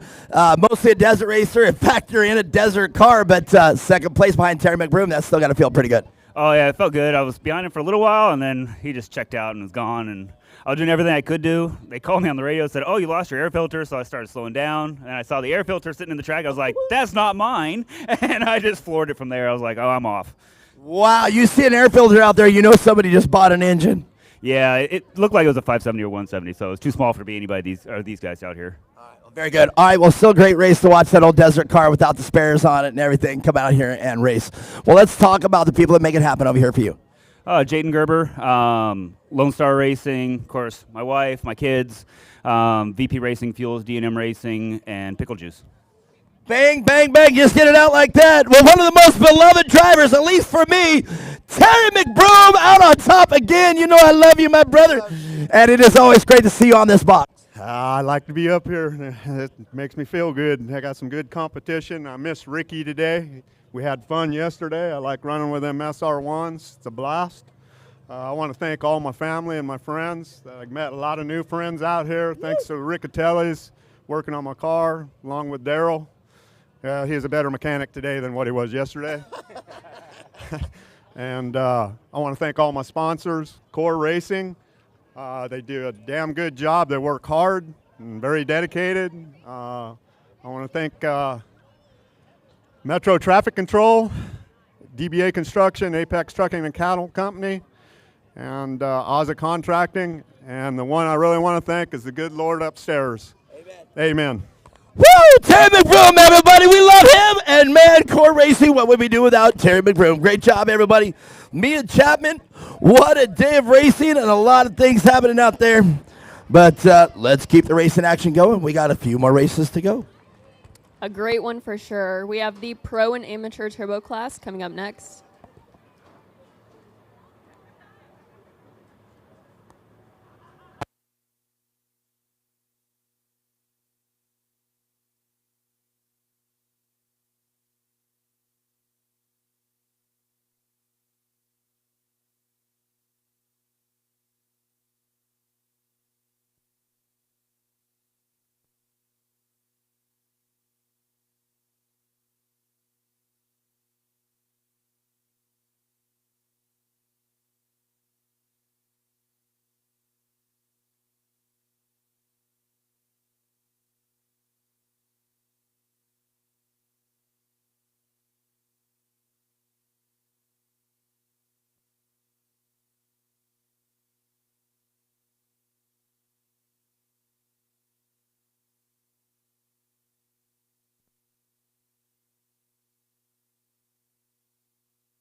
Well, Mia Chapman, just a few more down here for round number 3 here is the second day of racing. Coming up next, it is the Turbos. Man, a little bit of drama yesterday in this class between father and son, and Connor Maxwell. Bobby Van Beekem able to get the job done, get it on top of the box yesterday. Great finish for them, but not without a little bit of controversy. Connor Maxwell overheating there, was going to pull off anyhow, but got collected in the bottleneck there on the turn, taking out the front tire of Connor Maxwell. And then Ryder Van Beekem trying to make a pass on his dad, as I was calling it, synchronized short course racing. Ryder Van Beekem to the inside of the bottleneck, unfortunately got collected by the car as well. Definitely, yeah, quite a bit of drama after yesterday, but hopefully a better day of racing today. I know Ryder's definitely feeling a lot better and ready to hopefully get it done in this race. So, yeah, just jump straight into our lineup before they get out here. All right, your brother was able to maintain his composure last race with the NA race, but now he's got another chance here to race with Ryan Denny and Brandon Birmingham here in the amateur turbo. So Ryder Chapman now wanting to finish strong here for the second day of racing here in round 3. So Ryder Chapman going to be forced to reckon with, and he's going to have to get around Ryan Denny after her podium win yesterday. Definitely, yeah. There was a few things wrong with the car, so he's actually jumping in one of the R&R Steel backup turbo cars. So not a lot of laps in it, but should handle pretty similarly. So hopefully he can get that figured out here pretty quick and get back in his groove for this race. Now this is the class we were talking about yesterday where he broke the shock shaft. Is that correct? Yeah, there was a few different problems wrong with it, so definitely not able to race it today. Luckily they did have that backup car, so he's still able to get out there. Wow. And yeah, we'll see how he does. Hopefully he can get the hang of it. All right, well, very good. We'll see how that goes. Quite a stacked field here on the Pro Turbo with Ryder Van Beekem. Michael Block, we were able to talk with Mike out here and see what the differences are between. He's a rally cross or nitro cross driver, pretty much kind of the same thing, just nitro cross. That's their moniker. And I haven't heard much from Nitro Cross. I don't know if they're defunct now or done. Have you heard anything on the Nitro Cross deal? No? Okay. Well, I don't know nothing about it either, so I'm not going to make a comment on it one way or the other. But one way or the other, one comment I will make on it, we are grateful to have Michael Block out here. And, you know, that's a great story there. And Michael Block continuing in short course racing. And I think we found a new short course racer. Definitely, yeah. Super awesome to have him out here. He'll be starting on the first row in that second place right next to Bobby Van Beekem. So great starting position for him. We'll see what he can get it done here in this race. And then Kyle Arcanaugh and Ryder Van Beekem starting right next to each other in that second row. And Connor Maxwell rounding out that field. So, yeah, stacked competition for sure. They always put on a good race. So hopefully a little less chaotic than it was yesterday. Well, hopefully as well. But Connor Maxwell, I had a chance to talk with him off the microphone. Seeked a little concern on what happened yesterday. So I'm trying to say this as PC as I can. He was a little agitated on the results of yesterday. So coming out here on the track, hopefully he's able to maintain the composure and then get this done, the job done today with everything. He was overheating yesterday, he said, so he was going to pull off. So he kind of feels, feels victim out for what happened yesterday. But hopefully today it's a little different story. But he's got some tough competition. And I know that Michael Block now, watching the way he was racing against Bobby Van Beekem didn't walk away. Michael Block showed that he knows how to drive. So I have a feeling that we've got a barn burner because all 5 of these Pro Turbo class drivers, man, they're amazing. Michael Block has shown that he's got the speed. We know Ryder Van Beekem's got the speed. Bobby Van Beekem, we don't even need to discuss. He's got it. Kyle Arcanaugh, the new kid on the block here, as far as I'm concerned here in short course racing, at least this side of the Mississippi, because he's way from back east. So he makes the trek out here every time. He even said it on the podium. They just raced last weekend. Now they're racing this weekend. You were out there at that race as well with the crew, so you know. So this young man, well, actually, this young man, this crew, you guys are wiped out. You guys are busy racing schedule. In fact, just before that, you guys raced Parker. Wow. And Connor Maxwell now. So any one of these 5 can be right there. And so I have a feeling we're going to have some serious close racing here in the turbo class today. Whew. While we are waiting, let's talk more about the sponsors. PCI Race Radios. PCI Race Radio is the official race radio of Core. With over 50 years experience, PCI Race Radios literally pioneered the intercom, the helmet, and radios and GPS units used today. Years of development and their own personal racing experience has developed and helped them to design the best quality products available. Each and every product is tested by our R&D department to ensure that it can be used in all different terrains and weather. After all, they're racers as well, so all their products are made by the racers for the racers. PCI manufactures all the intercoms right here in the United States of America. Go check them out at PCIRaceRadios.com. They're out of Cypress Hill, California, and if you want to know their number, you're on the live track feed right now. Give them a call at 562-427-8177. That again is 562-427-8177.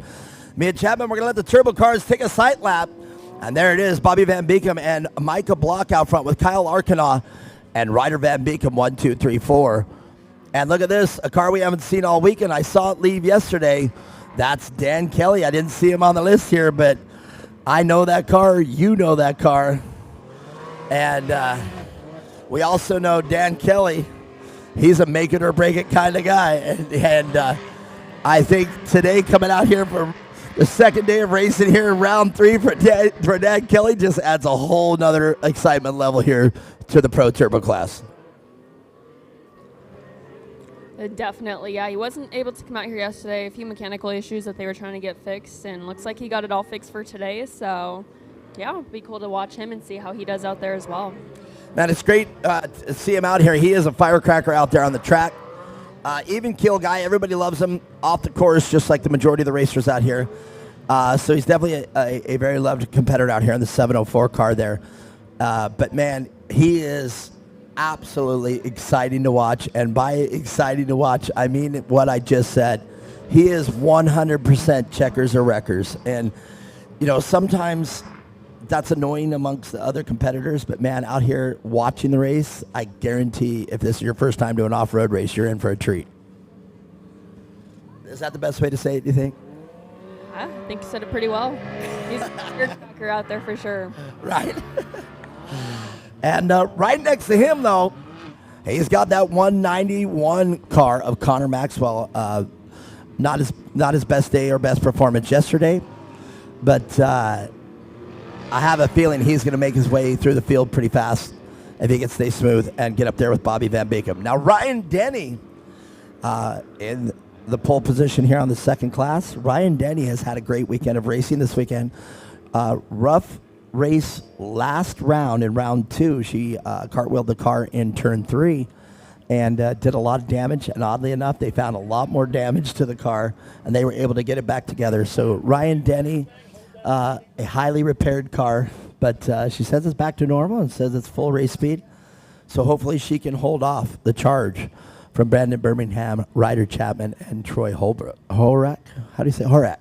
Troy Horak in the number 2 car. We didn't see Troy yesterday, but I saw the car out in the pits. Well, Mia Chapman, here we go, just moments away. Watching for the start.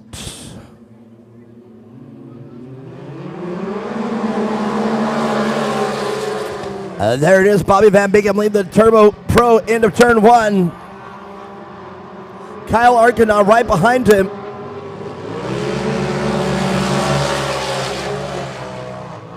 And now Ryder Van Beekem up there getting it started in there. Bobby Van Beekem, Kyle Arcana, and Ryder Van Beekem.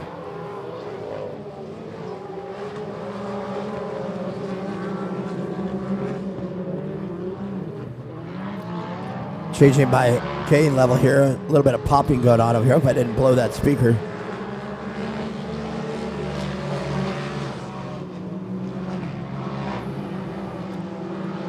And Michael Block out there, third place, giving Kyle Arcana a run. Now, I told you, if Michael Block, he's been out there doing it. I have a feeling he's got it rocking.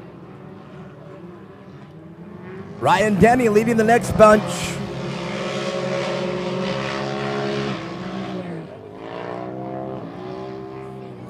Little bit of an incident here going into turn 5.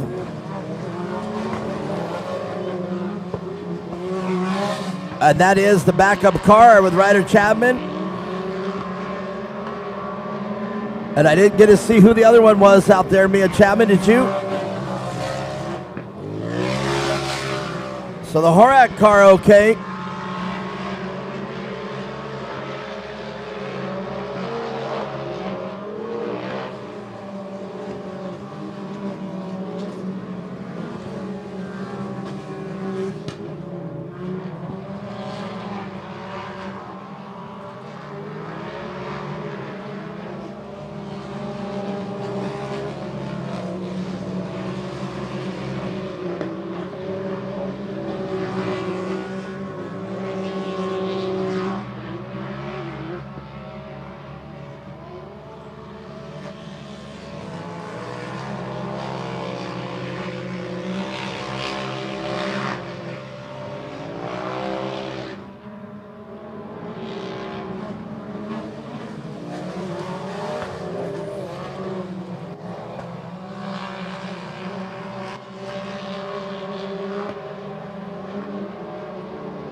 Well, Mia Chapman, Bobby Van Beekem enjoying his weekend of racing. He finds himself once again out front of the turbo class. But Kyle Arcana having a great day to the inside of turn 2, but we know how that turns out. Until they come back over the ski jump, we have no idea. And there it is. Bobby Van Beekem still out front. Michael Block doing a great job.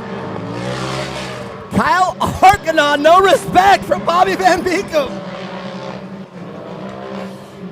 Railing that inside there on the edge.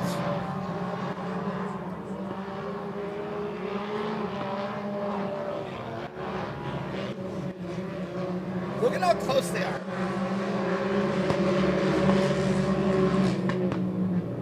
So Mia Chapman, let's look at this.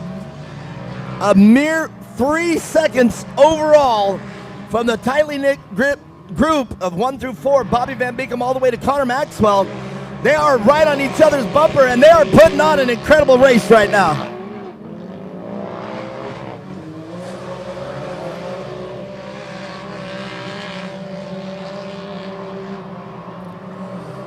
Michael Block, I am so impressed with you right now on your second day out here in short course here at Core.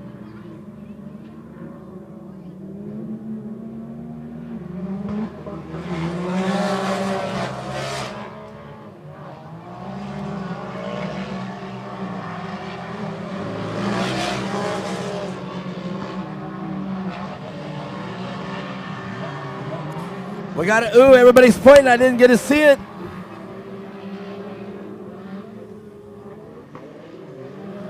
We had an ooh moment. Looks like we do have a crash down there, and I do believe it's the 93 of Kyle Arcana. Oh, wow. All right, that is in turn 5. You can probably see it from your vantage point. Full course yellow. And you're calling it as Kyle Arcana? All right, I don't see Kyle Arcana out there, so I'm going with you. I do believe it is Kyle Arcana. But remember, I can't see it now. I say that I'm unofficial, so I can't see it. Looks like it is Kyle Arcana.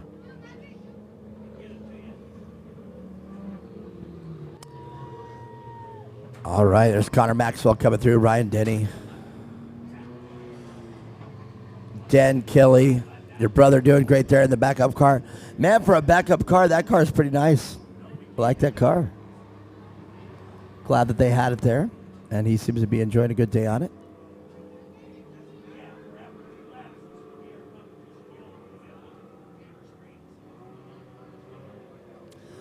Unfortunately, that car irreparable, not going to be able to make it back into the race. You can see the tire, the driver's side completely severed from the A-arms. So that car will not be able to make it back into competition and finish it up. I just overheard up here in Race Command, they're going to make this the competition yellow.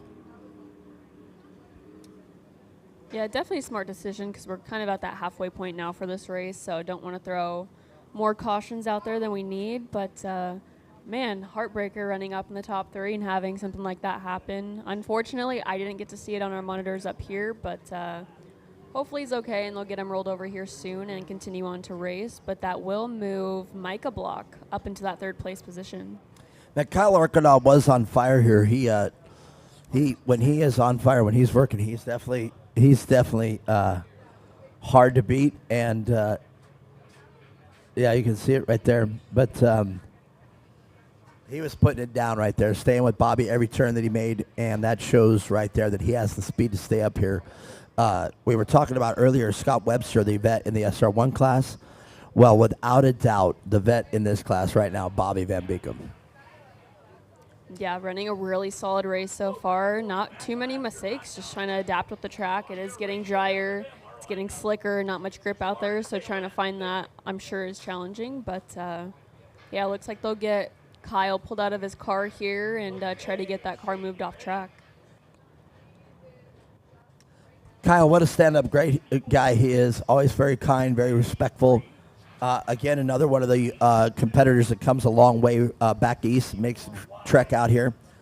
He always says thanks to the people that are back working at his company so he can come out here and race with the Van Beekums and R&R Steel and along with your brother. Or even along with you, in fact. You guys were able to enjoy a desert race here last weekend, and that I understood Kyle Arcana was out there as well. So, and he was very, again, typical Kyle Arcana, very grateful and very happy to be part of the R&R Steel team. Well, all right, back to it. And out front of our amateurs, let's look back there.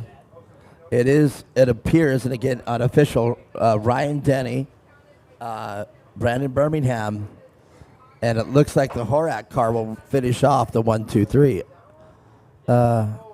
So, and again, I'm unofficial. This is just what we got in our observation from what we're watching out there. And if you are out there, I haven't been able to look at any of the comments out there on the live chat, and again, it's shut down again on my live chat. I don't know if I'm going to have any, yeah, none, unless it refreshes. But, all right, well, I don't get it. Sometimes I open it up and there's hundreds of comments, and then I open it up like this one, there's none. I do wonder with that moving Micah Block now up into 2nd place, if we're going to see the battle that we kind of got briefly to see yesterday between Micah and Bobby Van Beekum. Well, that absolutely is a great scenario to figure out here. We can see on the overlay, if you guys are watching us out there on the TV right now, you can see our monitor.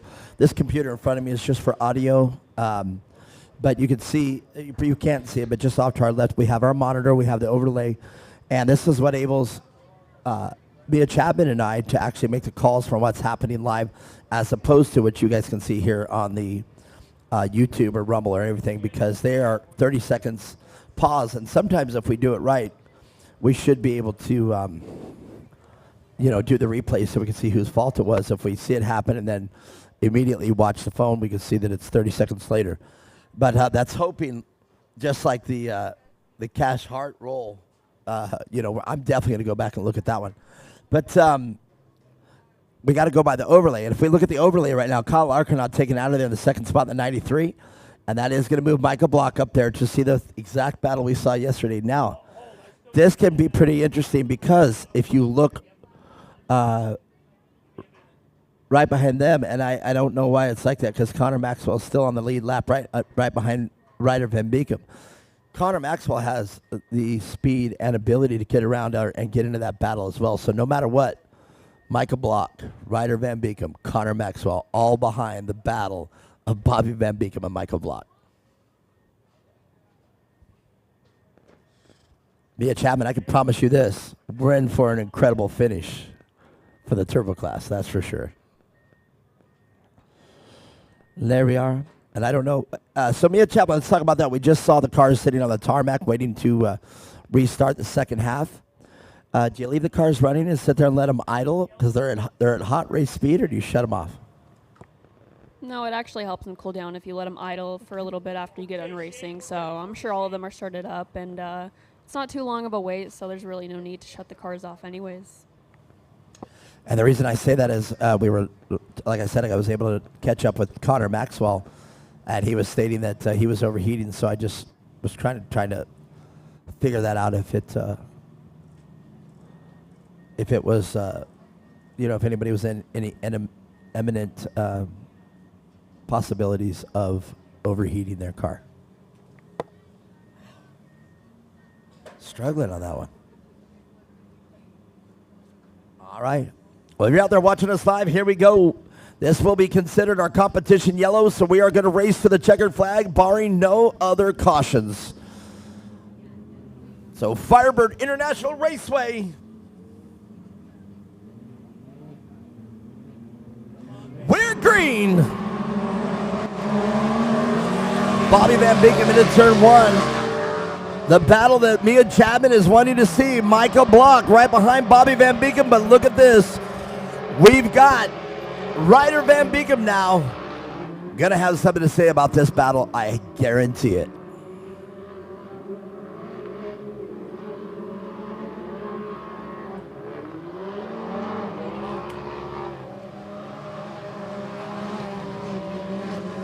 I smell hot car. I just was going to say it. I smell hot car, and it is Connor Maxwell once again. You can smell that radiator, that coolant. It's a certain smell.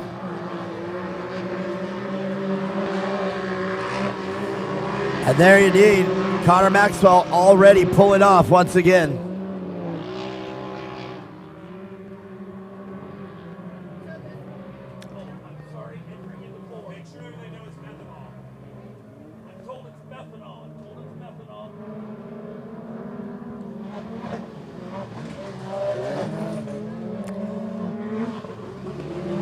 All right.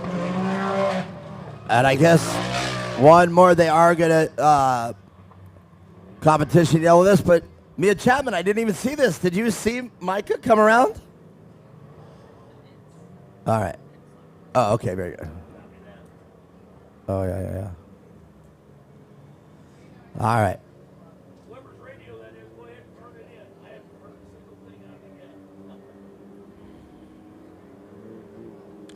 Well, while we're taking another break to get Connor Maxwell taken care of, it looks like he was on fire. He was able to jump out of the car.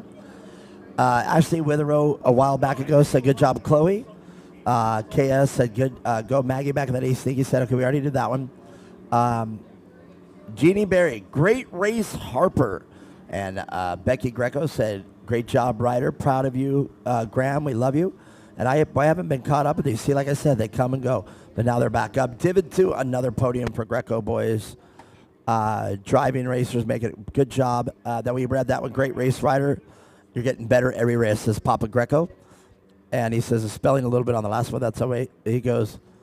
Becky Greco said Greco lost a belt yesterday. All right. But divot number 2, once again, Papa Greco says, yes, they have all grown so much during these seasons, and their talent is closer and closer. It all started with the 170 class. Now we're all the way up in classes, and they're great driving. There you go. And Jake Hill said, let's go, Scott. So Jake Hill and Scott Webster. So Jake Hill giving some props up to Scott Webster. All right. 64 people watching live right now on YouTube. If you have any questions or anything, type it in there in the live chat. As you see, I'll give you a shout out. So Mia Chapman, Connor Maxwell now out of the picture. Rough day weekend of racing for Connor Maxwell. Bobby Van Beekem out front. And it looks like we're going to see that battle between Bobby and Michael Block. I think so, yeah, two very talented drivers. So to watch them battle it out and throw Ryder Van Beekem into that mix, I think we're in for a good race. Man, no doubt. Ryder Van Beekem, it would appear, as we know, the Van Beekems, if they have a weekend full of gremlins, it's a tough weekend for them. But if they have a weekend of great cars with no problems, it's a weekend like this. They will be top three for sure. And both Bobby and Ryder Van Beekem, we know that's father and son. And just to take a look at the cars, they're almost identical. So the driving styles very close to identical, but not quite 100%. But they'll be right there on bumper to bumper. So Michael Block is really going to have to do a great job of keeping them away from each other, because once they get it together, they can just check out from the rest of the field. Yeah, we'll find out how it goes here shortly. All right. Well, I'll tell you what I'm going to do. Barring no catastrophic failure out of Bobby Van Beekem, he's going to take it into the checker flag. But I sure would love to see Michael Block be right there with at least striking distance through the whole race. And like you said, we're about to find out Mia Chapman. Ryan Denny also as well.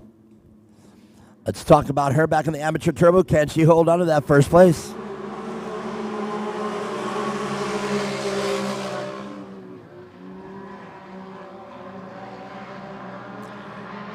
Or is Ryder Chapman on the lead lap? Is your brother on the lead lap? Well, then that's your leader.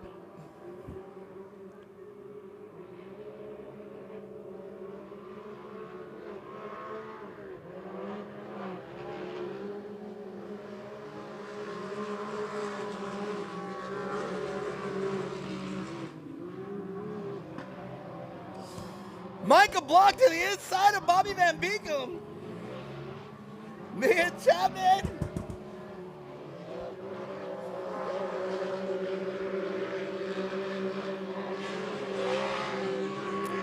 Oh, Mia Chapman said it. She wanted to see the race between Michael Block and Bobby Van Beekem. Looks like she's getting what she wants. And look at that. Michael Block. Little bit of contact going on in the tarmac. Bobby tried to take the line away from Michael Block. He ain't having it. And like you said, Ryder Van Beekem living a little love tap down the straightaway. Me and Chapman, we got a race on our hands. Ryder Van Beekem all over Michael Block.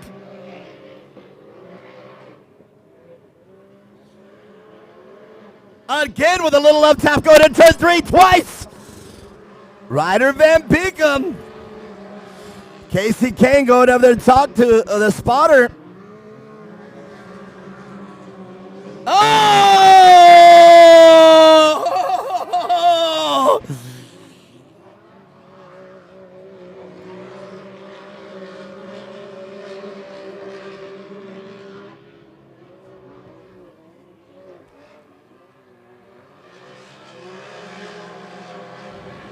Here's how I'm going to say that. I have to be as professional as I can right now. Y'all saw that. That's all I'm going to say. Well, Michael Block now having it run down Bobby Van Beekem.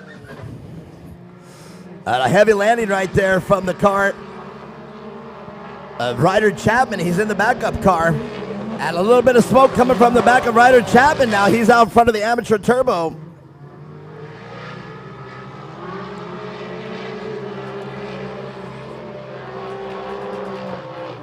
You know, Mia Chapman, sometimes racing makes it hard to be an announcer. It's tight and it's close. Luckily, we don't have to make any of those calls out there. We just kind of get to comment on what we see. So, yeah, it's, stuff like that's bound to happen when you have tight and fast racing. But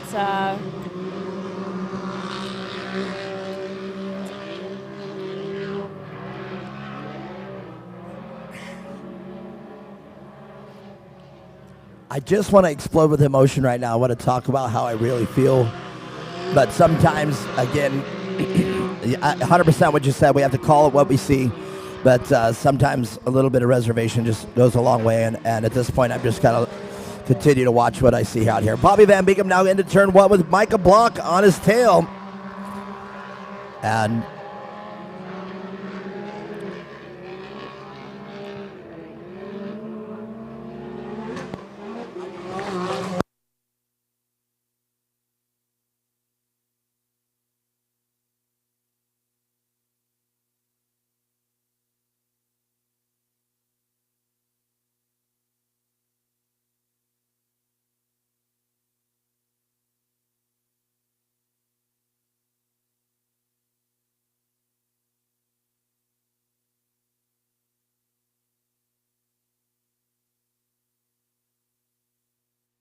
all right, Mia Chapman, Micah Block now on the rear bumper of Bobby Van Beekem. He's only got 2 laps to make it happen.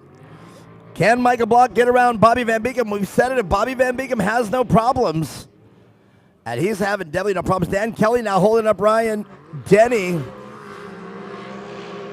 But Ryder Chapman out in front of that second group of cars. Oh my gosh. It'd be safe to say that your brother likes the backup car. Jeez. You know, me and Chapman, it's been so exciting. But Ryder Chapman is definitely, he's a wild kid. He's a wild child. He drives his tail off. He does a great job, and he is fast. He is fast. All right, here we go, the last lap. Micah Block, can he get it done in a couple more turns to the inside? They come into turn 6.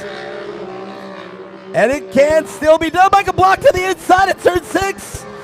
Bobby Van Beekem closes the door. He's only got the tarmac and a straightaway. I don't think Micah Block's going to be able to get it done. I think it's safe to say he definitely found his groove here really quick at Core. Man, I have to agree, and I think I'm going to remind him of that. The checkered flag flies for Bobby Van Beekem, Micah Block, and your brother, Ryder Chapman, top of the amateur turbo. Wow, Mia Chapman, give me a race recap. Man, it was hard to talk at times. There was so much going on, a lot of good battles, a lot of drama, but yeah, it was awesome to watch Micah and Bobby kind of battle it out. You know, it's Micah's first race here at Core, and I think he found his groove here pretty quick and got comfortable with it. So hopefully we get to see him out here some more. But yeah, big congrats to Bobby. He definitely held his own during that race and drove his butt off. So hopefully we'll get to talk to him down here soon. Wow, yes indeed. All right, now before I do go, is this our final race? All right. I just wanted to make sure we got one more race to go after this. One more. I got in trouble yesterday, so I wanted to make sure the consensus was. Thank you, Casey Kane. Charlie Etheridge, come on up here real quick. We got to make it quick light. What the heck happened out there? What was going on with the car you pulled off early? I think I blew an engine. Not sure yet, but I'm pretty sure my engine let go. And I was telling everybody that I love talking to you on the podium because I wanted them to hear your accent, because it's nothing but a kind accent. That's right. Okay. Well, we'll see how it goes out there. We're still got a little figuring out to do on what position you came in, so go talk with them. And that's not up to me. That's up to them. All right. As I've said it, that's why I walked out on the podium and said, you were out there on the track. You didn't get to hear me. I said, I'm just the voice. I'm not the official.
Well, Dan Kelly, I called it. You are checkers or wreckers. You got to the checkers, but not without wrecking. No front drive line.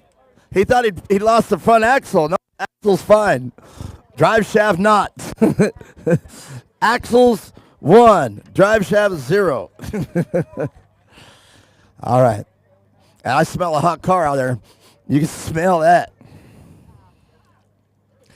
All right, let's get the pros up here. Bobby Van Beekum. Micah Block, Dan Kelly, you made it to the podium. Come on, Dan Kelly.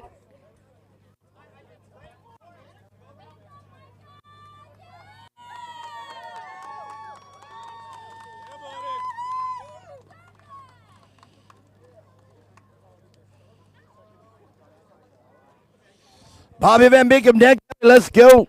We got one more race. You did have to work for it. Absolutely great job.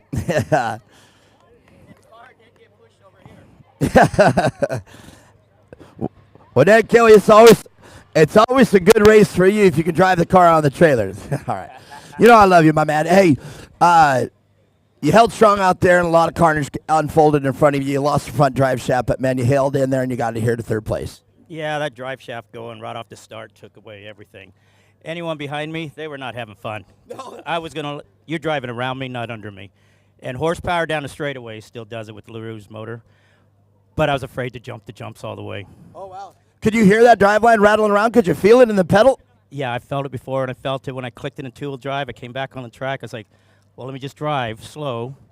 Had it checked. It's like, he said, your axle ain't broke, so I don't know what's broke. I go, well, then I'll send it a couple times. Yeah. So it's good. Lone Star helped me out. LaRouge does my motor. Can-Am, I'm glad they're here. I'm glad you guys are all here. Yesterday was a bad day for me. I broke a cam chain on practice. Put a motor together. This is a brand new motor. We just broke it in.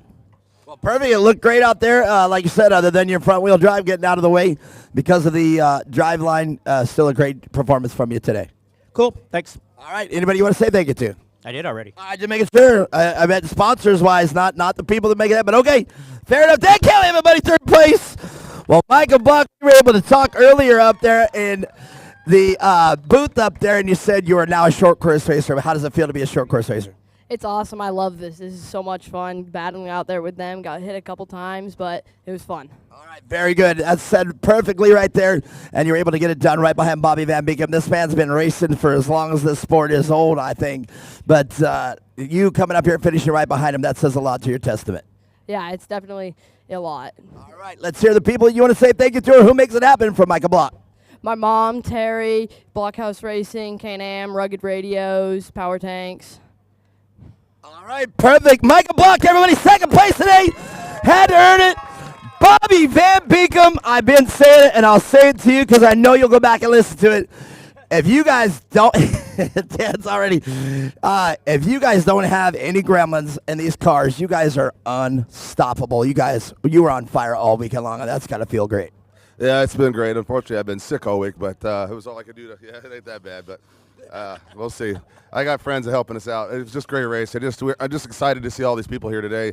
We got a bunch of new people. It's great to see the RFC here as we're praying with Kelly and Eddie down their line. My mom, all my family, all are coming in. And I just want to thank all you guys for coming out and thank God for keeping us safe. And we want to thank Corf and all their officials for all the hard work they've done this weekend and keeping this track. And as you guys know, Calvin has done a great job on this track this weekend. And I thank you, Calvin, personally for myself. All right, perfect, Bobby Van Beekum. And Dan Kelly's like, I wish he'd water. I'm going to get out the way. There it is. Your Pro Turbo winners, Bobby Van Beekum. Michael Block and brand new short course racer. We got him hitched. And Dan Kelly, as usual, he's going to get it on the podium, or it's going to have to be towed off the track. But it's always a good race that Dan Kelly gets to drive his car. All right. Ryder Chapman, Ryan Denny, and Troy Horak. Let's go. Come on up here.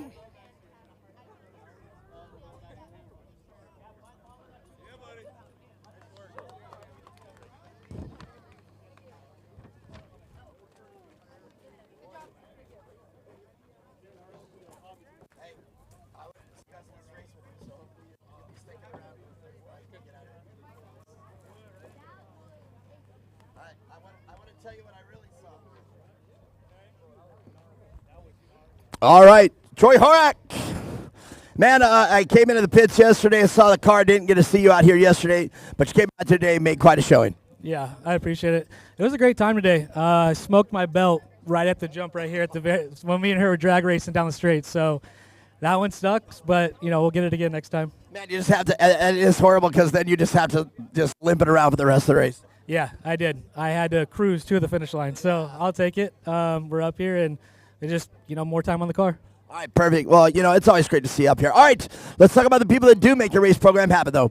Yeah, I like to thank my whole family, my wife, all my friends. I like to thank Method, Dan from Synfab, Rugged Radios, and Grass Outdoors. Those guys all helped me out. So. Perfect. Troy Horak, everybody getting it done, smoke the belt, but still making the podium. And Ryan Denny, rough race last time, a lot to do on the car, but if I wouldn't keep perpetuating it, nobody would even know that you had that car. You would had a great weekend this weekend. Yeah, it was a great weekend. All in all, I'm just glad to get on the podium again. Perfect. Looked great. It was fun to announce, and there was a lot of drama unfolding in front of you in the pro class, but you guys got it done and made another podium. Yeah, I couldn't get up around Dan, but our theme this weekend was to come in here and just keep it, not crash, not take ourselves out so we could win the championship, so not DNF or anything. So I'd say we did pretty good.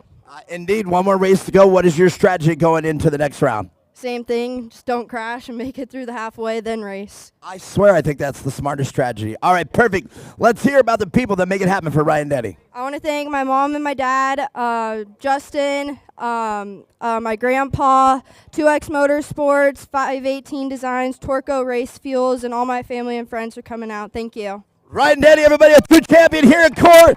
And Ryder Chapman.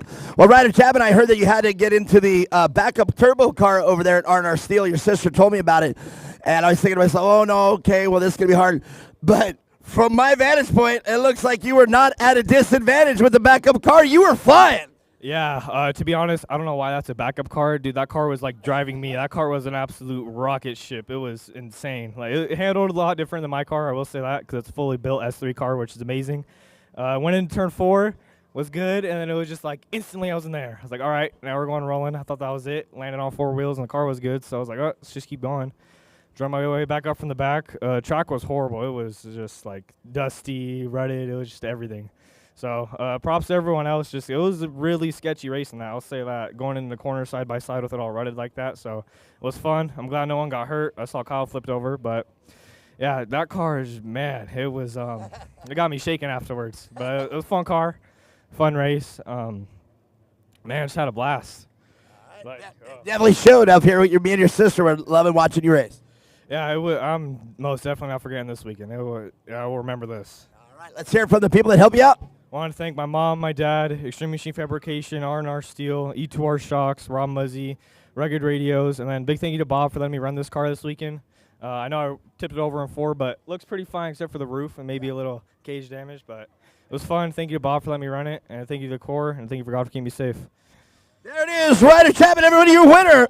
The amateur turbo class right here at Core Round 3. Woo.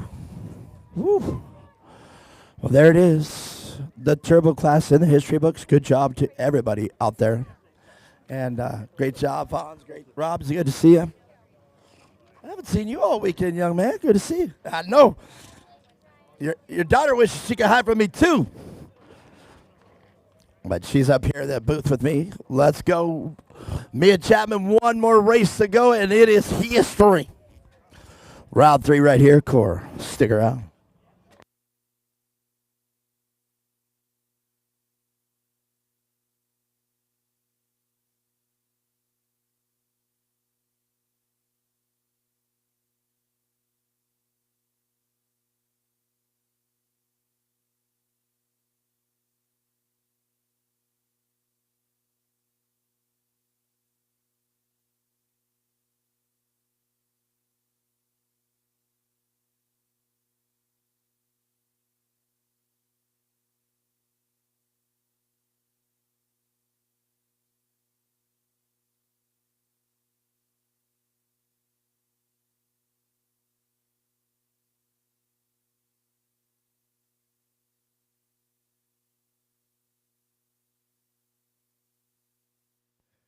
Well, all right. While we're waiting for the Youth NA Open, this is going to be a 10-lap race. Carson Greco will be on road number 1 in P1, 155. Charlie Etheridge, love you, my friend.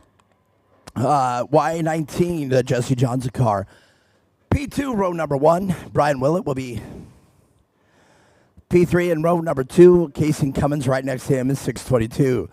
Jackson Howdigi will be right there in row 3. And Ryland Bernstein, the number 899 car. And I'm up here in the booth all by my lonesome. That's okay. I can handle it. I'm a big boy. Let's talk some more about vendors. Baja Racing Gear, the official PCI Race Radio vendor. Shannon's out here. He's been listening to the race all day. He gave me a great compliment, saying that he loves watching or listening to the race here on YouTube rather than on Rumble. So if you guys are out there on Rumble, make your switch to YouTube. A little more interactive. Let's see here.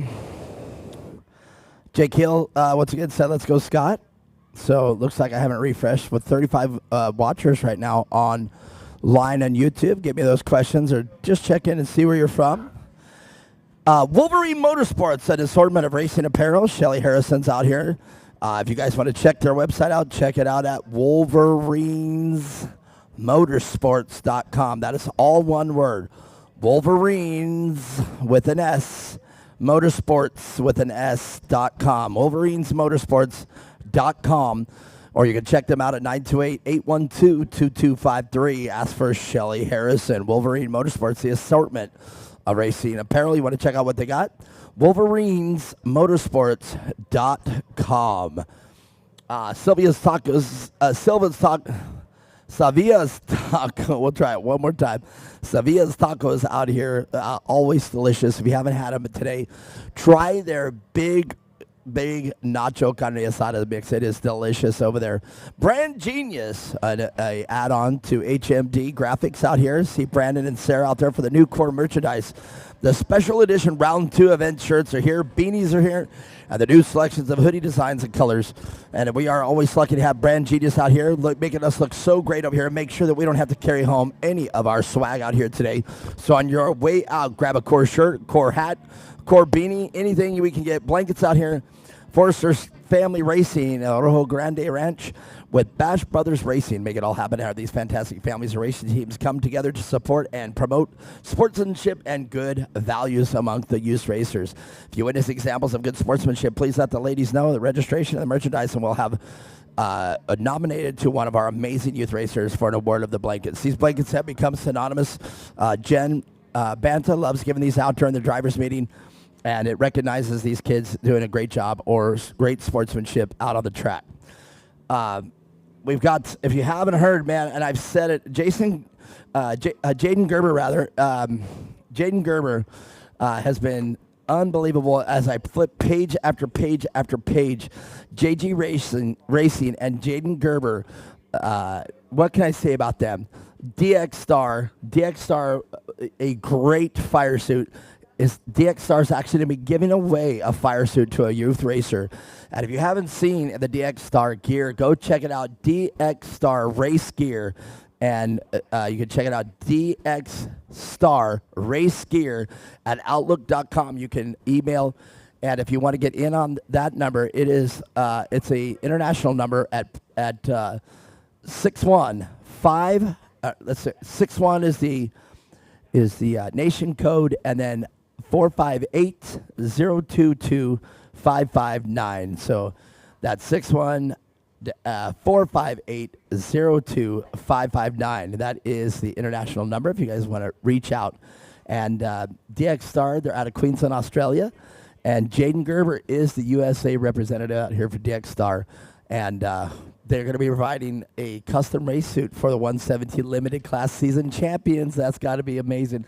I can remember my first real race suit with all my sponsors on it. How about you, Mia Chapman? Doesn't it feel great to put on that race suit and you feel like a racer?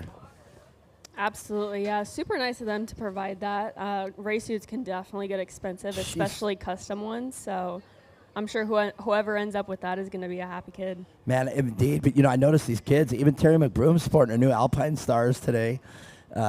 I love the Alpine Stars. I'm the K1 guy. I got a nice K1, but I think I'm ready for a new one because I think it's right to its date at this point.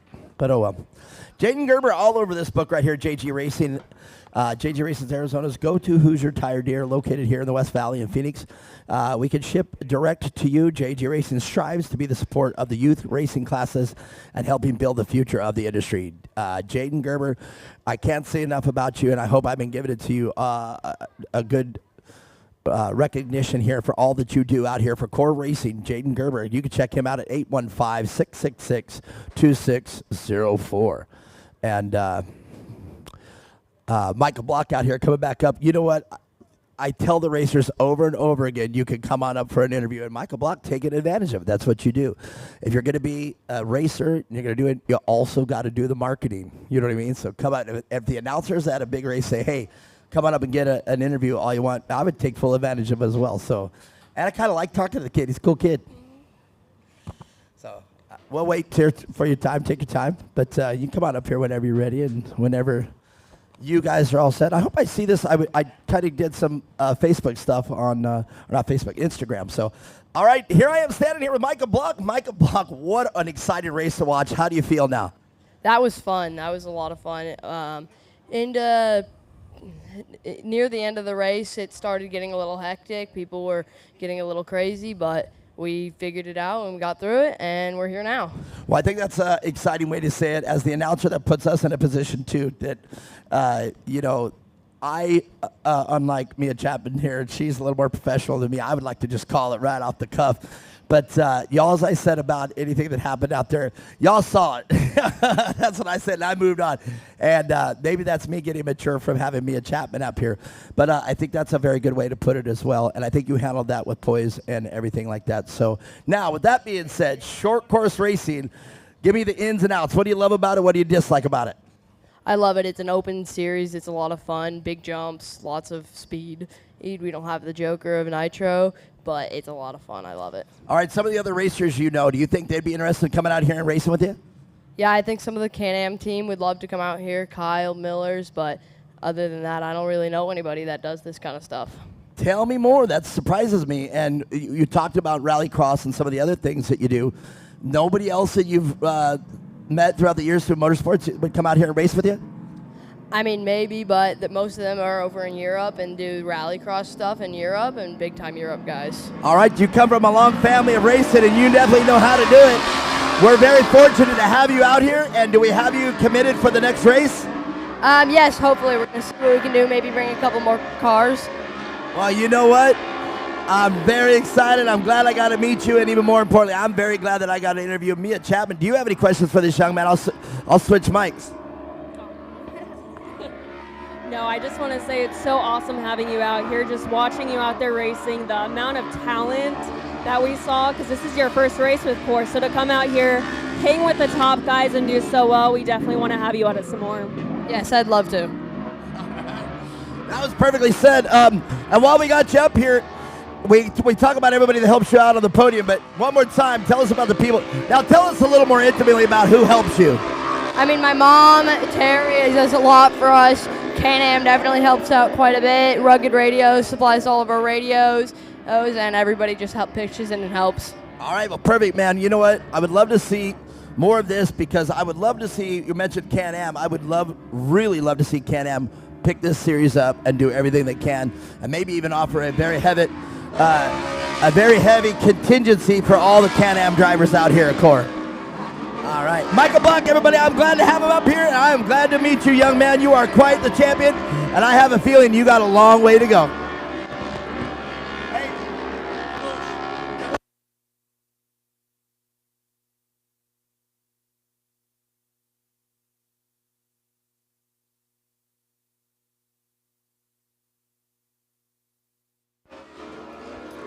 Well, Mia Chapman all the way to the end there, keeping it professional. I have a feeling that he's got a long, illustrious career racing ahead of him. Definitely, yeah. I couldn't agree more. Hopefully we get to see him out here at the next one and shaking it up with the guys out there. And indeed, I think you covered it again, shaking it up. I think that's the best way to say it, shaking it up. Well, let's get to the racing, man. We were over here interviewing Michael Block. And we weren't able to watch the race. Carson Greco, I do believe, is out front. Jesse Johnson, your P2, so maybe he's up there. And Brian Willett, let's see the overlay. And we don't have the overlay, but let's check it out. Let's do a visual. We're gonna announce. There it is, indeed, Carson Greco, Brian Willett, and I do believe it's gonna be the Jesse Johnson car, just like that. So Carson Greco yesterday with a fabulous day of racing, and Brian Willett, I'm gonna start calling him Mr. Consistent. Definitely very consistent out here. I'd say this is definitely more his class and where he dominates a little more. So, yeah, we'll see where he ends up by the end of this race, but running a really solid race so far. I mean, I have to agree with you.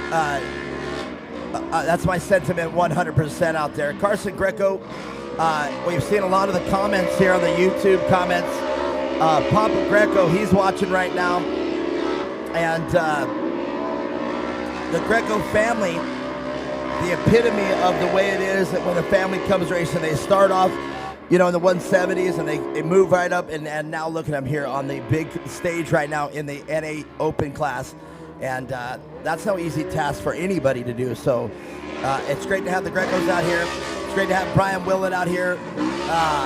We have the Connors out here. We still got, the Hills, Jake Hill and everybody, the Hoganist brothers.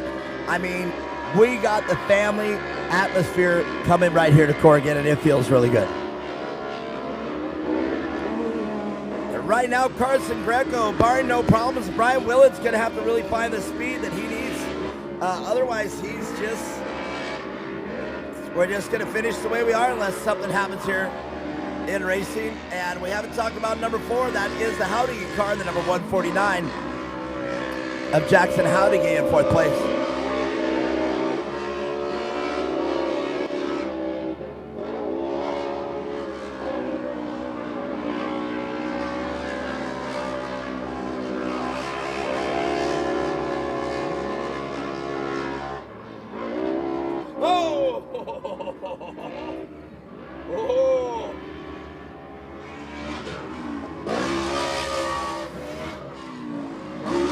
Wow, Brian Willett, you can tell Brian Willett pushes it to the edge because almost every race he gets on the bike. And that is right there exactly on the edge of traction and maximum amount of speed that you can carry into a corner. Definitely. I think it's a balance of a little bit of controlled chaos because he's not super out of control. He puts it back down smoothly, and hey, maybe he just likes driving like that, and you can definitely tell he's giving the car all it's got. Well, I had the pleasure last night on the bike again, Jesse Johnson now, that allows Jackson Howdige to get in there. I heard 2 different strategies on the podium earlier. They love the track or they don't like the track.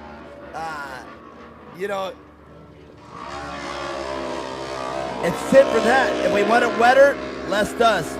You don't want it wetter, more dust. It's just the way it is. Yeah, I think the other thing we got to remember is everybody else is dealing with the same or similar issues as well. So just got to get in your groove and figure it out quick to make it work for you. I was talking about I had the pleasure to watch the monster trucks on Monster Jam Prime, and they actually have a contest now to where the monster trucks, they hit the bumps and they're driving it on 2 wheels to see who can stay in a wheelie. And Todd LeDuc is now driving Megalodon, and he's their official driver. He went and put it up on 2 wheels, hit the brakes, and put it on the front 2 wheels, and got a 12-second wheelie. It was pretty impressive. So maybe we got a Todd LeDuc in Brian Willett.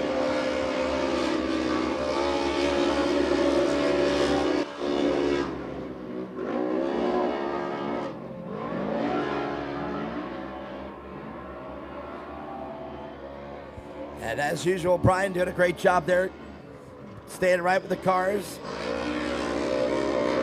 Jesse Johnson right in front of Jackson Howdige. And Carson Greco will take the competition yellow. All right, well, this is a prime example where the competition yellow comes in handy. Brian Willett easily 20 cars behind Carson Greco. But this is also where the mandatory caution affects somebody with a lead like Carson Greco. Carson Greco out front, all he would have had to done at that point is put the car in cruise control and just drive it on home. But now we're restacking them and gives them another chance. We can see everything all the way back to Jesse Johnson. Now Jesse Johnson has an opportunity to put a battle in with Carson Greco. Definitely, yeah. I feel like these restarts all day have gotten a little crazy, so hopefully we can keep this one pretty clean and have some good racing and finish this race weekend out strong. I mean, so far it's a weekend of just perfect racing where no incidences. That's one thing. A race weekend with a little bit of drama in it, and like I said, a little bit of drama. I think we've had that perfect here this weekend, just a little bit. Yeah, I mean, this is off-road racing. It's not perfect by any means, so definitely going to have some of that, but I'd say it's been a really great weekend of racing, a lot of great battles out there, so yeah, we'll see how this next one ends up. I think I agree, and I think we're all going to come up with a strategy. What is going on? Can't tell what's in there. We're losing. All right, press on. I don't think we're losing Mike.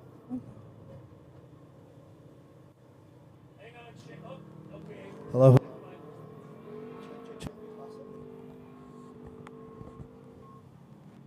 Check. Hey. Uh-oh. Now the microphone's about to land.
Two. I just lost my batteries. I'm all freaking out, but it was my batteries. Do you have yours?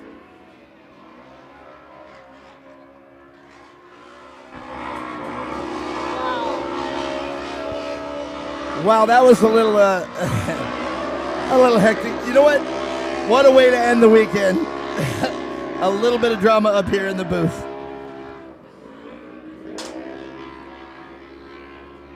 All right. Sorry about that, everybody. I lost batteries in the microphone. We got it all worked out. Sorry about that. 3 laps to go. It's Greco, Willett, Johnson. Who's it going to be? It's a close one. Wow, I was running around seeing what was wrong, troubleshooting the problems, and I didn't even check the obvious. Well, you know what? Carson Greco, great job holding off Brian Willett. Mr. Consistency. That's right, I'll say it. Brian Willett, as consistent as they come, if not one of the most consistent racers of the weekend. I mean, you could, if I was ever going to place a bet on a racer, it would be Brian Willett. Yeah, Brian Willett definitely not giving to him easy, really driving it in there, doing everything he can, but 2 laps to go. We'll see how it ends up. Well, you know, he is right there. Carson Greco, very smooth and very rarely makes any mistakes. And he's just going to have to be the way he is and not make a mistake, because Brian Willett will capitalize on a mistake. White flag flies. Carson Greco, Brian Willett, just one more lap to go.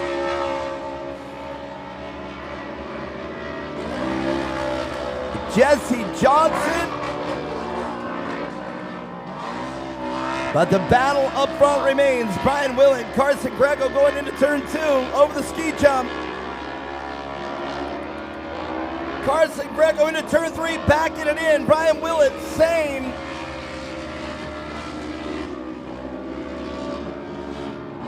Turn 4, uneventful. Both drivers making it through clean.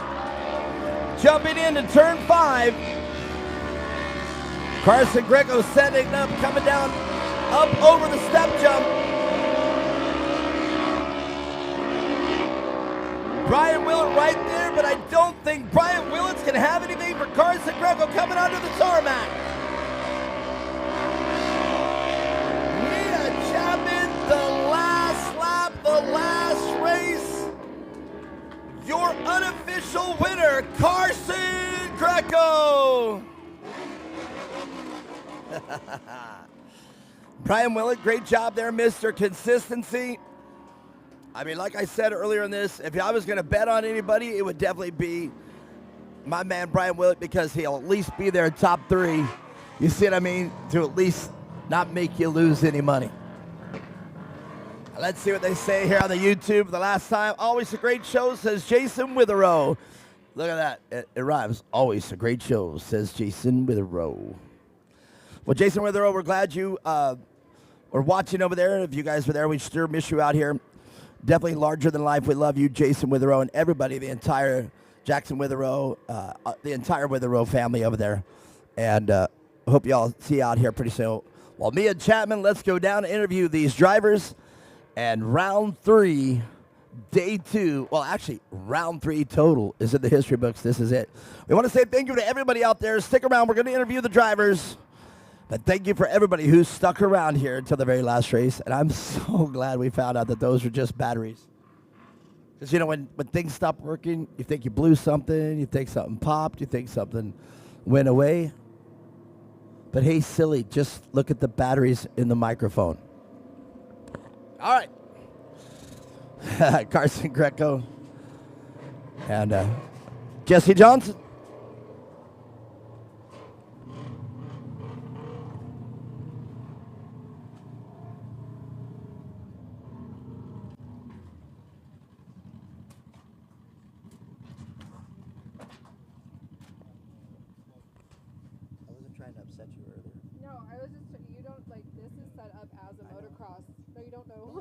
No, I believe you. I'm not even making any of the rules. It just all I was trying to tell you is like.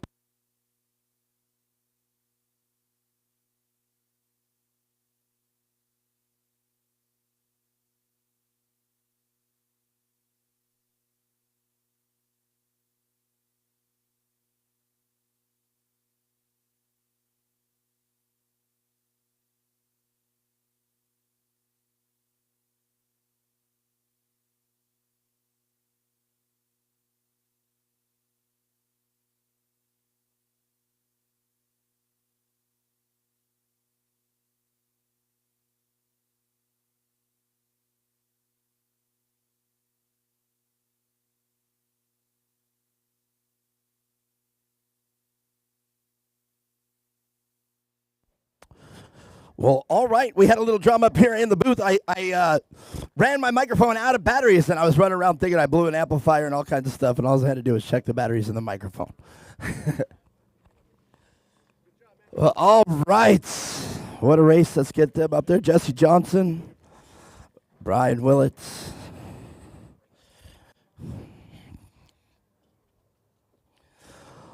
Well, Jesse Johnson, the final race of the weekend. You got to feel pretty good with the podium. Yep. All right, take us from the race. What was it like for you out there? It was good. A lot more slick than yesterday, though. So that's the trade-off right there. Would it have been better if we watered it and less dust, or would you be happy with it the way it was? What's the better of the two? Probably with the water, just because it was turning black. Oh yeah, the blue groove comes up and that's it. Yeah. All right, very good. Well, let's talk about the people that make your race program happen. My Nana and Papa, Mom and Dad, Ramsey Towing, and Bobby at R&R Steel for helping me with my clutch, and Todd Easton for helping with the clutch, and God for keeping me safe. There it is, Jesse Johnson. A great way to end the weekend with the podium at number 3. But Brian, Mr. Consistency, Willett, man, you are just so consistent. If I had to place a bet on somebody and whether they'd win, lose, or be right there where they're always at, it'd be you, man. You are always consistently top 3, and that's got to be a great weekend of racing for you. Yeah, in the first half of the race, I wanted to just take it slow, not let all my energy out, so I could do a little bit better in the second half. And then I was able to stay about within 10 feet from Greco for a couple laps, and then I just slowly started getting away from him on the turn. Well, you both are very comparable in speed, and it's definitely exciting to watch you two race. I mean, like you said, once you got into that groove and found your zone, you guys were just 1 and 2 right there. It was exciting to watch. Yeah, it was definitely a battle. All right, very good. Brian Willett, let's hear the people one more time and make your race program happen. I'd like to thank Willett Motorsports, RMG Motorsports, Braden Baker, Benchmark Performance, and IMG Motorsports. Very good, Brian Willett. Everybody, second place for the last race of the day by Carson Greco. Man, I'm getting used to saying this on top of the box once again. Yeah. Tell us about your race out there. First half was okay, and then second half when I saw Willett right behind me, I had to step it up a little bit. And even when I had to step it up, he was still right behind me. I mean, that's great that you both put on that show and put the turbo on at the last second there. All right. I didn't see any mistakes. I have to watch the race so I know how to call it. But, man, I didn't see anywhere. Were there any mistakes you made? Yeah, going onto the asphalt, I kept hitting the little dirt wall, and it kept messing me up a little bit. Well, that's hard to resave it there, too, because once you get out of shape with that tarmac, you're almost just along for the ride at that point. Yeah. All right, let's hear that long list of people that help you out. My mom, my dad, 2X Motorsports, R&R Steel, Eva Mode and Brandon for tuning my car, and Core for putting on this awesome program. Carson Greco, everybody, your winner of the final race of the day. And what a race that was. Brian Willett and both Carson Greco able to turn it on and get it done here for the final race. But Mia Chapman, let's get on over here and close this race weekend out. And Mia Chapman, round 3. We got one more round to decide the champions of 2025, so that way they don't have to race in the heat. What do you think the most of the thoughts that are going to be for the racers as they go into the final round? Yeah, it's definitely getting close. I feel like this whole first half of the year just flew by. A lot of racing, a lot of great action, but we're getting close to that last one. So I know everyone's going to be looking at points and seeing what they got to do and trying to bring home their championships for sure. Man, it's definitely going to be an exciting race, and it definitely brings a different air to it. It was a shorter season we had. It's like a sprint season. Let's call it the sprint season we had to readjust the timeline so 2026 can be a full race. That way we don't interrupt the school schedule, and I think that's a great idea for Core. Well, all right, man. It's a fabulous weekend of racing, some serious ups and downs. Give me some of your highlights of the weekend that you really liked. Man, I think the racing just all around in every single class, there was always some good battles and a little bit of drama, but, you know, it's off-road racing. That's bound to happen. So we made it through the weekend, so hopefully the next one's just as good. All right, well, some of the highlights for me, I really can't believe what I witnessed with Cash Hart, a 4-barrel roll, landing it right on the 4 wheels and still winning the race. I've never seen anything like that in off-road racing history.